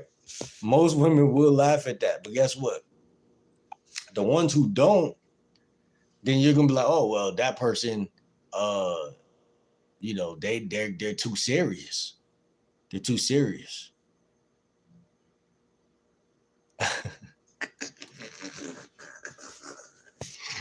Say if somebody come to me and say that, I'm gonna say Cap, yeah, but that's still good energy. You still keeping the energy good. You challenging him back. You challenging. That's better than, because I don't showed somebody that before, and it was a woman, and she said, um, she wouldn't do that if she was a guy, and that'd turn her off. And I was like, no.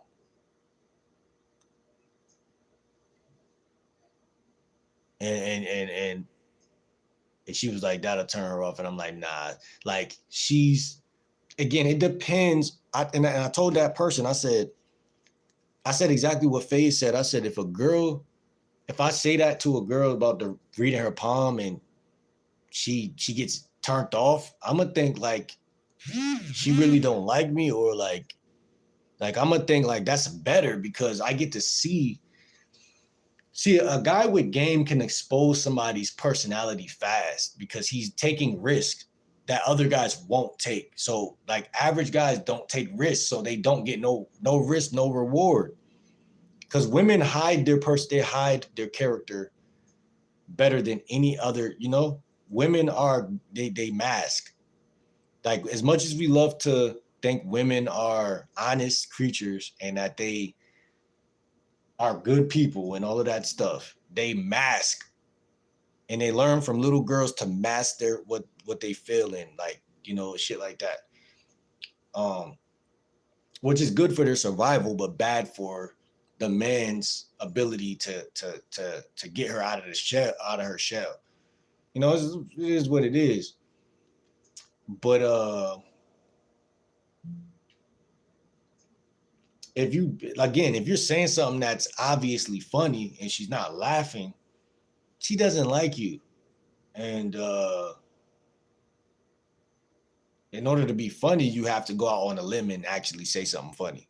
But most guys would rather talk flat because it's safe to talk flat. It's safe to not gambit. It's safe to not flirt and tease and banter. It's safe to just say, "Oh, I think you're cute," and keep a serious face. I'm gonna say your friend's not fine like you. Not see, I wouldn't even do that. But see that again, that's genuinely where me and you having a difference, because I feel like that again, it all could work.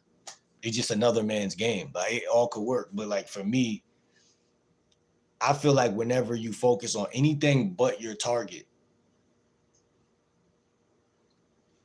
um, that fucks it up. Unless it depends. It depends. Like if I'm at school, then nah, because women choose differently in those type of environments. In some environments are closed and some environments are open. Like a mall is open.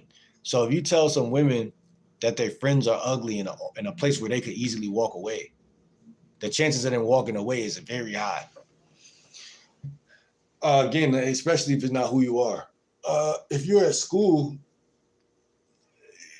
a place where we all planted it in school, and you tell a woman like, you're the best looking one out of all of them, for real, for real.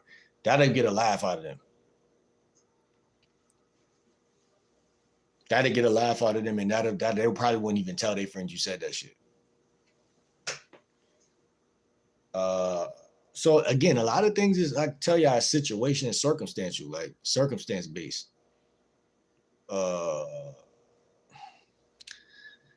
I'm gonna say it to her privately in front of her friends so they didn't hear. Nah, that's comedy though. That's funny. Yeah, that could work. That could work. Because you isolating the target. And that's a part of the game that even other coaches tell to do. So again, man, and that's how I feel. But I was talking about if you're in front of the three musketeers, like how can you, the musketeerettes, how can you, you wouldn't be able to get away with that, in my opinion. But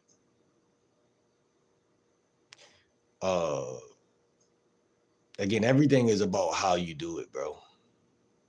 Because when I'm out there in field, I notice little differences. Like it's like micro differences. Like, you know what I'm saying? Like micro little tiny little shard glass piece differences that make the difference of whether you get to close the deal with her or not.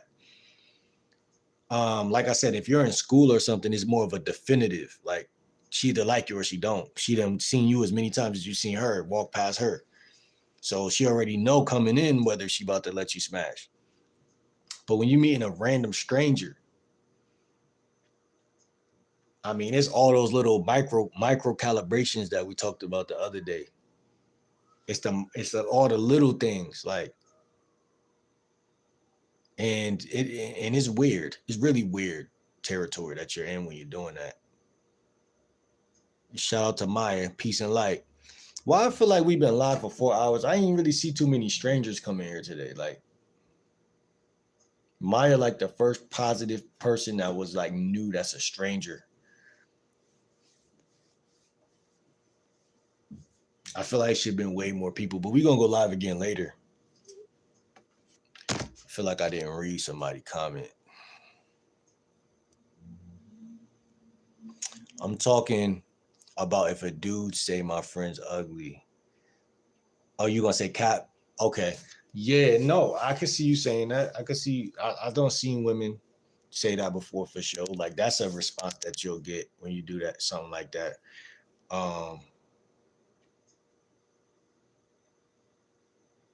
Again, it ain't like I ain't never see like guys doing things like that in life. Like, you know what I'm saying? And women typically, like I said, they do go with that. They do say like stick up for their friends.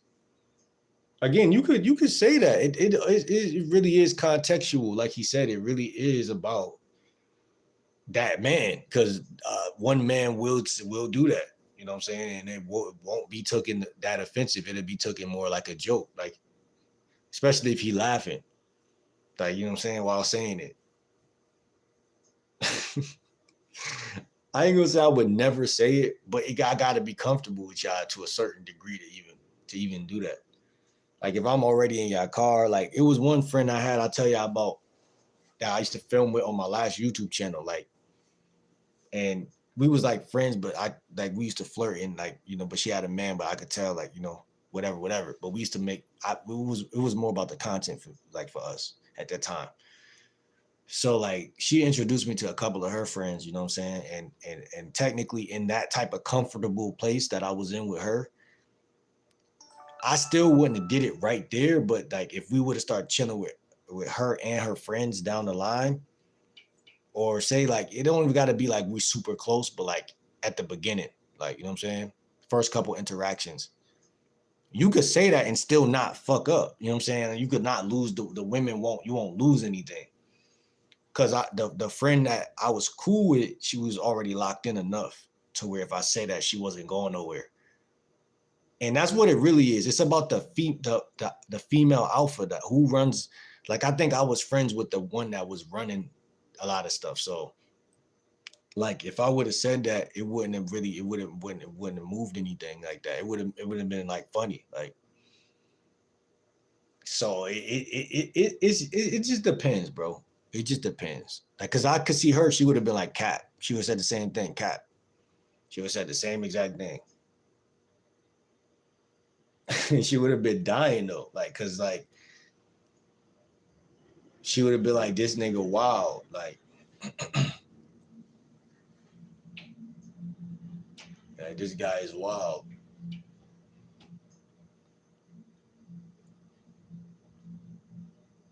I don't really even think nothing wrong with calling a woman ugly, but like it just depends, bro. Like, and the reason I say that is because women will call a guy, well, they won't really call you ugly.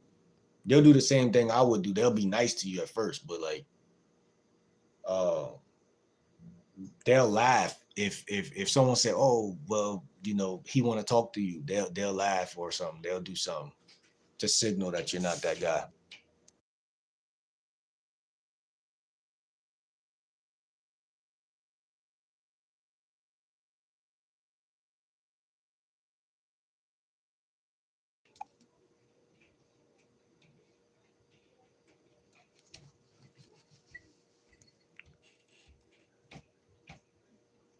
Yo, Maya, make sure you subscribe and lock in with the gang. Faye says if she is the grocery store, I'm gonna hit her with conflict. Why you gotta be here when I'm here? You couldn't come another time. What if she be like, she'd probably hit you with a little smirk and be like, what? Or she'd be like, yeah, she'd probably be like, what? Personality makes us ugly now for real. That's the only thing though. Like I'm telling you, you could take a woman that's a 2 or a 3, preferably a 3. But if you take a woman that's a 3 and she got a great personality, it's really not only see this is the thing. A lot of women want to be in their feminine energy only when it benefits them. And that's when the world has collapsed at that point. Instead of being in it every day, and vice versa for guys.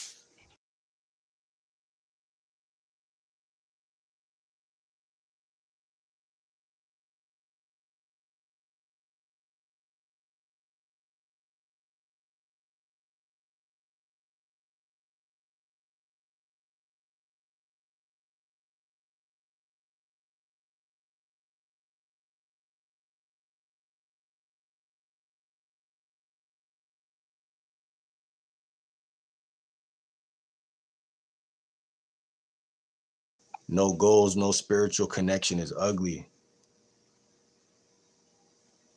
Break that down. You saying for guys or for women or for both? He said, then she gonna push back and I'ma tell her she right. Nah, that could work. I see the maneuver right there. Building that friction. Building that friction. But through your own way. You know what I'm saying? You building that friction, you getting her in a reactive state, getting her a little off balance. Uh yeah, man, that's not a bad route, man. It's not a bad route. Both, especially women though.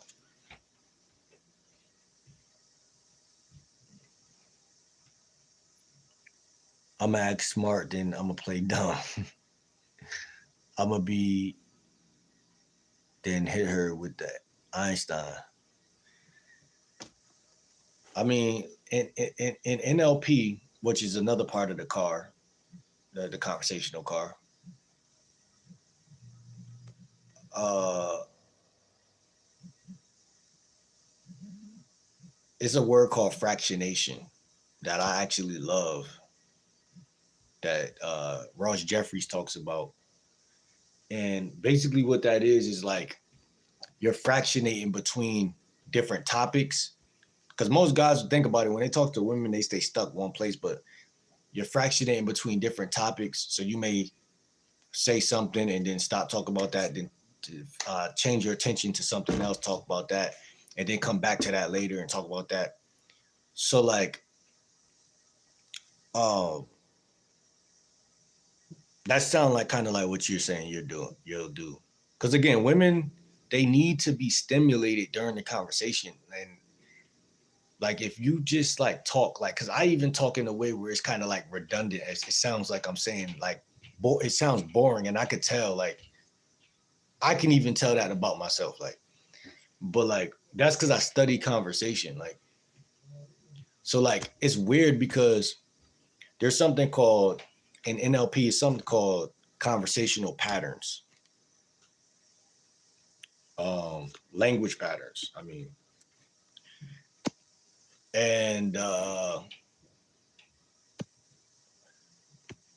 an example of this, I appreciate that. An example of this is because there's so much information that I got that I don't even be saying to y'all on here.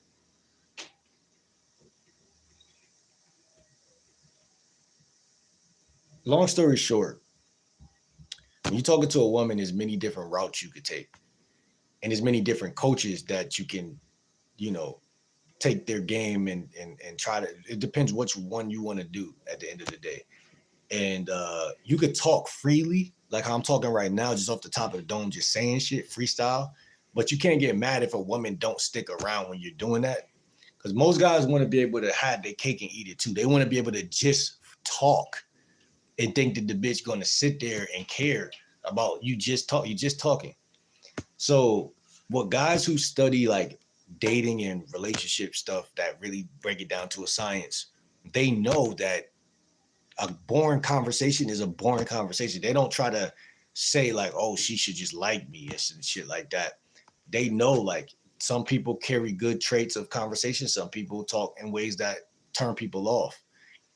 And basically this is all just a study of tweaking out the bad and keeping in the good and adding on more good. You know what I'm saying? Like, you gotta have language patterns, and in terms of NLP, you gotta have language patterns about any topic.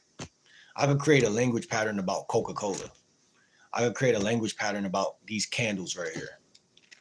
I could create a language pattern about, candles, cologne, t-shirts. The problem is, and this is the problem that I feel like, what's your goal when you talk to women? Is it to turn them on? Or is it to spark attraction? Those are not the same things. Right? It's like putting on your GPS. What's your goal? To turn her on or to spark attraction? I think guys have to decide that when they talk to women.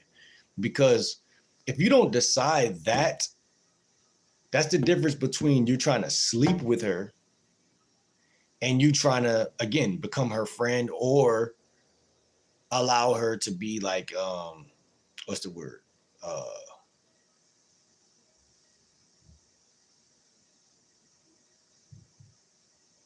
Like it's the difference between when pickup artists and dating coaches say this: attraction is not a choice. It's the difference between it being a choice and not being a choice. Does that make any sense? Because if I really, as a man, set my intentions, shout out to Jelly, how you doing? If I really set my intentions, and I'm gonna